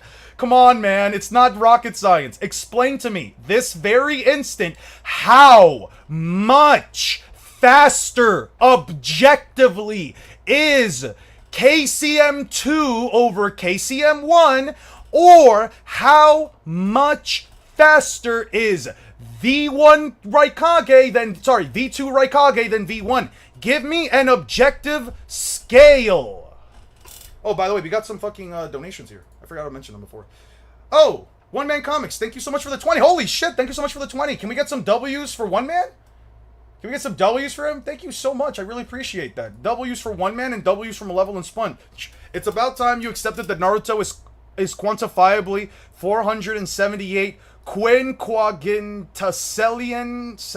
Wait, let me see if I can read that. Quinquaginticentillion times faster than light and speed blitzes and one-shot Superman, let alone someone as weak as Luffy. Type shit. Type shit. Type shit. No, I agree. Naruto is that big-ass number faster than the speed of light. He can 100% just go around the whole planet like 5 billion times in a single plank instant or whatever the fuck. Yeah. And One Piece characters are slower than lightning. Kizaru's light speed is just plasma. Kizaru is only as fast as a bullet.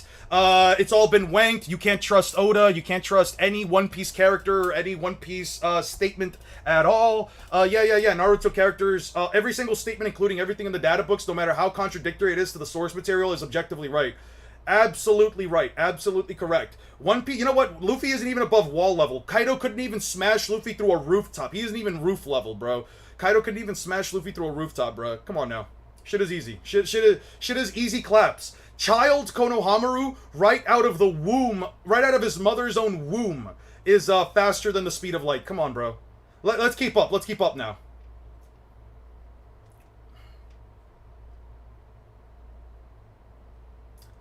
Yeah. What does Evil Eon do? Yeah, Evil Eon sits here and tells people that One Piece is trash because the animation looks goofy, bro. That's what Evil Eon does. Evil Eon is essentially the most disingenuous Naruto power scaler. Oh man, no comments, Malik. Come on. I personally believe the closer your approach speed of light, the closer your combat speed gets to your reaction speed. Perhaps sensory abilities heighten only the reaction speed, so they don't combat this. The speed plasma travels at is anywhere from 50% the speed of light to FTL scientifically. While Zadoksta, we don't go by science on this channel. We go by our own subjective opinions, and I think that plasma is not even as fast as sound. I would argue that because it's One Piece, and because there's an unwritten statement in the large anime Mount Rushmore, the Mount Rushmore of anime, there is a hidden stone slab that only Naruto scalers can read. Anyone who has ever wanked Naruto in their lives can 100% read this stone tablet word for word, and it says that One Piece, objectively speaking, no matter what the author or statements or characters or whatever the fuck says, can even surpass the speed of sound. Or whatever the fuck, yeah. The next level arguments will need to reach at some point. Not every transformation amps all stats. Is there a reason to say it can amp speed? I legit don't know. No. The reason why they think about it is because the reason why they think that is because Naruto, when he first uses KCM2, literally just blitzes a bunch of tailed beast bombs. Is there a blitz gap that is inferable in Naruto? Nope. Like blitzing being a Gates level difference or a Sage Mode level difference? I can't answer that. Or is there an instance like that? If there has, we can wank it. I mean, you can probably say, like, Naruto kicking, I don't know, Naruto kicking pain away with Sage Mode and saying that a Blitz tier in Naruto is 10 times, maybe? But cool, you get KCM2 Naruto to 10 times FTL. Fantastic. Cool. That's still slower than Luffy in, What point in the series, that's still slower than Luffy, technically, after the Bluno fight. Yeah, like, there's no way to properly quantify it without either jumping through some mental hoops or choosing to accept or not accept certain evidence. Definitely left to go snitch. Yeah, he definitely left to go tell his daddy, Sage of Thick Calves, to, squeeze him with those said thick calves. I don't know. Where the fuck's dude at? Oh yeah, he just left. Low-key, I can't stand One Piece Lander, but when Demon Slayer enters, I actually get pissed off. Demon Slayer's isn't even past town level, from what I'm aware. What did I walk into? The guy from yesterday, that's slower than Luffy and Bluno, in the Bluno fight. Yeah, I can unironically, after beating Bluno, Luffy fights against Rob Lucci, who is canonically 4.8 times stronger than Bluno, and the only thing that Luffy did in that entire fight was, the only thing that Luffy did between fights is, specifically, eat and nearly drowned. Those are the only things that Luffy did between the Bluno fight and the Lucci fight. Luffy can grow at least 4.8 times stronger after a fight and after a meal. Specifically, the one with Bluno was a massive curb stomp, so it would honestly only come to reason that a character who can get that powerful would get more powerful after, you know, fighting an opponent that actually does push them. But yeah. Biologically, humans, the chain of body movement is travel speed, combat speed, and reaction speed, with attack speed, physical speed, perception speed now. Does that 4 less brain cells just means you need to catch up and put in a bit of extra work? I think Eon is just complaining now. Or venting. I'm not. I kind of just got out of my groove. I have to be like in a certain brain style. No, not for Bluno. Like, the first ever use shouldn't be 10 times the speed of light. Why not? He's already dodging beams of light from Foxy. He's already dodging literal beams of light. Why can't he be 10 times faster than the speed of light? Second gear is a 10 times amp. Why not? Yeah, Foxy, literally.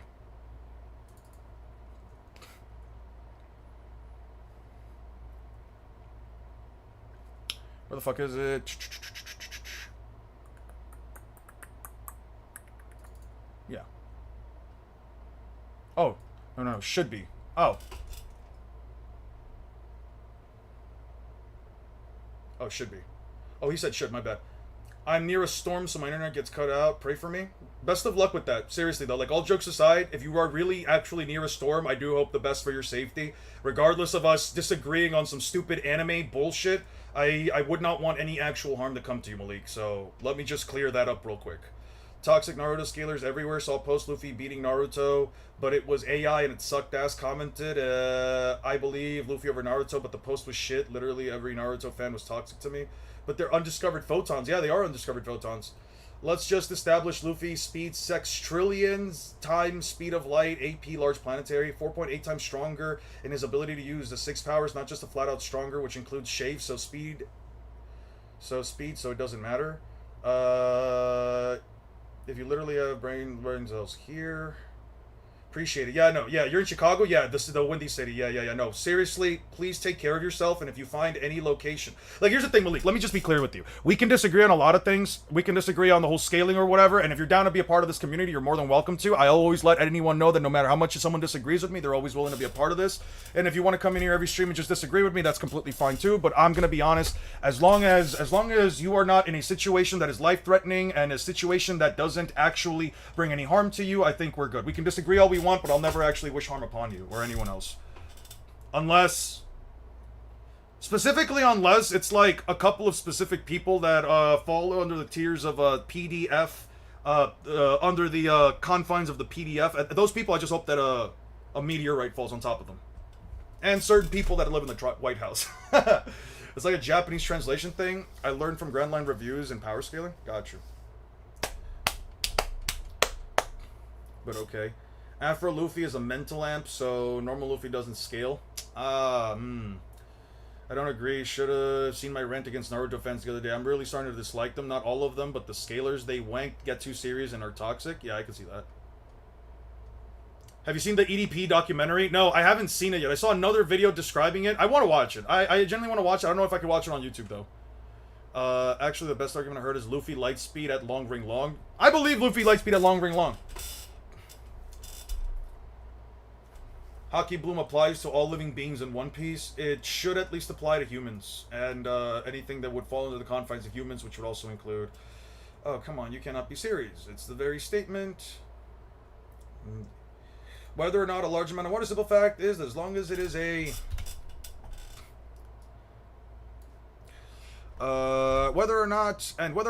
simple fact is that as long as it is not... described. So whether or not it is a large, the simple fact is that as long as it doesn't engulf Luffy's entire body. Ah, shit. I have to actually type it up now. My phone's out of battery. Give me 1 second, guys. I gotta plug in my phone. One more year. It's literally on YouTube. I know it's literally on YouTube. I just don't know how... I don't know if YouTube's bot algorithms are gonna enjoy me looking at such a concept like that without getting the whole stream or the channel demonetized. Yo, my fucking headphones have completely started to peel off. This sucks, man. Like, I might as well just start I'm gonna just start peeling off of the outer layer. Like, there's no point in having it if it's just gonna, like, tear away little by little. 1 second, let me just do that. Alright, I gotta start typing. I actually have to start typing now. I can't actually do the voice recording because I took too long arguing with people for stupid reasons.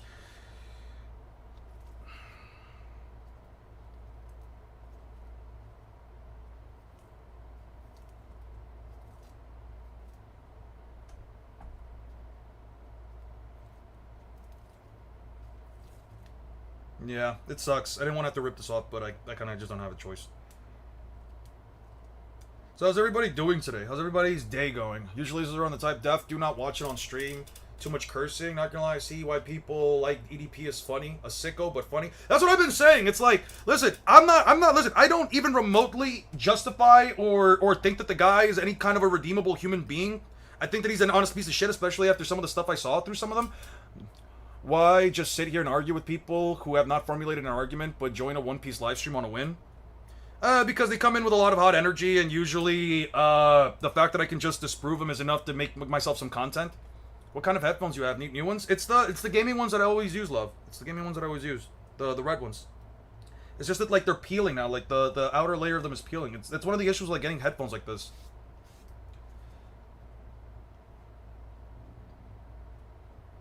It's like this fake-ass leather that, like, only lasts a couple of years, and once, like, it starts to come off, it's just ugly as fuck. So I'm just peeling off some of it right now. I don't know if you guys can hear, like, the small peeling sounds. It's all good, though. The headphones still work, so as long as the headphones themselves still work, I don't care how they look aesthetically. Besides, it's not like anybody knows what they look like. But yeah, they're, it's the over-the-head ones. I've been trying to get, like, my earbuds to actually stick to, like, my earbuds to actually work as, like, microphones as well, but I haven't been able to do that. For some reason, like, Discord and, YouTube don't accept them as, like, a source. Especially when I'm talking to you, on Discord. Yeah, they do stack. Literally admits it in the documentary. Yeah, he does. I'm surprised. I'll genuinely be surprised if he doesn't go to prison after literally admitting to all this shit. Pretty sure he uses it for Red Rock. Wait, have you seen an actual translation from... Seen the actual real translation... Several folds statement? 2 and 3 are separate forms. When and how would they stack? Luffy does it for Red Rock. Yeah, Luffy literally stacks them both for Red Rock. It's hot as fuck today. Had to change my tires and took an hour to due to the heat. That sucks, dude. Really sorry to hear that. Yeah, changing tires is a bitch. Especially if you don't have, like, all the equipment for it. No, I can't hear any peeling. I thought Red Rock was Rio. Rio is armament hockey. It is just what the people of Wano call armament hockey. Rio isn't something special. It is literally Luffy combining 2nd and 3rd gear. Luffy can only use those fire attacks when he's in 2nd gear.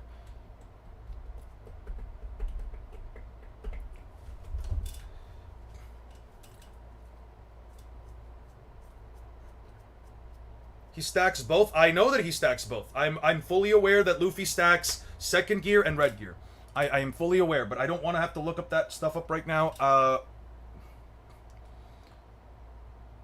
Okay, as long as the water, but the simple fact is that as long as the jutsu doesn't engulf Luffy's body in a consistent ball of water, a consistent pool of water. No. It's a large mass of water. The simple fact is that it is essentially a large, blunt force impact attack. While I would agree that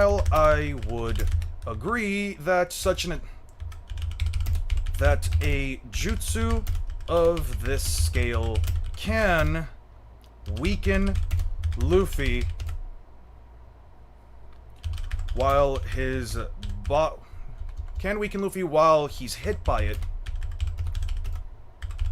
The problem is that it doesn't maintain its shape,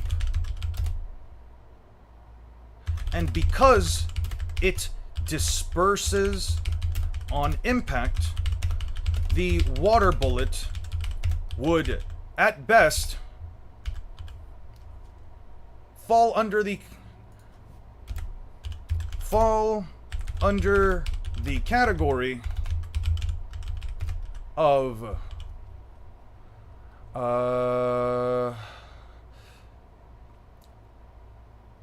they struggle their entire bodies, it's half the bodies, where is it, water that washes away, unless Luffy is caught in some... Now, there is a topic of conversation. Unless Luffy is caught in a water-style jutsu that is either specifically the water prison jutsu, as long as unless Luffy is caught in a water-style jutsu that is specifically the water prison jutsu, which Gamabunta does not know. Gamabunta. Let me look up Gamabunta again, because I do want... I know that he doesn't have the jutsu, but I do want to confirm one thing. There it is. I do want to confirm one specific thing, and it's, does he have any other water... He does not have any other water... Yo, Gamabunta's a water-style fraud, bro. Gamabunta... That's funny, Cope Dude.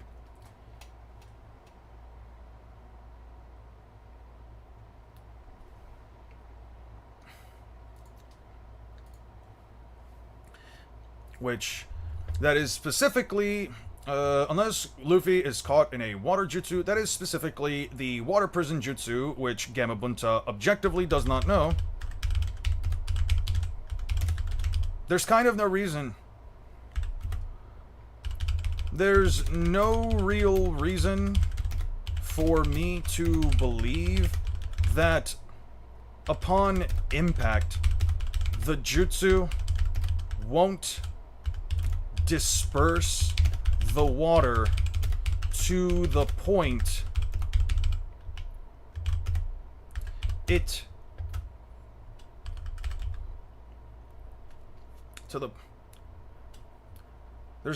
there's no real reason for me to believe that upon impact the jutsu won't disperse the water, that upon impact the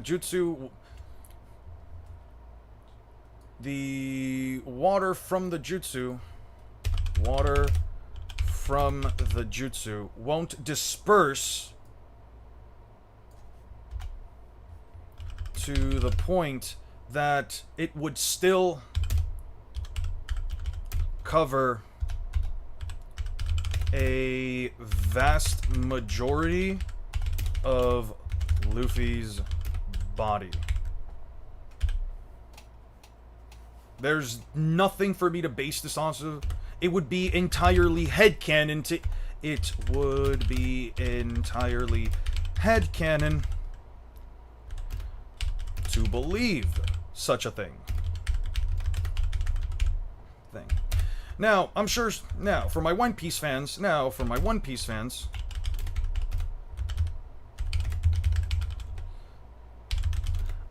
I'm sure some of you...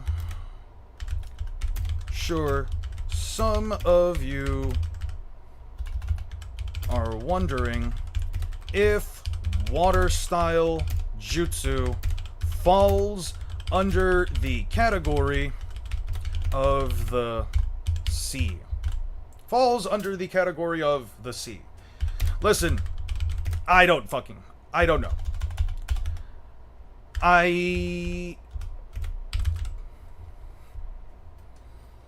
Can I pass TCB Scan's link here to Asante D. Joel? You're more than welcome to, as long... Listen, if they let you do it, then sure. Does Bounce Man increase speed? It does. Luffy literally blitzes Doflamingo from across the city. It increases speed.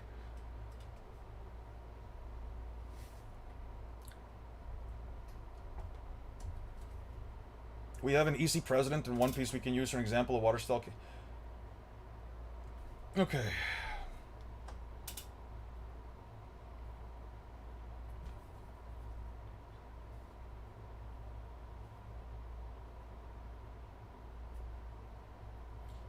It hits harder. For context, it does hit harder, and it is stronger. Considering if water...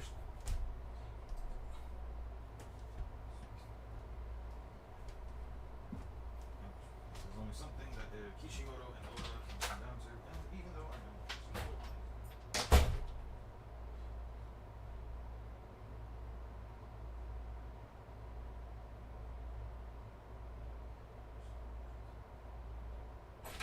Came up into some... There's no into late game, and... Okay, I got an idea. I can't answer that. I can't give... The truth is, I can't... The truth is that I can't answer because the only person who can confirm if water style, of all things,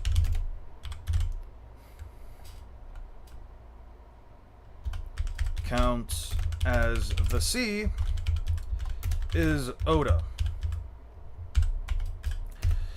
The problem here is that water style, the problem here is that nature transformations are only... how far does Luffy make it into Dragon Ball? I don't know what the speed scaling for Dragon Ball is, but there's an argument to be made that he probably beats King Piccolo.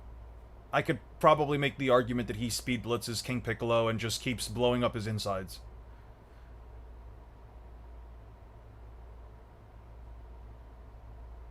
Yo, Julio, you gotta stop, bro. Come on. Also, since Luffy never used Gear 4th on Dofi, the amp should on Gear 4 be given by Dofi should be only about Gear 2 and Gear 3 separately.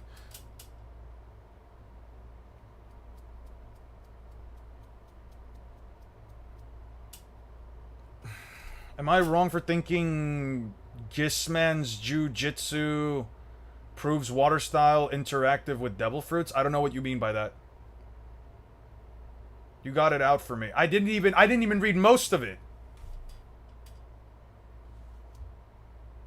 I didn't even read it out loud. What are you talking about? The problem here is that nature transformations are only mimicking their natural counterparts. Water release isn't water style, isn't literal water. Literal water. Fire style isn't literal fire. Fire style isn't literally fire. Literally fire. Etc. Isn't literally fire. There are plenty of... While there are jutsu that can use the surrounding natural elements,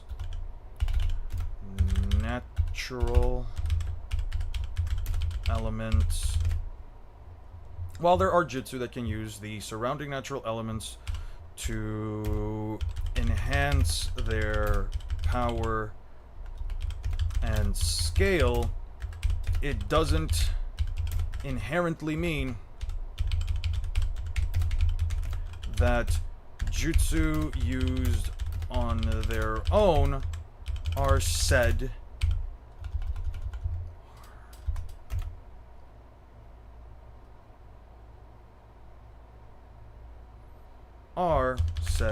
natural elements. To further emphasize this is further emphasized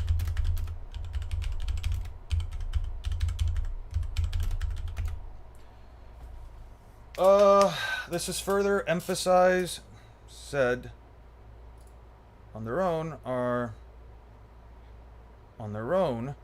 said natural elements.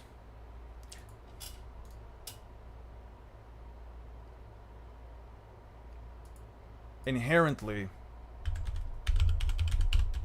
natural elements. This is further emphasized in Boruto, which I've only read casually.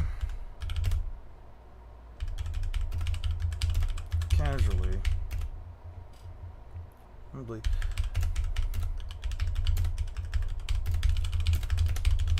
Even if within the context of both parts of this series, it doesn't, because again, they don't have any water style jutsu. Naruto.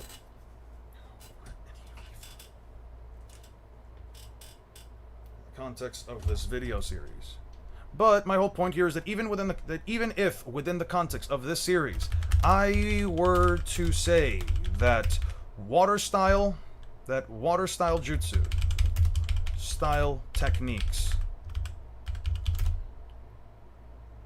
are in fact treated as the sea, that even if I were to say it doesn't really help out Naruto, because you would have to, because he doesn't have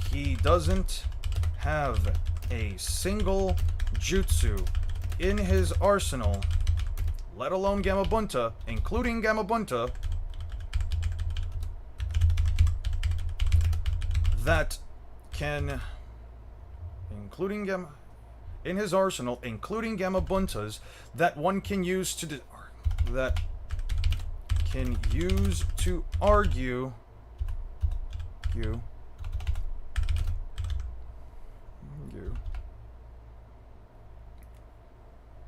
there's, because he doesn't have a single that he can use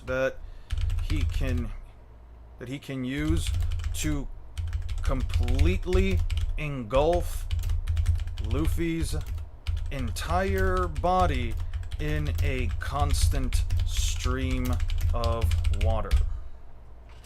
So it doesn't fucking matter. You have to genuinely believe, even if you genuinely believe that the water bullet jutsu, even if you genuinely believe that, but I am sandbag. It's his very statement, context, Luffy being taken up by a bucket of water.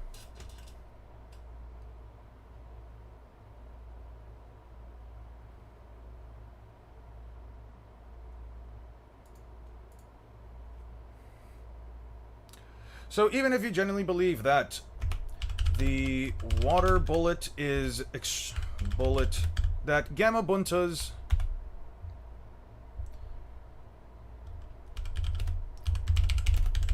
bullet jutsu is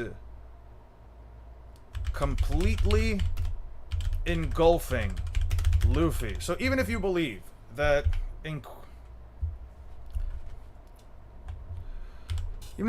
the water bullet jutsu can completely engulf Luffy's body during the moment of impact, one can't really argue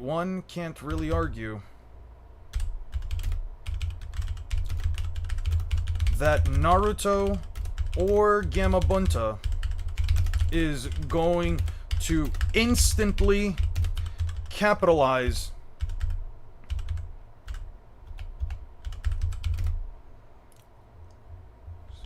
from said attack and defeat Luffy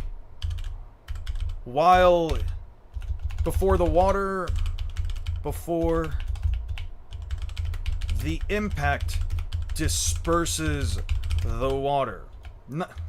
This would be a completely disingenuous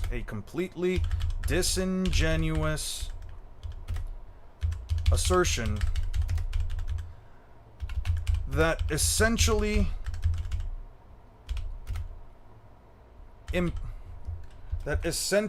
imply assertion that isn't backed up by any behavior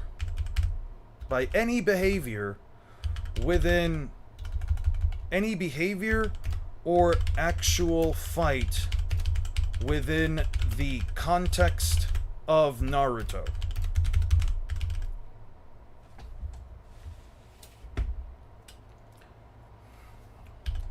Besides the fact that Luffy also wouldn't lose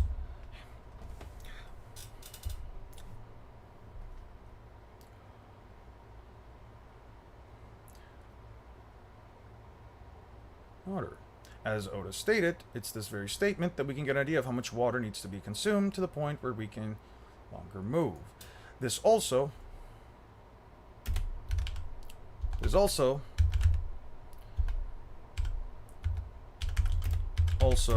emphasizes that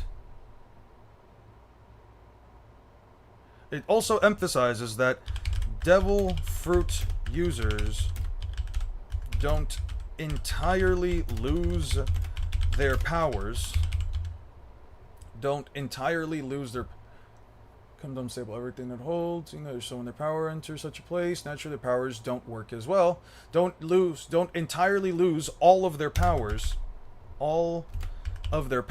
And it's besides powers, they simply lose their strength and become unable to move. Luffy, as an example, was clearly shown to still have the capacity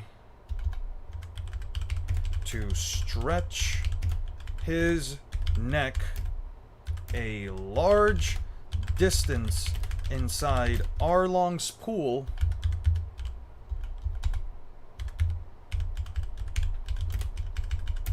when his tried to save him. It is never once implied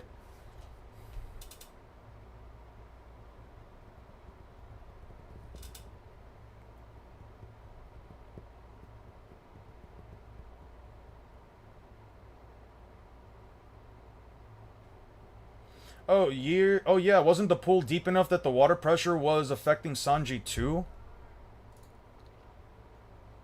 I don't think the water pressure itself was affecting Sanji. I don't believe that to be the case, but we can double check that. How's it going, Drake? How's work for you though? How's everybody doing? Seriously though, how's everybody doing? How's everybody feeling? How's everybody's day been? I know we gain and lose some viewers as we go back and forth, but you know, I generally do want to know: are you guys feeling well? Are you guys doing well? What's life treating you like? Any W's you guys have been receiving recently in life? What pool in Wano? No, the pool in East Blue. I'm just closing up some stuff because there's a bunch of garbage here that I don't need to use anymore. You're entertained? Lovely. Well, I'm happy that you're entertained. Don't read general chat on Discord. See, you say that, and then you say that to get me to read it, which I'm not gonna do. I'm not gonna satisfy your sick, twisted things. It's my chat? Okay. Okay.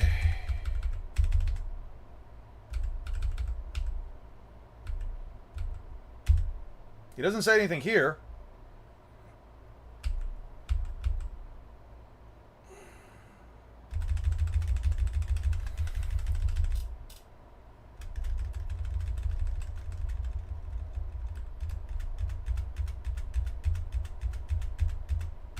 Oh, I have two of these.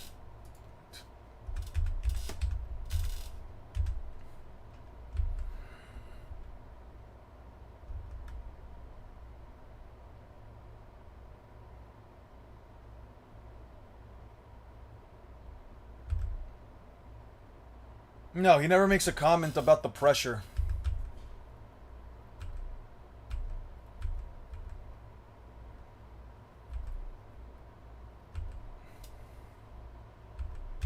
Pulverizing humans are truly, you can't even endure extreme changes in water pressure. Ah, that's what he's talking. If you were to descend rapidly to the bottom of the ocean, your guts would be squeezed out of your body. Yeah, it comes out from the other way. Yeah. No, he's not saying that it's too deep. He's saying that if I were to forcibly make you go down at an extreme speed, then yeah. Yeah, no. He was referencing water pressure, but it wasn't necessarily that it was too much water pressure right there. Is that there was the change in water pressure. Yeah, Jeff is right.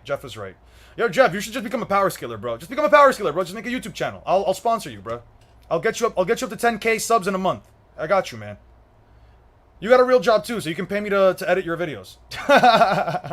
Yeah, he got affected by the change in water pressure. He got called back in Fishman Island when he withstood 5K water pressure. Yeah. Does that prove that One Piece characters are stronger internal than normal people? Well, at least at the time, sure. LMAO, I got you. You Naruto fans made me dislike Naruto, even though it was one of my childhoods. Yeah. You don't have to let somebody's weird takes change your love for a series, Sailor. Come on. You can still love something even if they have, you know, antics. As far as Gamabunta goes, though, that it isn't backed up by the behavior. Context. So even if you genuinely believe that water can engulf Luffy's body, it doesn't really help Naruto because he doesn't have a single jutsu, including that can help engulf. So even if you genuinely believe that the water bullet jutsu can completely engulf Luffy's body of water during the moment of impact, one can't really argue that Naruto or Gamabunta is going to instantly capitalize. As far as actual behavior, as far as the reason why I do think Luffy does beat Gamabunta, go. But even with all of this being said, here's the simple, honest truth. But even with all of this being said, here is the simple truth. Gamabunta does not have good durability. The 2 times he gets hit, here's the simple truth. I genuinely have no reason to believe. Here's the simple truth. I genuinely, but even with all of that being said, and even if you disagree that Luffy's punches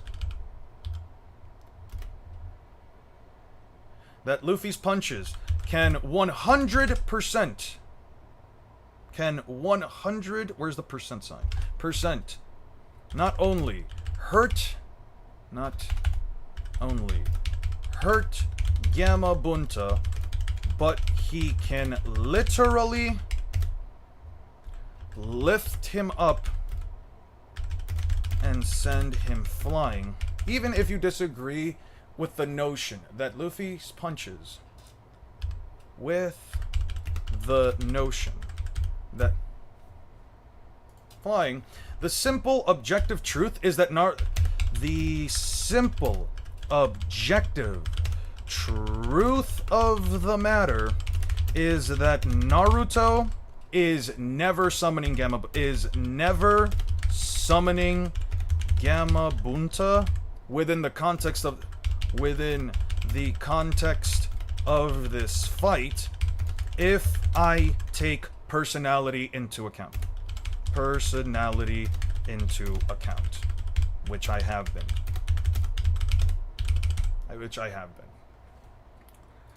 I have been throughout the vast majority. Which what we really need to destroy is that the ridiculous pad cannon loses velocity when traveled. I mean, the only thing you have to say is prove it loses speed. That's all you need to do. Do you want to know what is Eon's favorite anime? Well, even Eon's favorite anime got a lot of toxic people. Yeah, it does. The pad cannons are objectively light speed. Yeah, no. Here's it. No, the only thing you need to say to that argument is prove that they lose speed. Give me something in the context of the page that proves that it loses speed. That's all you gotta do. That's all you gotta do. That argument is instantly destroyed once you ask them to prove that the projectile itself loses speed over time in the air. Their only argument to that is, so you're telling me you don't think it loses speed? Yeah, no. Why do I have to? Why do I have to believe? Why do you believe? Oh, because it's air, bro. You don't know about physics. Yeah, no, I don't believe in physics for One Piece. Real world physics and math in One Piece. The series where a rubber pirate is traveling on a boat with a fishman, a talking reindeer, a fucking walking skeleton, a cyborg over a rainbow. Yeah. The guy who fought a dragon. The verse where eating a devil fruit can turn you into a jacket.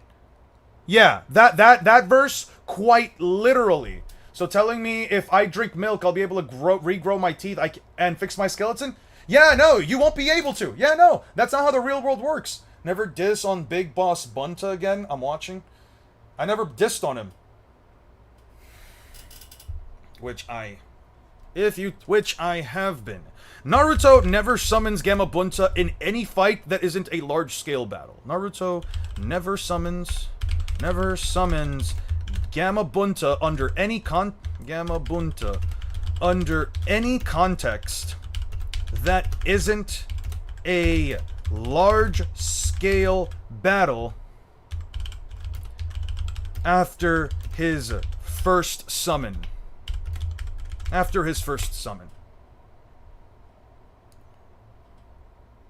Large-scale battle after his first summon. He didn't summon Gamabunta. He didn't summon Gamabunta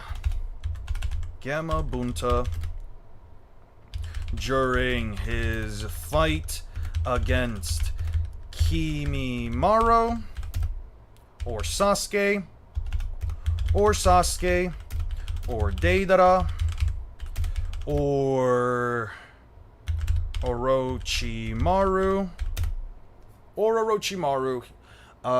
He didn't summon him against Sasuke, Deidara, Orochimaru, or Kakuzu. And he didn't even summon him, and he didn't even summon Gamabunta during the pain fight. They were all summoned, and he wasn't even the one.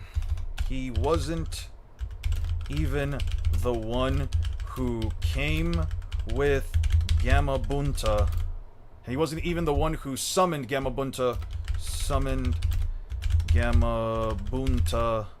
And all of the other toads during the assault on the leaf. He only summons Gamahiro for one attack against a Zetsu. Against a white Zetsu.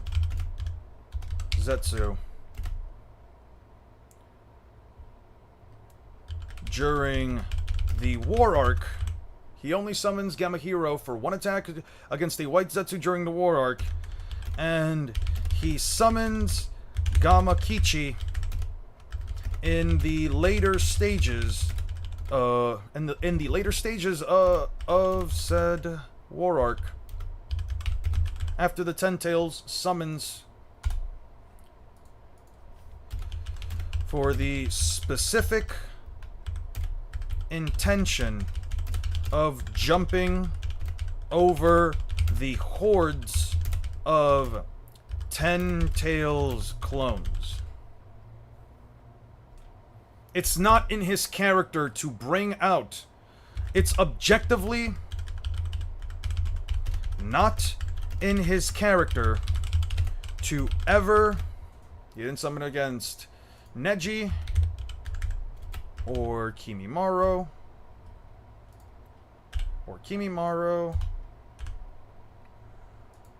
Specific intention. It's objectively not in his character to ever summon Gamabunta unless he's in a large-scale battle. Unless he's in a large-scale battle. Other than Gaara fight, Naruto only uses Bunta for squad fights, though could be misremembering. Never uses him once. After the Gaara thing, never summons Gamabunta again. Never once summons Gamabunta again. The literal only, and last time... Let me close this up. Wait, was it Naruto that summoned Gamabunta, or was it... let me just double check that real quick. I don't want to just make a crazy-ass claim. This is why we do this within time.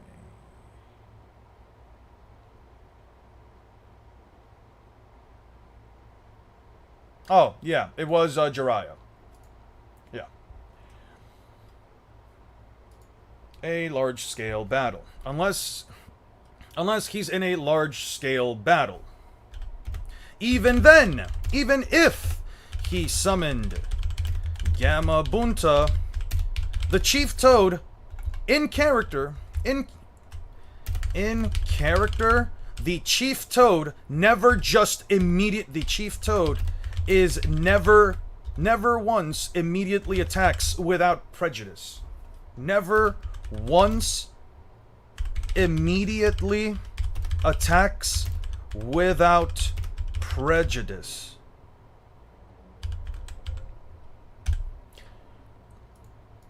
When Naruto summoned him, every single time that Gamabunta, every single time that he's summoned, he literally checks his surroundings to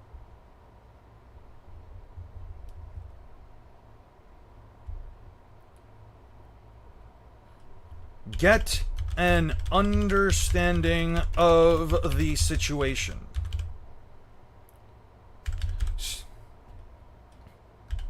He gets, every single time that he's summoned, he literally checks his surroundings to get an understanding of the situation. He did it when Naruto first summoned him.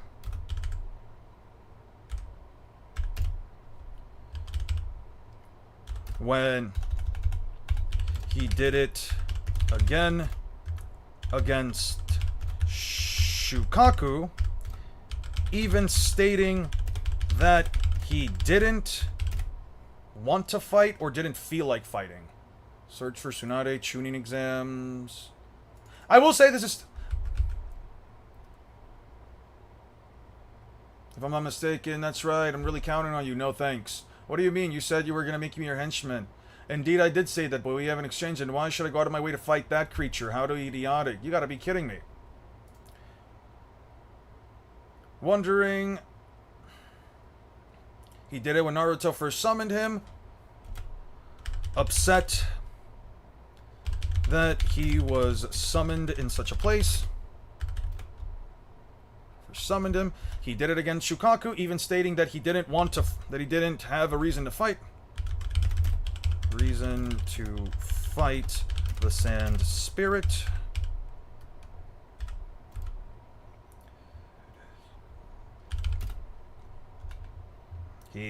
This is further emphasized. This is further emphasized when during the triple deadlock,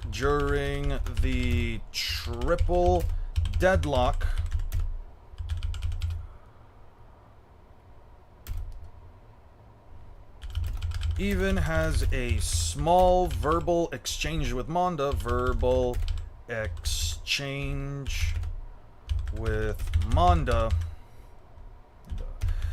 The only time he ever attacks, he ever fights on sight, and even then, he waited until Naruto had on sight, actually, is during the pain fight,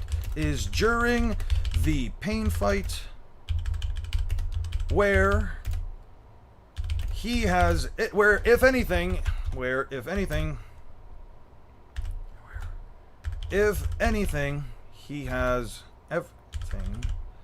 he has every reason to actually fight Pain because they killed Jiraiya. And even then, he waited until Naruto had knocked the giant summons into the air before he even started attacking.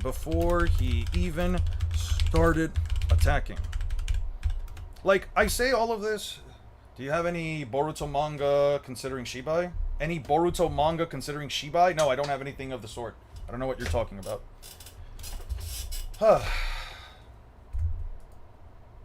Okay, so if anything, he has every reason to actually fight Pain because they killed Jiraiya, and even then he waited until Naruto. All of this is just to say, all of this is just to say that Naruto would never summon Gamabunta.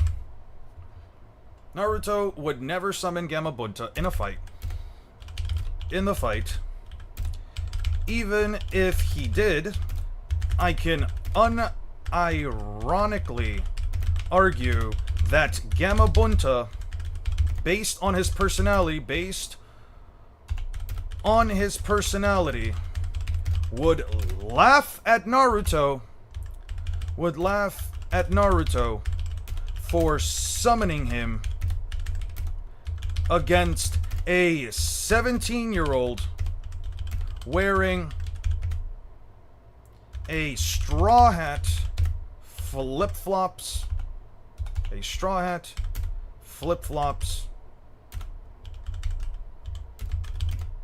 and a vest. For summoning him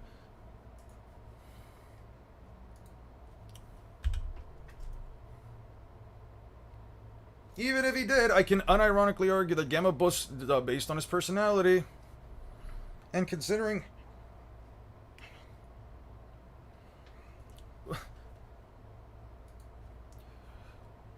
don't get me wrong, I think don't misunderstand though. Don't misunderstand though. In character, Luffy, if this did happen, Luffy would likely stand there in amazement at the giant toad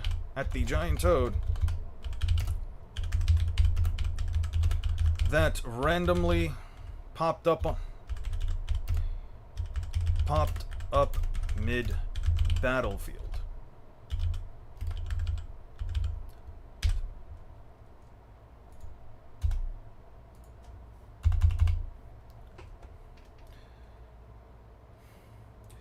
Well, at least Naruto wins if there were bloodlusted, right? Nine-Tails chakra plus 1,000 clones plus Gamabunta would be too much for him, right?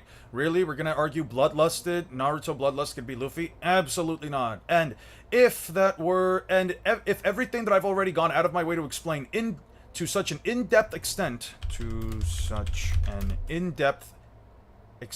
hasn't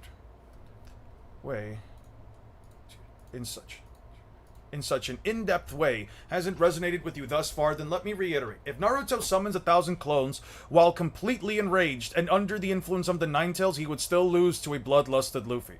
Luffy could lift up a creature over twice the size of Gamabunta while angry and sent it flying outside of the borders of an island. Summoning 1,000 clones means nothing when Luffy can just slam his feet on the ground, grab a nearby tree or boulder, and just start swinging them around like a giant pinwheel, again popping every single one of his clones. The problem with so many of these arguments that people will try up is that they usually fall under the assumption that the other guy just stands there and take whatever amount of punishment their favorite character is about to employ without them ever doing anything to fight back. Naruto's clones, besides the fact that once again Naruto's only matching Luffy's lesser feats in Nine-Tails state, he never once tanks or endures blows as powerful as literal explosions straight to the face, and Luffy is capable of not only doing so, but also shattering steel with his fists and teeth. Even when he summons 1,000 clones against Kimimaro, even when he summons 1,000 clones against Kimimaro, or Sasuke, even when he summons a metric shitload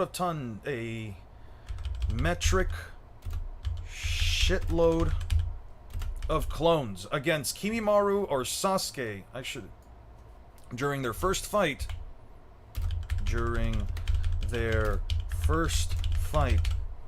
the clones don't do anything besides wasting his chakra. The clones don't do anything besides waste his chakra. And these fights against Neji, Kimimaro, or Sasuke don't do anything besides wasting chakra, and these fights are perfect examples of numbers, not of quantity, not being this of quantity not being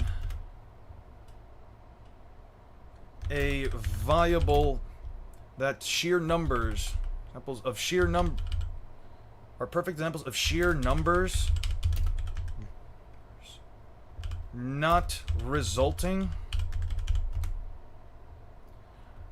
And these fights are perfect examples of sheer numbers not resulting in an automatic win.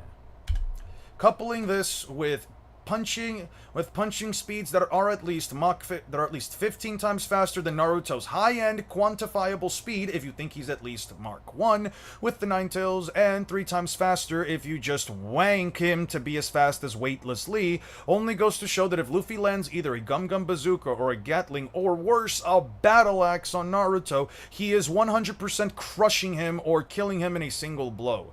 Naruto does not have the durability feats, the endurance, or the scaling overall to even remotely change my mind on this, because Part 1 Naruto is generally not as powerful as people seem to have been conditioned to believe within the massive echo chamber that is the internet. But I'll at least give you this, Sandbag. If you, for whatever reason, believe that Naruto Uzumaki, at the very start of the fight, is going to enter an enraged Nine-Tails state, summon Gamabunta, who's also bloodlusted for whatever reason,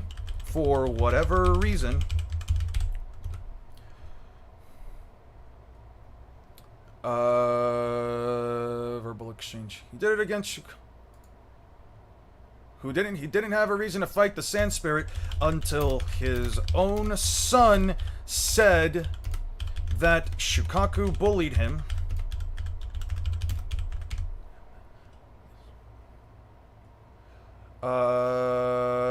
Bloodlusted for whatever reason, and then subsequently summons 1,000 clones all around him in order to overwhelm Luffy with numbers and giant water bullets, all before Luffy simply stretches across and punches him in the face without any statements or feats to even remotely back up, especially to even back up such a ridiculous...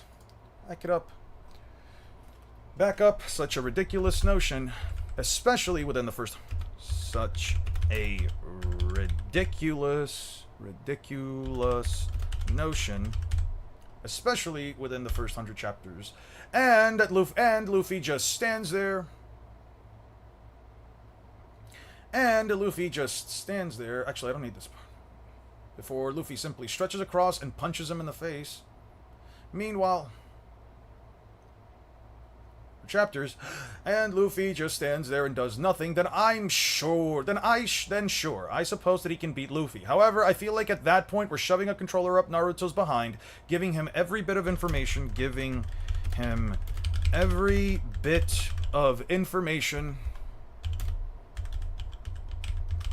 information he would need, including the water weakness, and essentially telling... Oh, no. Okay, let me just... Controller of Naruto's behind and essentially telling him exactly what to do, how to do it, without any kind of precedent in the series at this point to back up such a behavior, ignoring all of these specific circumstances, the context behind them, that he must first meet, just to say that he beats the funny rubber pirate. Then you're just...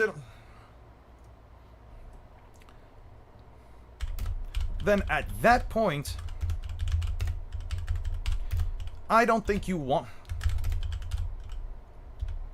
At that point, I don't think you actually want to scale the series, more so...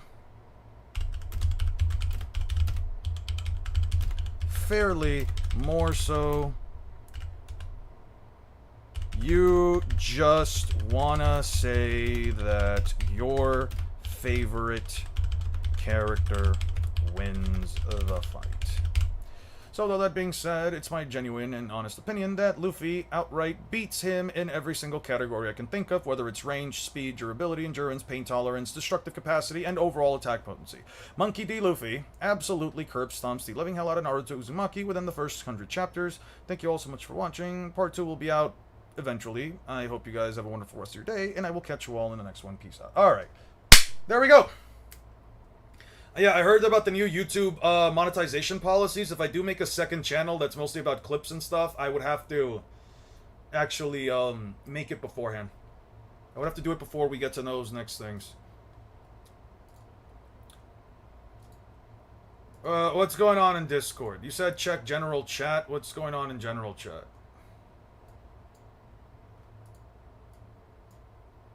What the fuck is this? What did you guys want me to check out? Oh. Okay. Yeah. That's just gross. Warning, please. Warning, please. Aster, for the person that wrote this, can you just give him a warning, please? Tell him not to be so gross. Marvel Rivals Grippers Out actually did this for me. The fuck are we talking about? Target my wallet because Wanda's new summer skin. Okay. What about it? Yeah, Marvel Rivals really know. Some people gotta stop, dude. You gotta stop downplaying Ace. Good work. Have a virtual cookie. Thank you. I think I'm done for the day. I think I am done for the day. I didn't get a chance to voice record. Next stream we have to debate with Sage. You get him to show up. I don't need to make the effort to do that. But that's more what you guys want. I don't really feel like having a stressful conversation with people. It depends. It depends on how I feel. Well, we'll just say this. I'll have it depend on regardless of how I feel. Do you guys want to see my PAL base? I was thinking about showing you guys where I'm currently at with my PAL base. Let me see if I can pull it up real quick.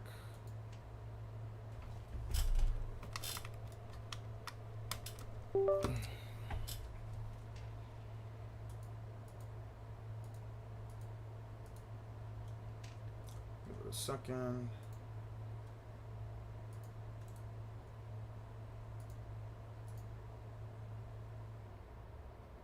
Oh, I think I have to close it. That's why. Yeah, what level are you now? So I need to go get the legendary pals. I just reached level 80. I just personally reached level 80, though most of my pals aren't as powerful per se. What's a PAL base? It's a PAL World. You never heard of PAL World? You never heard of PAL World, Sonny? What the fuck? How do I...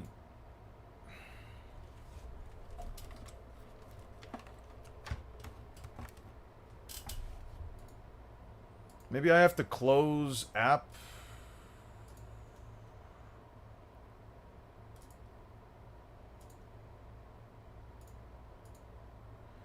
It's so weird. Source. Video capture. Game capture. Add a source.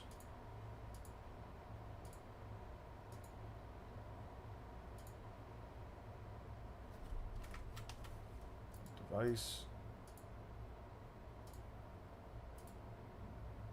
I don't need this. I think I have to, like, close the app and then open it back up. You just got called a dictator for censoring that message. The Pokemon ripoff? I wouldn't call it a Pokemon ripoff. I call it everything that Pokemon wishes it could be right now. You could just call a dictator... What message did I censor? Currently working on the Naruto versus Luffy video. I just finished working on the end of the script. I talked about Gamabunta. I did all the things that I needed to talk about. I'll probably review it over tomorrow as I'm voice recording and write it in a way that I feel satisfied. I've heard of it, Uncle. Just never played it? Yeah, cool. Well, it's okay.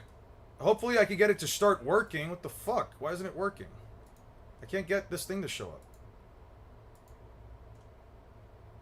I think I have to close, like... Oh, there it is. There it is. Now you guys can see it. Now you guys can see it.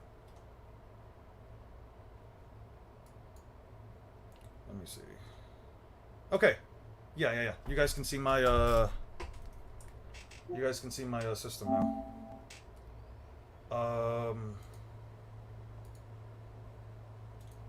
Let me... Projector, create an output source. There we go.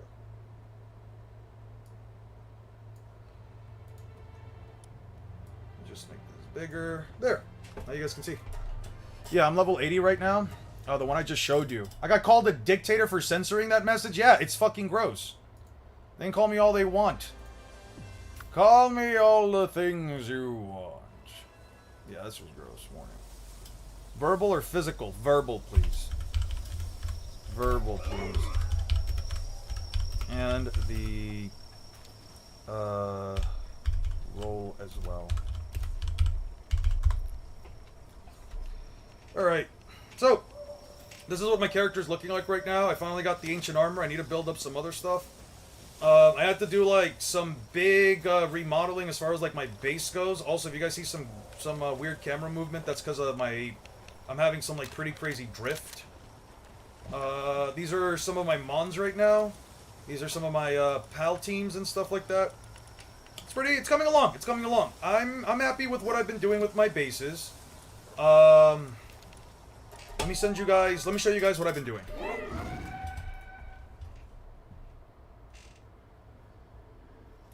So, this has become sort of like my rock oil harvesting base. We've got a lot of stuff here. We got a lot of garbage here going on. You know, we got our ore stuff. We got our wood. We're harvesting wood. We got some, yeah, we got a lot of stone. We got a lot of stone, and we got a lot of other garbage. A lot of stone, quartz, everything. What's up, cool man? It's been a minute. How you been? How you been? How you been? How you been? We're gonna pick up some quartz too. Give me my quartz, damn it! Fuck. There we go. Acquire. All right, and the reason why I'm moving so slow is because I'm encumbered right now. But yeah, these are some of my guys. We're just chilling here. We just make some stuff here and there. They're not the prettiest looking bases. I definitely do want to eventually make a nicer looking base, something that I can like fully work on, as far as like, you know, manufacturing and everything. I'll probably move like, I'll probably try to like lower some of my let me move some of this stuff down. Why the fuck didn't it transfer this over? Do I have 100% hard wood? Oh yeah, I have 99 hard wood in here, that's why. You're more organized than me. My main base is clustered, the rest are empty and soulless. Well, I asked my girlfriend, so I asked Letty to, like, help me out with it. I told her, like, hey, can you do me a favor and, like, you know, is this for watering? Let's just, cook some stuff up real quick. Yeah, I asked her, like, if she could help me out with this stuff, because I was like, our Eon averages streams, like, 8 hours. They usually when I was, like, streaming at my peak, I was, and by peak, I mean, like, a couple of months ago, I did have very high, hours. I had very high hours. I would usually work from like 12, maybe like 1 to 6, or sometimes even up to like 8 or 9. Well, not 8. Yeah, about like 8 p.m. I would sometimes have like 8-hour streams, honestly. They're a lot less common now. But yeah, it's like 5 to 6 hours mostly. Yeah, I need some more Sorrelite. We need Sorrelite up in this bitch. So yeah, this is my ores and metals base, my ores and woods base. Then we have the, it's kind of like a mixed base. This one's kind of like a mixed base. I mostly use it to keep my very nice egg hatching facilities. You know, you already know. I've been. Do you have Jet Dragon? That pal had that pal for a year now. I got Jet Dragon very early on, like in the early 50s, and I've just been sort of like having the mon near me, but I haven't been able to ride it because you need to get to level 79 before you get the thing that allows you to like fly around with Jet Dragon. But in order to even do that in the first place, I essentially have to, whether or not I like it, I have to get more PAL stuff, some more of that Palisite stuff. It kind of sucked, I'm not gonna lie. It kind of did suck, but you know, it is what it is. We have to. Oh yeah, I can also take all this garbage. Sweet. So yeah, I have to go store all this stuff. All of my major stuff is also like hidden away in the first base that I showed you guys. And then the final base that I have is specifically used for breeding and for farming goods. So yeah, I'm basically just breeding my mons as best as I can. I'm essentially just making as much stuff as possible. And yeah, no, just got some venom glands. You already know, some venom glands, some other stuff here. Yeah, it's coming around nice. It's coming around nice. This is where I get all like my breeding stuff. I could have breeded some of these guys in the other map, but I realized that like it's better if I leave the other one for. It's better if I use the other map for well, for just, you know. It's better if I use the other one just for like farming and stuff. I think I'm just gonna like relocate everything to this one, if anything. I do want to get a better Jet Dragon is the thing. I do genuinely want to have a better Jet Dragon. Currently, I think my best Jet Dragon has, yeah, Legend, Divine Runner, Divine Dragon, Infinite Stamina, and, yeah, just all that stuff. Yeah, Legend, Divine Dragon, Runner, Infinite Stamina. Yeah. Okay, so we go back to the first base. I have to go put everything away, grab all this shit, throw it into all the other bases, and then, yeah.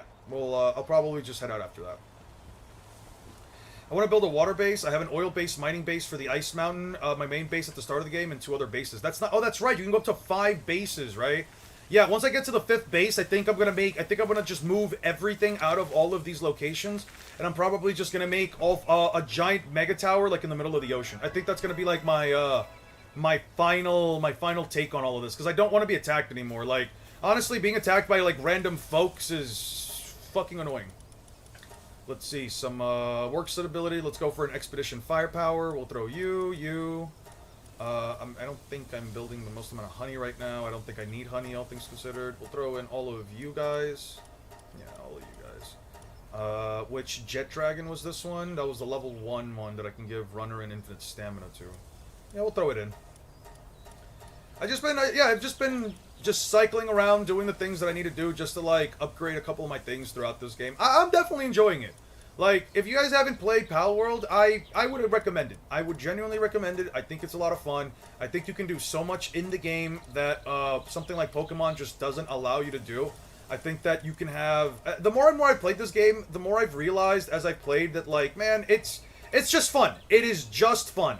There is no big thing. It's not a perfect game. It has its issues. I'm not going to sit here and lie to anyone on currently on here and say that like this game is perfect and it doesn't have like a couple of glitches here and there or a couple of small issues. But it's like, I look at all of that as just a game being a game and a game just having its problems, you know? I don't really view it as like, oh, this game is flawed, therefore it's bad, I'll just stick with Pokemon, because Pokemon's also had, you know, it's bad things. No, I haven't played Rivals. In fact, I haven't played Rivals in a while. It's been a good long bit since I played some Marvel Rivals, if I had to just be honest with you. I'm not sure if I'm going back to Marvel Rivals for a while. None of my friends get on to play Marvel Rivals. It kind of just is what it is, you know? I'm kind of just playing other stuff that I'm enjoying just because, yeah, I mean, Marvel Rivals just doesn't do it for me. Or at least I should say, it doesn't do it for me as much as it used to. Like, it's a good game. I have no real big qualms with it, but it's like, I don't want to play a game that essentially relies on my teammates not either fucking around or just doing whatever it is that they want to do. I just don't want to play a game like that. It's just not fun to me.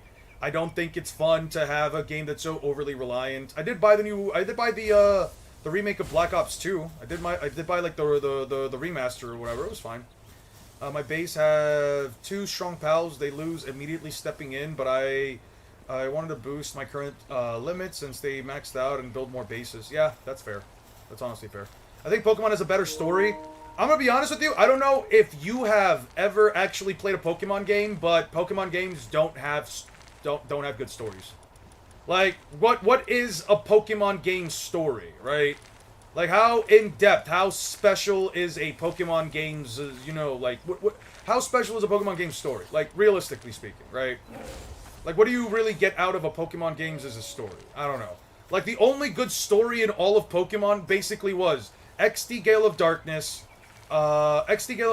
Colosseum, which I guess would be, like, were more story-related. The Mystery Dungeon games, which I will agree, 100% more story-related. And maybe Black and White, too, because they do offer some, by the way, if you guys see this moving, if you guys see, like, the screen movie, like, zooming in and out, that's just my controller fucking up. The only thing that, like, Pokemon, maybe, like, Black and White, too, because, like, they do touch upon the idea of, like, what is our relationship with these Mons? Are we just, like, enslaving them? Like, what the fuck are we doing? That's basically Pokemon's story.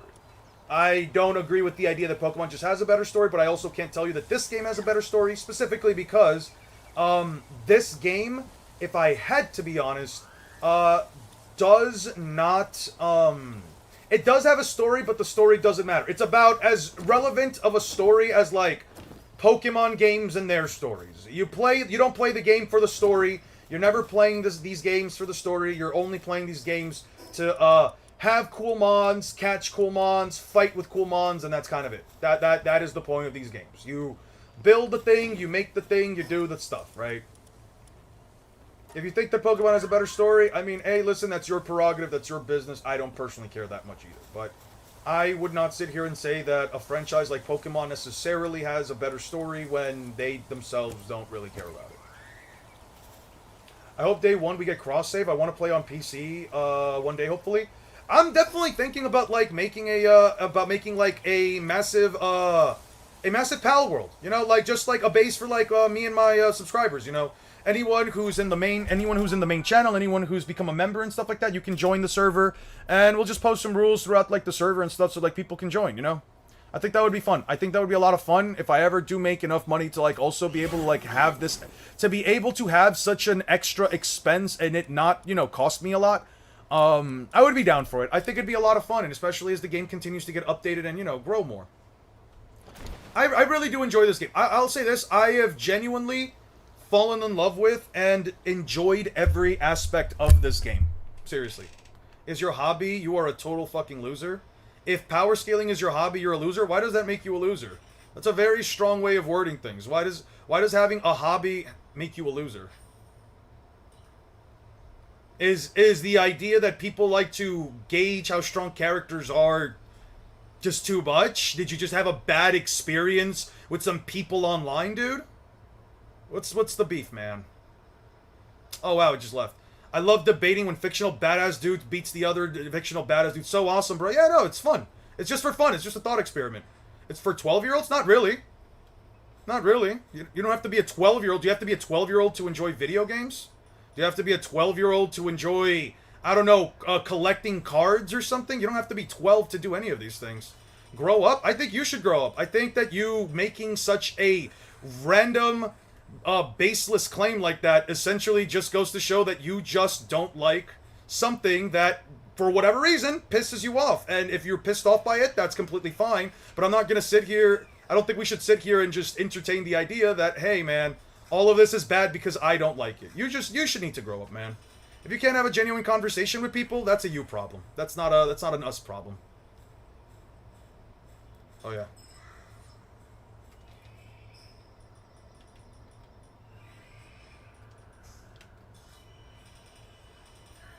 Bro really came in here, thought he said something, and then thought their opinion would matter to any single person on this call. Like, oh no, guys, we have to stop power scaling. Oh no. Guys, Zaracon showed up and completely came at us and said all of these things and what have you and blah blah blah. He said we can't, power scaling is fucking stupid. Oh man. Guys, I guess we all have to stop. I guess we're all fucking losers, guys. I guess we're nothing more than losers then. Sure. We have to all grow up now because Zaracon, the voice of authority on what is and isn't a justifiable hobby, Just came in. Genuinely sad. Genuinely sad. Genuinely pathetic.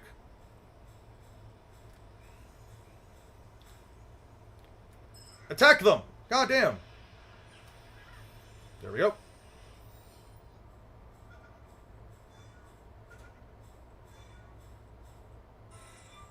Sweet. How many more of these little fuckers do I need? I think Dupin's a really cool mon. I really like this one.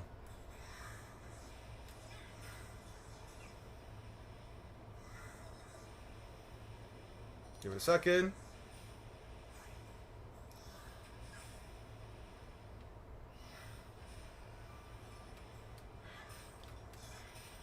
Let me do this before he... Oh, he killed you. Shit, dude. Oh, man. I need some more Palisite. That's what I'm looking for. Palisite. Did I catch this guy at all? No, I did not. Dude, don't tell me I need to go back for Soul Spheres. Come on, man. Yeah, I need to go back for Soul Spheres. Fuck me. You know what? Fuck. Fuck it. Attack this guy.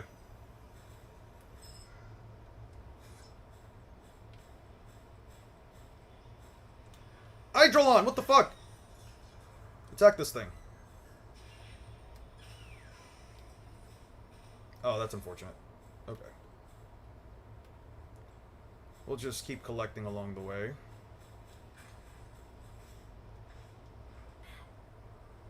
Holy shit, is that a Xiaolong? I have 2 Pal Spheres. Selena! Attack!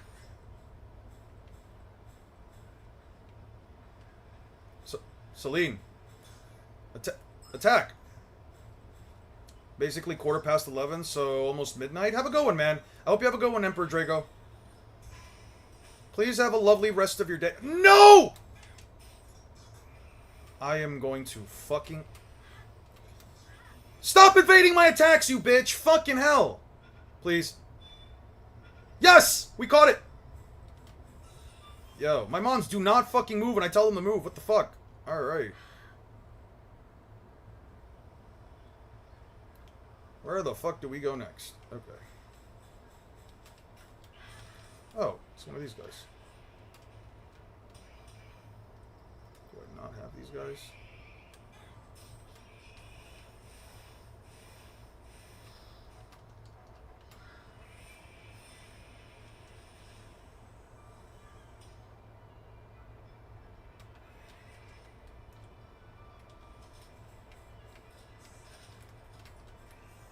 Fuck.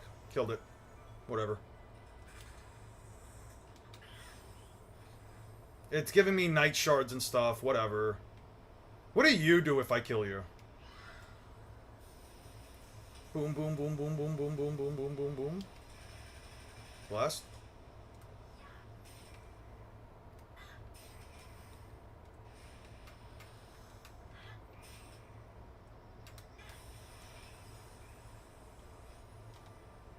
Ah! Come on.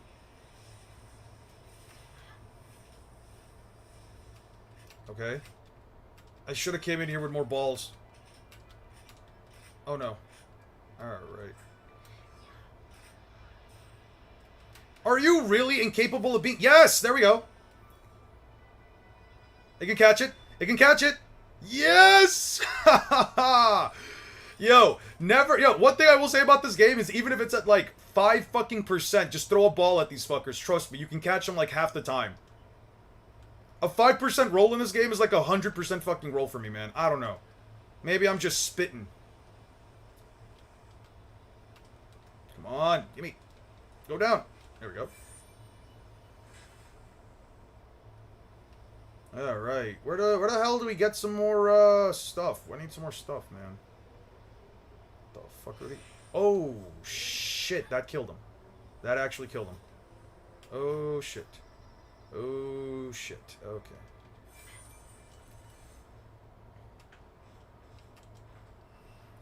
Lumen? I've heard of you. I've seen you in videos and guides.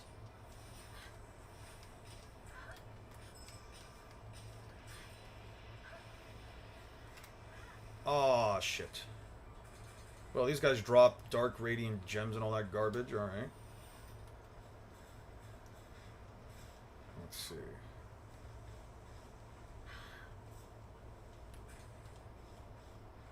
I need a metric shitload of PAL parts.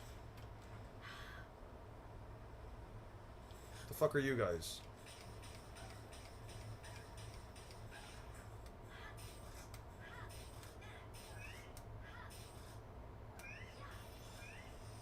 Do I really have to attack?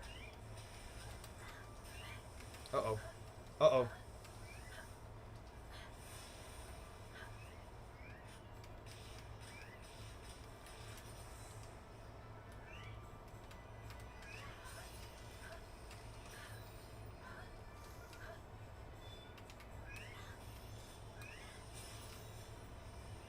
I will capture you. Yes? Yes? Ha ha ha ha ha ha! Well, there we go. Your two Pokemons aren't in a healthy shape. They are not. No, they're fine. It's only this one that went down. It's only this one. I've got Omaschool. I've got Celine. I'm fine. I'm fine. We're chilling. We're chilling. What are you talking about, Sailor? What are you talking about? My Mons are in the healthiest, most perfect state ever. I just can't fly around anymore. I should probably carry around a second flying eye, which I technically have, but he doesn't want to, you know, do the thing. Celine, kill this one. Thank you. Let's just collect all of that stuff. That's all mine now. Yoink. We'll go to some PAL Souls. Sweet. And now, here's the part that sucks about the World Tree, right? So the World Tree is like endgame stuff. In order to use the World Tree, you have to drink this stuff called Holy Water in order to first even try, even make the attempt to pick up all of this ore and stuff. You need all of this garbage. Alright, sweet. So we're gonna head back now. I don't... yeah, we're gonna head back. And we got some small PAL Souls. Sweet. If I had a flyer, it would be a little bit easier, but we don't, so we make do with what we've got. A visitor has left my base. Yeah, I don't care about that.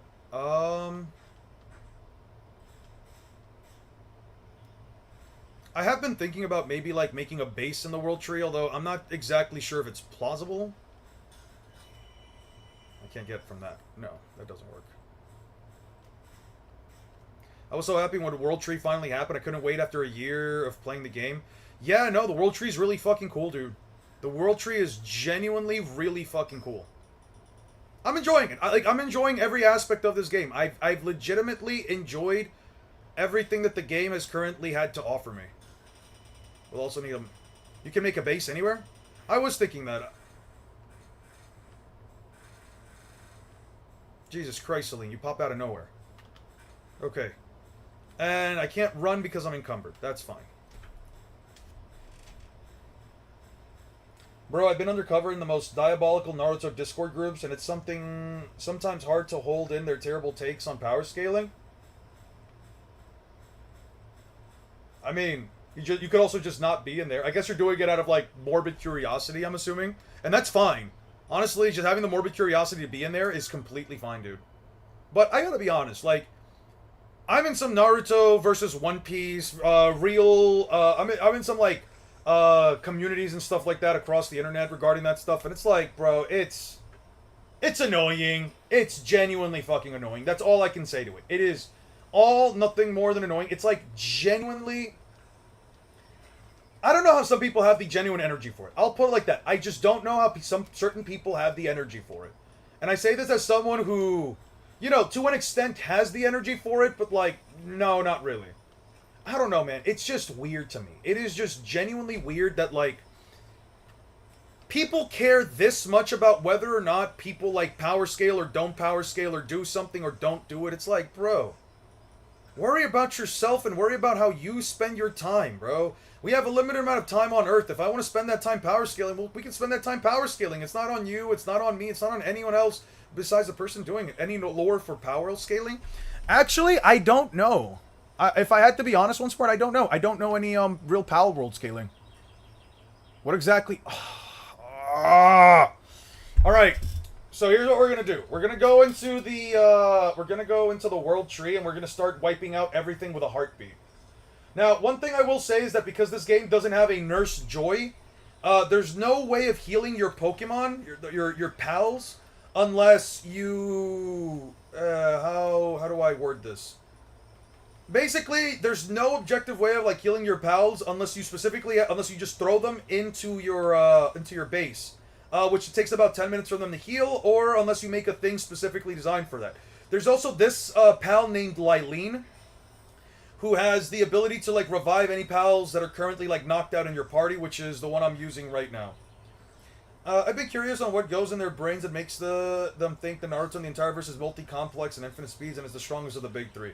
I mean, that's the thing. The morbid curiosity of it is what I was assuming that it was the morbid curiosity, right? That it was like, that's the specific reason. But it's like, I don't know, man.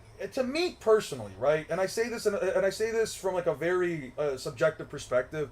It's like, the reasoning a lot of the times really just boils down to, I like this series more, I do not like One Piece. Like, that's basically just been the only conclusion that I can consistently come down to. Because it's like, and don't get me wrong, and for some people it could also be like, I just want to scale the series as high as possible because that's what I find to be fun, or that's what I find to be interesting. And to people like that, I think that's completely fine. I think he means Bleach. I never heard of that for Naruto. No, definitely. There are plenty of people that have 100% tried to argue that Naruto is multiversal and all that garbage, right? I've seen these arguments plenty. You know, it's nothing personally new, right? Like we've seen these arguments throughout the internet. I think we can probably like pull up some posts and stuff from social media and like probably talk about it. But yeah, no, this has definitely been a thing. Doesn't have to scale that high to be the strongest of the big three. It doesn't. You just have to downplay the other two members of the big three. Nah, let me stop. But yeah.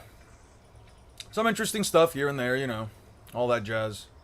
I need polymer. And in order to make polymer, I need high-quality oil. And in order to make high-quality oil, I need to put out the do mods. Alright. We're changing up. We're reconfiguring, folks. We are reconfiguring. You have +9. I don't want to get rid of my segment. I like having segment.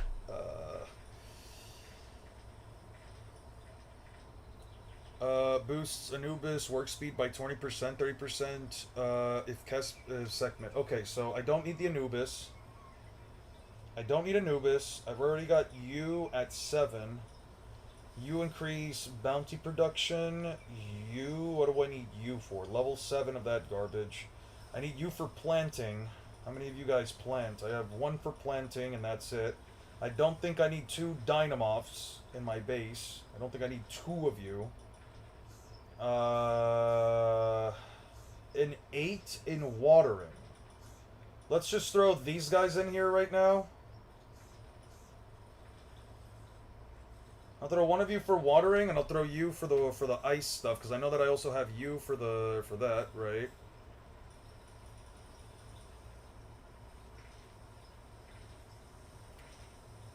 And then I can change Waylaska. So that he only does, I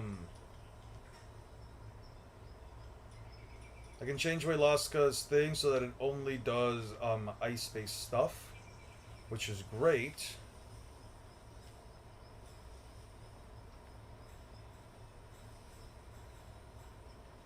So Waylaska does that, and I do need to get Dumod.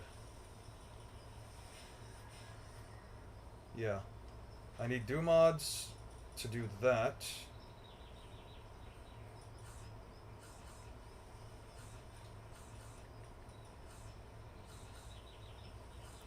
For now, I think I'll also do...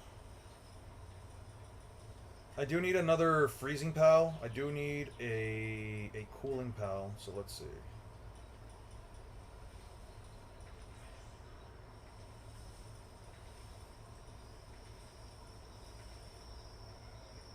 Yeah, we'll do you. There we go. Now he's freezing these, so now my food's not gonna go bad. That's right! You haven't been indoctrinized into the group. You are still flawed. Bleach is the most highballed of the big three? I agree. Bleach is definitely the most highballed. I would say that consistently, One Piece is the most downplayed. We'll switch these for now because I do need to give them. Wait, can I just make a? Can I just make a PAL bench here? I need corrosive solvent. Come on, man. I need 1 corrosive solvent. Let's work on this real quick. Give me that. We're gonna make a PAL surgery table. We're gonna give these guys surgery. I'm gonna just throw it like right here. I'm just like right there. All right. Let's give Xiaolong. We're gonna make Xiaolong an Insomniac. Yes, we are forcing our guys to essentially. Yeah. Put the fries in the bag right there. We're gonna give him Artisan so that he works faster. You know what? Let's give him another. Let's give him Work Slave too. Fuck Service Minded. Let's give him Work Slave. Yeah. This guy now is gonna work like 10 times fucking better. You guys just watch. Okay, swap you back out for Skull. There we go. Sweet. Almighty keeps being proven to be able to lose to a Speed Blitz. Once Kubo confirms slower than Light Verse, it's over. True. Slower than Light Verse. How many of these do I need? How much Palisite do I need to make the... How much Palisite do I need for the Jet Dragon stuff? Weapon, armor, PAL tools? I need PAL stuff. Okay. I can only make this with 20 AI cores. So in order to do that, I need to make a bunch more polymer in order to make a bunch more things. So, okay, so... I can technically make that. I can also, by the way, I just need to make soul spheres. Like, no bullshit, I just need to make some soul spheres. Damn it, dude.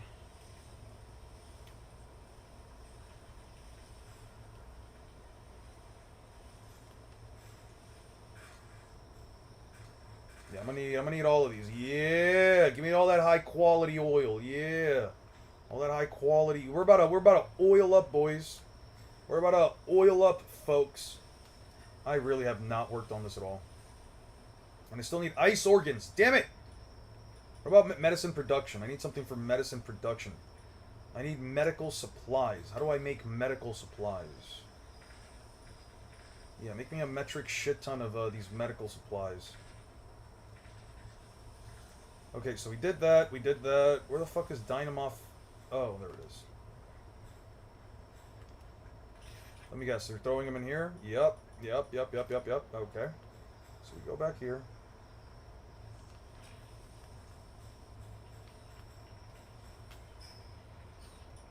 Oh, we can finally make this. Yes, we can finally make that. Cool. Okay, so we did that. I'm gonna go put this stuff in.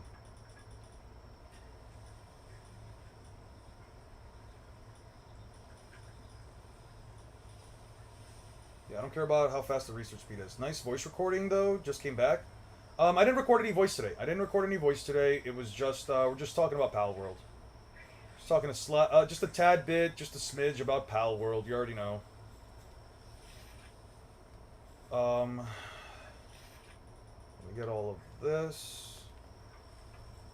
I guess this is the only location that I'm making this stuff, so I guess it doesn't matter if it's all here. Yeah, we'll just put these away here. Sort this. Sweet. Yes. Come on. How many of this garbage do we need? Dude, it is so crazy how little of these I can make. Yeah, I think I just gotta go slaughtering. I think I just gotta go slaughter. Hopefully, a couple of these isn't too bad.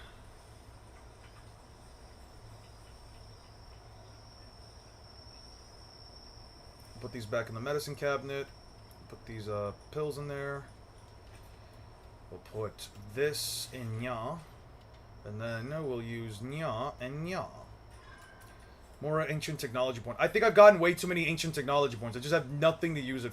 I basically have nothing that I really need to use it for at this point. That's right. We also didn't go do all of the, I think this is the last thing I'm going to do before I hop off. I've also got a Marvel Tokon, if you guys want to watch that. I still don't know combo structure. I still don't know so many things about the game, but I've been having fun with it. Uni Bleach is a thing for a reason, because, yeah, writing, statements, all that garbage.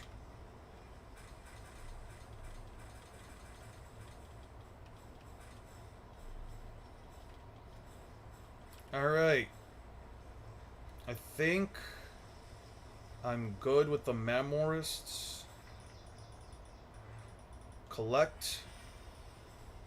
I don't care about any of this. None of this matters to me.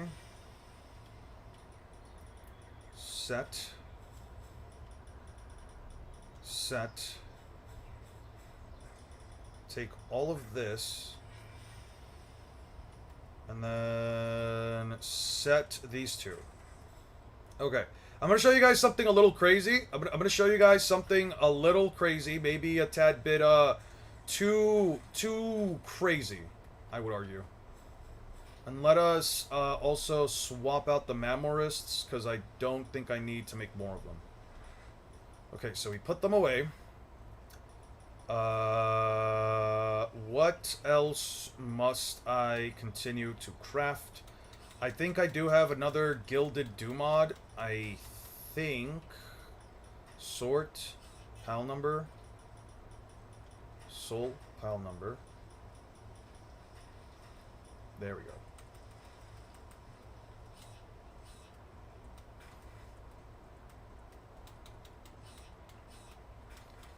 Where the hell are the Dumods? Or the Dunnets?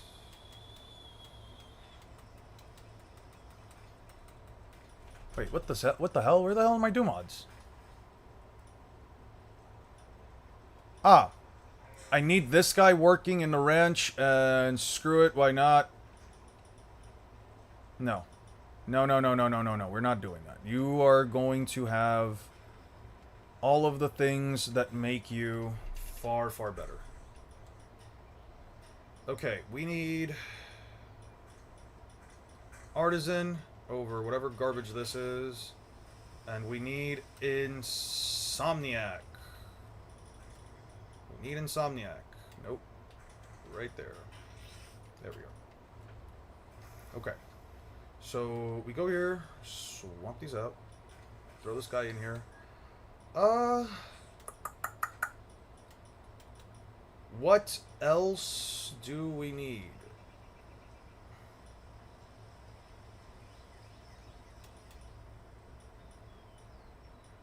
Pals drop 100% more pal souls when defeated. That's pretty damn good. But no, what I need is anybody that... Let me just throw you in here. What do I need? What do I need? What do I need to throw in here? What could we use more generation for?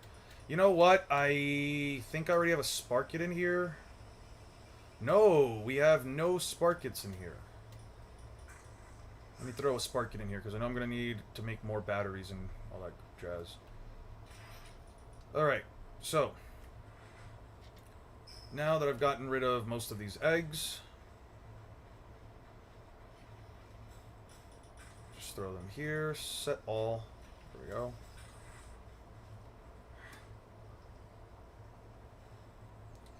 Alright, give me all these. Give me all this garbage. Come on, come on, come on, come on. Oh, no. Ah, fuck. Ooh! Wait.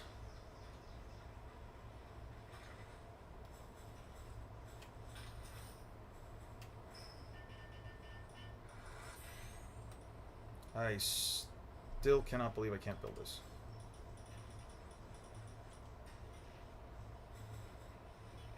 Yeah, this thing is gonna run out of fucking power very quickly. We gotta go make some, we gotta go make a quick stop.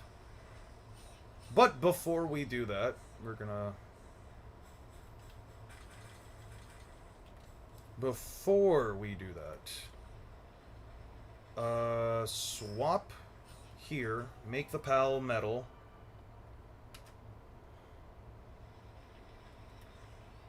We need the PAL medal, so we're gonna make a bunch of this stuff. I already have a fuck ton in here. Jesus.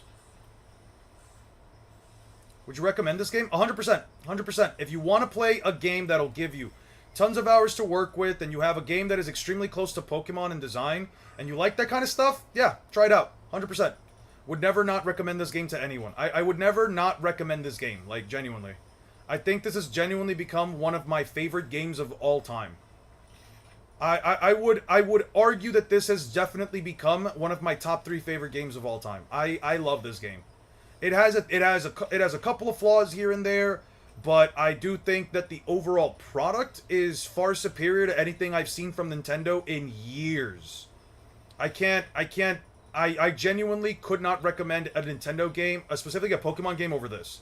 Especially unless you like RPG style battles, I would never recommend a Pokemon game over this game. Never 100% would never recommend one.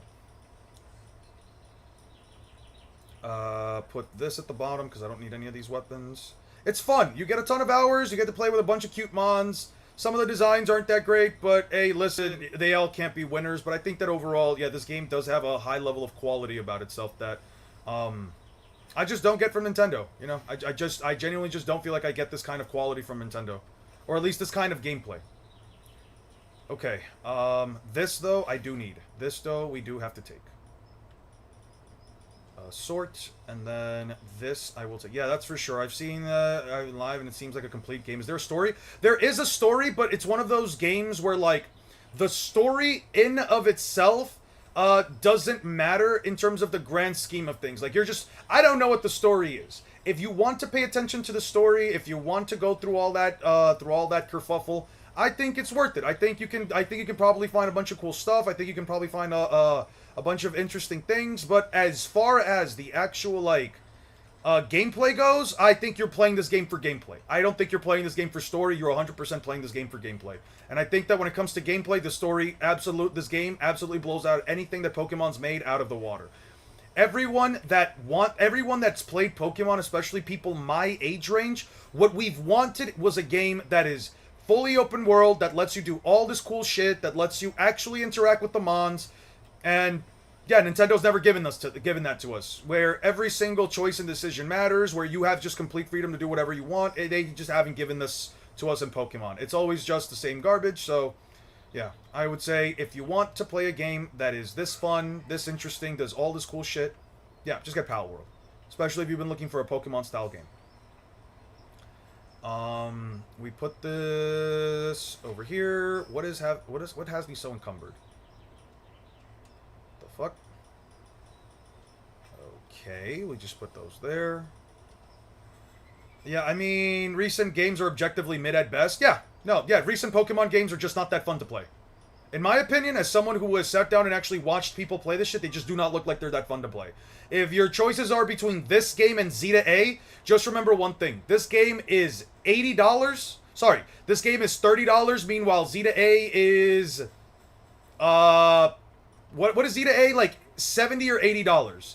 It's either, would you want to play a game that is $70 to $80 or $70 to $80 that just isn't worth that amount of money and you just will not get the same amount of quality from it? Or do you want to play a game that will give you a full experience without any bullshit DLC and you play it for, like, literally almost a third of the price? Less than half the price to almost a third of the price. Oh, last year about Powell, got to see the vision. You can capture anything, even already captured pals. Yeah, you can also capture pals. It was $100 with the DLC, so yeah, and the DLC is essentially just what you've already played, but with a time limit. Which, I don't know about you guys, but I hate it when a game just gives me an arbitrary time limit to a separate world, and I can only go there by managing a resource. I hate that kind of gameplay, me personally. But, yeah. I think that there is, under no objective reason, to buy a Pokemon game unless you are just a Pokemon fan who wants to play Pokemon. If you just want to play more Pokemon, if you just want to play more RPG, select one of 4 moves, gather the gym battles, fight the villain at the end, all that garbage, play Pokemon. There's nothing wrong with it, but I do think that if you want a full experience where everything is in the game and you don't have to buy 2 games to capture 15 more Mons, just get Pal World. You can get a much larger experience with a much more, I would argue, a much more reasonable gameplay loop than just the garbage that Pokemon has tried to, Nintendo's tried to sell you for the past 30 years. I genuinely do. And here's the thing, it's not to say that old Pokemon games are bad or anything, or some random arbitrary, oh, it's objectively this or objectively that. Not to say any of that. I'm saying this from the perspective of,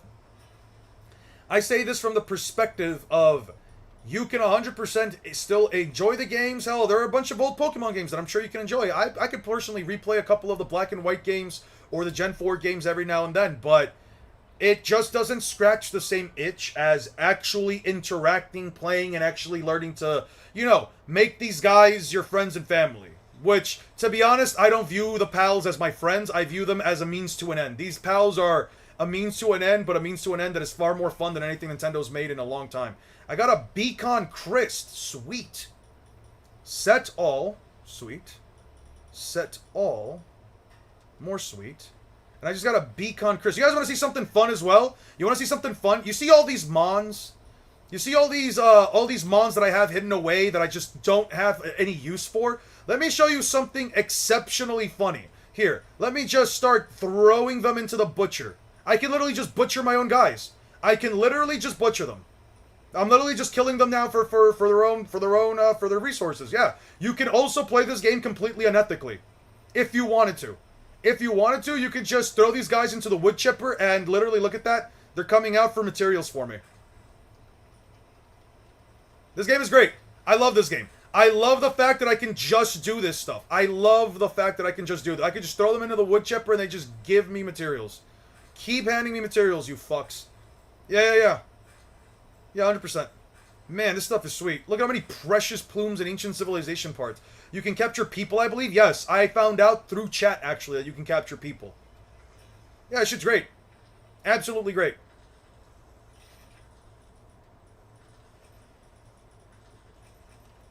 Oh, yeah, I'm also making more,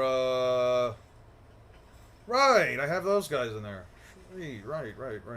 Let's see, can I make any cake? What do I need for the extravagant cake?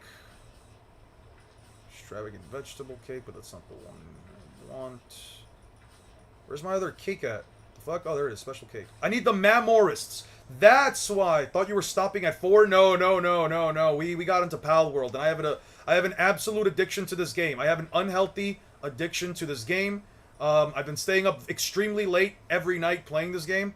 I actually had to stop myself yesterday. But let me show you guys something even more crazy. If you haven't already known or heard or etc., let me show you guys something even crazier. Let me put away my pals. I don't need these guys right now. Go away. Shoo. You guys go away. Okay, so the reason why I got this chick named Splatterina on the squad, on the team, is because I can take these Mamorists whose eggs I've been harvesting. I can take my Mamorists whose eggs have been harvested. I can, right here, just to show you guys, I can pop out the Mamorist. Oh, look how big he is. And then watch this. Wait. Oh, wait. No. Wrong thing. And once I equip a meat cleaver... Oh, no! It got pixelated! Oh, no! Yeah, I can butcher my own guys. I can literally butcher my own guys in order to harvest their parts. Although, for some reason, it doesn't give me the Mamorist meat that I want. So, instead, I will throw them in here and hope for the best. Hopefully, these guys drop me some actual meat.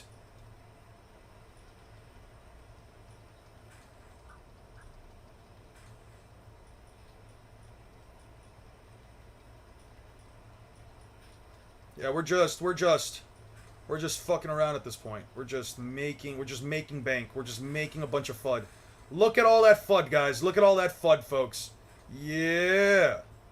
So much FUD. So much FUD. Look at that. All that Mamorist meat. W pixels? W fucking pixels. Honestly, the Splatterina stuff, I don't know why I'm just not getting any materials from her. I guess I just really have to throw them into the wood chipper. Let me double check that real quick. What happens if I throw one of you in there? Throw you, throw you, throw you, throw you, throw you, throw you. throw you, you, you, you, you, you, you, you, you, you, you, you, you. We'll just throw these guys for now. Look at all this shit I'm getting, man. I got thermal cores up the wazoo. I'm making bank, boys. Yo, it's disgusting. It's absolutely terrible. It's completely unethical. But, oh, man, does it make grinding so much fucking easier. And then we just store it all away in our box. See? Fun. Oh, man, I've never had so much fun in my life. Yeah, I don't know, man. There's the fact that I could do that to the pals, I think that's fucking funny. I think it is genuinely funny that I can just do that to the pals, and the game just allows me to do so. I wish I would get a little bit more out of it, but you know what? We can't always win with these extremely unethical means. Okay, so we go back to the first stop. I have to go... You know what? I have to stop. I need to eat something. I think I'm gonna stop for now. I think I'm gonna take a break. No, I don't want you.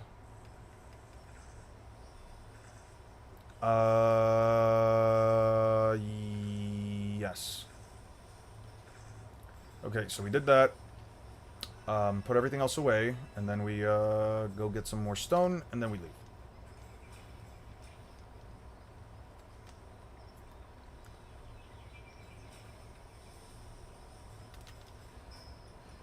Okay, and yeah, right there.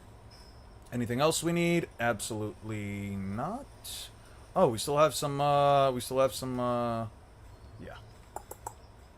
Come on, bro, play a bit more. No. I genuinely have to go eat. I haven't had any food since, like, 11 a.m. 30 minutes? Fuck no. If you guys want me to play something, I could play Marvel Tokon for a bit. I could try out some, actually, no, I need to try that out on my own, because I do want to practice some combos on my own. I want to practice, like, learning, like, combo strings and combo theory and all that stuff with the game. Because I really do want to learn it. Like, I've never been good at a fighting game, and I would love to be good at least one fighting game at least once in my life. Like, I would love to, at the very least, be good at a fighting game for once in my life. I don't know, man. I'm just bad at them, you know? And I don't want to be one of those guys that just doesn't play a game that they like simply because they're just not good at it, right? Like, knowing that there's a genre of games out there that, like, I just feel like I'm personally just never going to be good at. It doesn't sit right with me.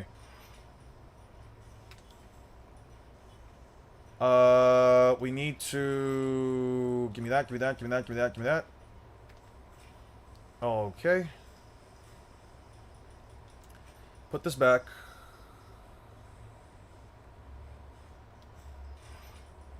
Put this back. I don't need two amounts of that. However, what I do need is to transfer this. I could go kill some more mons if you guys want me to, but I do need to step out real quick. Transfer. Let me move it. Ah! Okay. I need one of you fuckers. Yo, why do we have like 3 of you guys working in the coal mines? I need... Yo. You come here. No, not you. You come here. By the way, you could just lift them too. If you haven't noticed, you could also just lift the pal. I'm literally ragdolling this guy, and then I could just throw him. Oh, look at that. I threw him.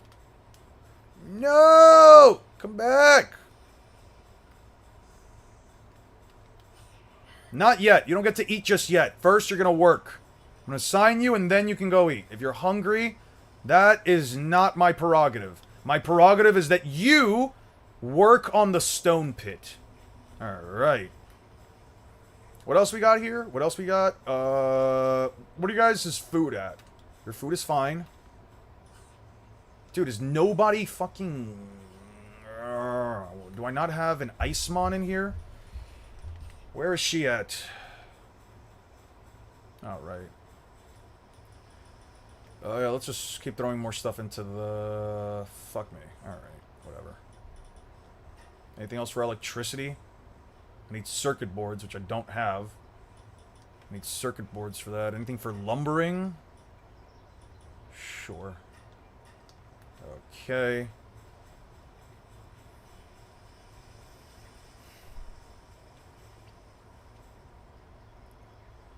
Where the hell is she? You know what? Give me... Yeah, I need to start assigning some shit to these fuckers. There is no way you guys are actively telling me... Yeah, I need her to just... Alright, no. You? Where the fuck are you? Iceling. Iceling. You don't need to do anything other than just being an ice chick.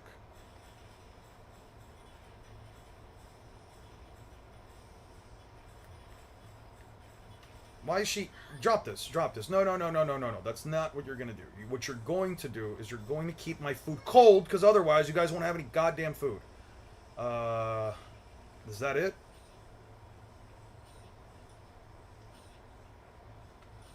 You know what? I will go to the World Tree real quick. I am going to go to the World Tree. I don't think I need to use Splatterine anymore. We will go to the World Tree.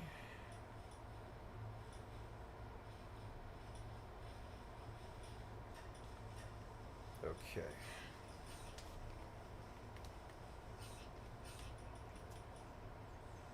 Idiosyncratic.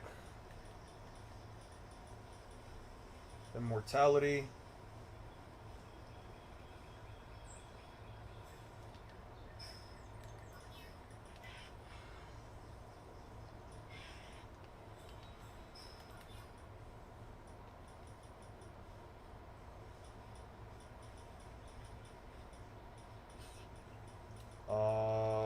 What else? What else? What else? Did I not unlock the saddle? I unlocked the saddle. No way I didn't. No way I didn't unlock the saddle. Yes, I did. I just never made it. That's my problem. A question about Bleach characters, just hacks, no AP is the question. Is the Bleach characters just hacks and no... They have physical strength. In many cases, they actually have very impressive physical strength, but... I mean... It really just is all about spiritual pressure. If your spiritual pressure is that much greater than your opponent, then it just basically revolves around that. How much stronger is your physical pressure than your spiritual pressure than your opponent's? Is it a lot? Then you're physically stronger than them. That's kind of it. How impressive. Kenpachi can slice through an entire building. Grimmjow shot down a large tower that looks like a large building. I think Kenpachi was able to rip out the arm of a giant that was, like, about the size of a city. Gerard Valkyrie was about the size of a city. Like, when I say that it's impressive, I really do mean, like, how impressive? It really just comes down to how impressive you think it is. I can't give you an objective value because there's no objective means by which I can give you an objective scaling for Bleach.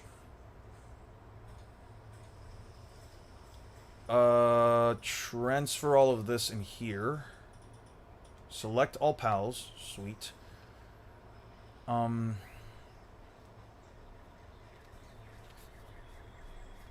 Let's go back real quick, because I do need to start making some polymer, because I do need to make the polymer, so I can make the thing, so I can make it... Yeah. Okay, we know the route. We know the route.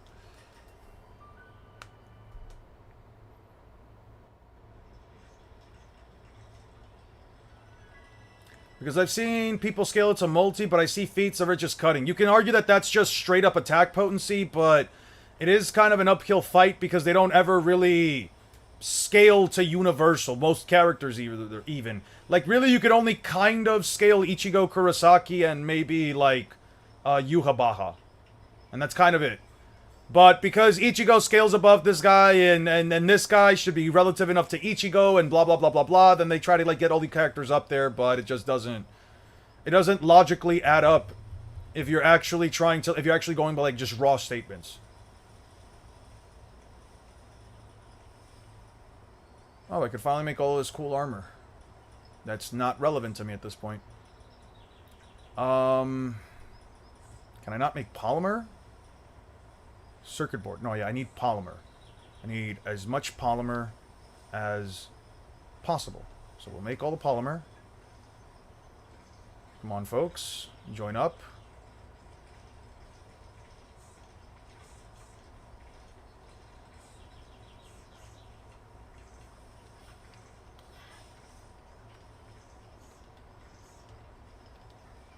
There we go. Now we're making polymer. Getting a fuck ton of polymer. Let's go. Okay, so now that we make the polymer, we make the circuit board, we make the circuit board, we make all of the computers. Just make me as much carbon fiber as possible, dude. Come on now. Damn, that's already my speed. Okay, we make the metric shitload of this.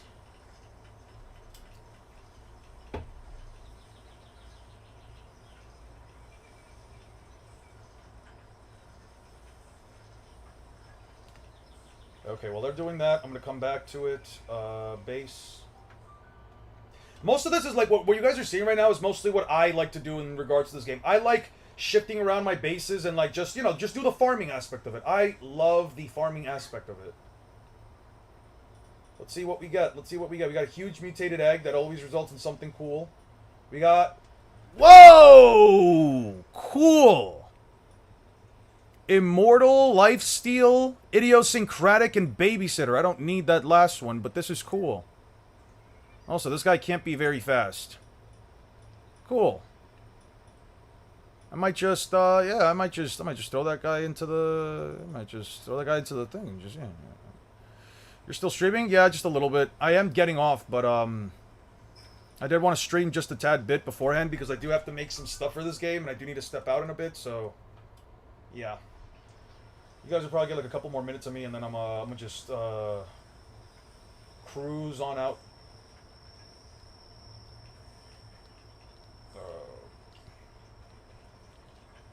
There we go.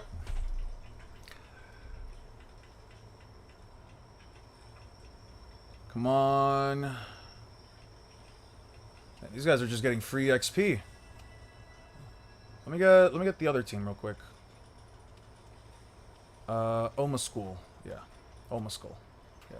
Because Oma School increases the amount of XP that my pals get.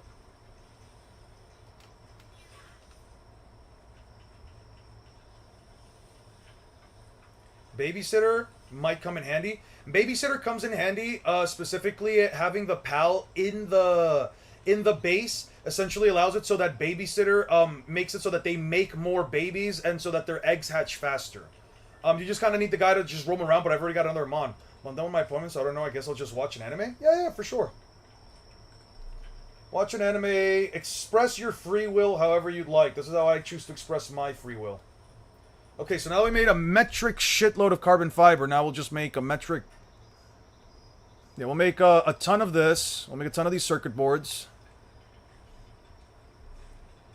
Right, so now that we got all of these circuit boards, once we're done with that, we'll use the circuit boards to make computers, and we'll use the computers to make AI cores. While you girls do that, I'm going to go put this stuff away because I am encumbered. Like, I'm just getting pre-passive XP at this point. Just standing around my base is just so good for me in terms of, like, just free passive EXP.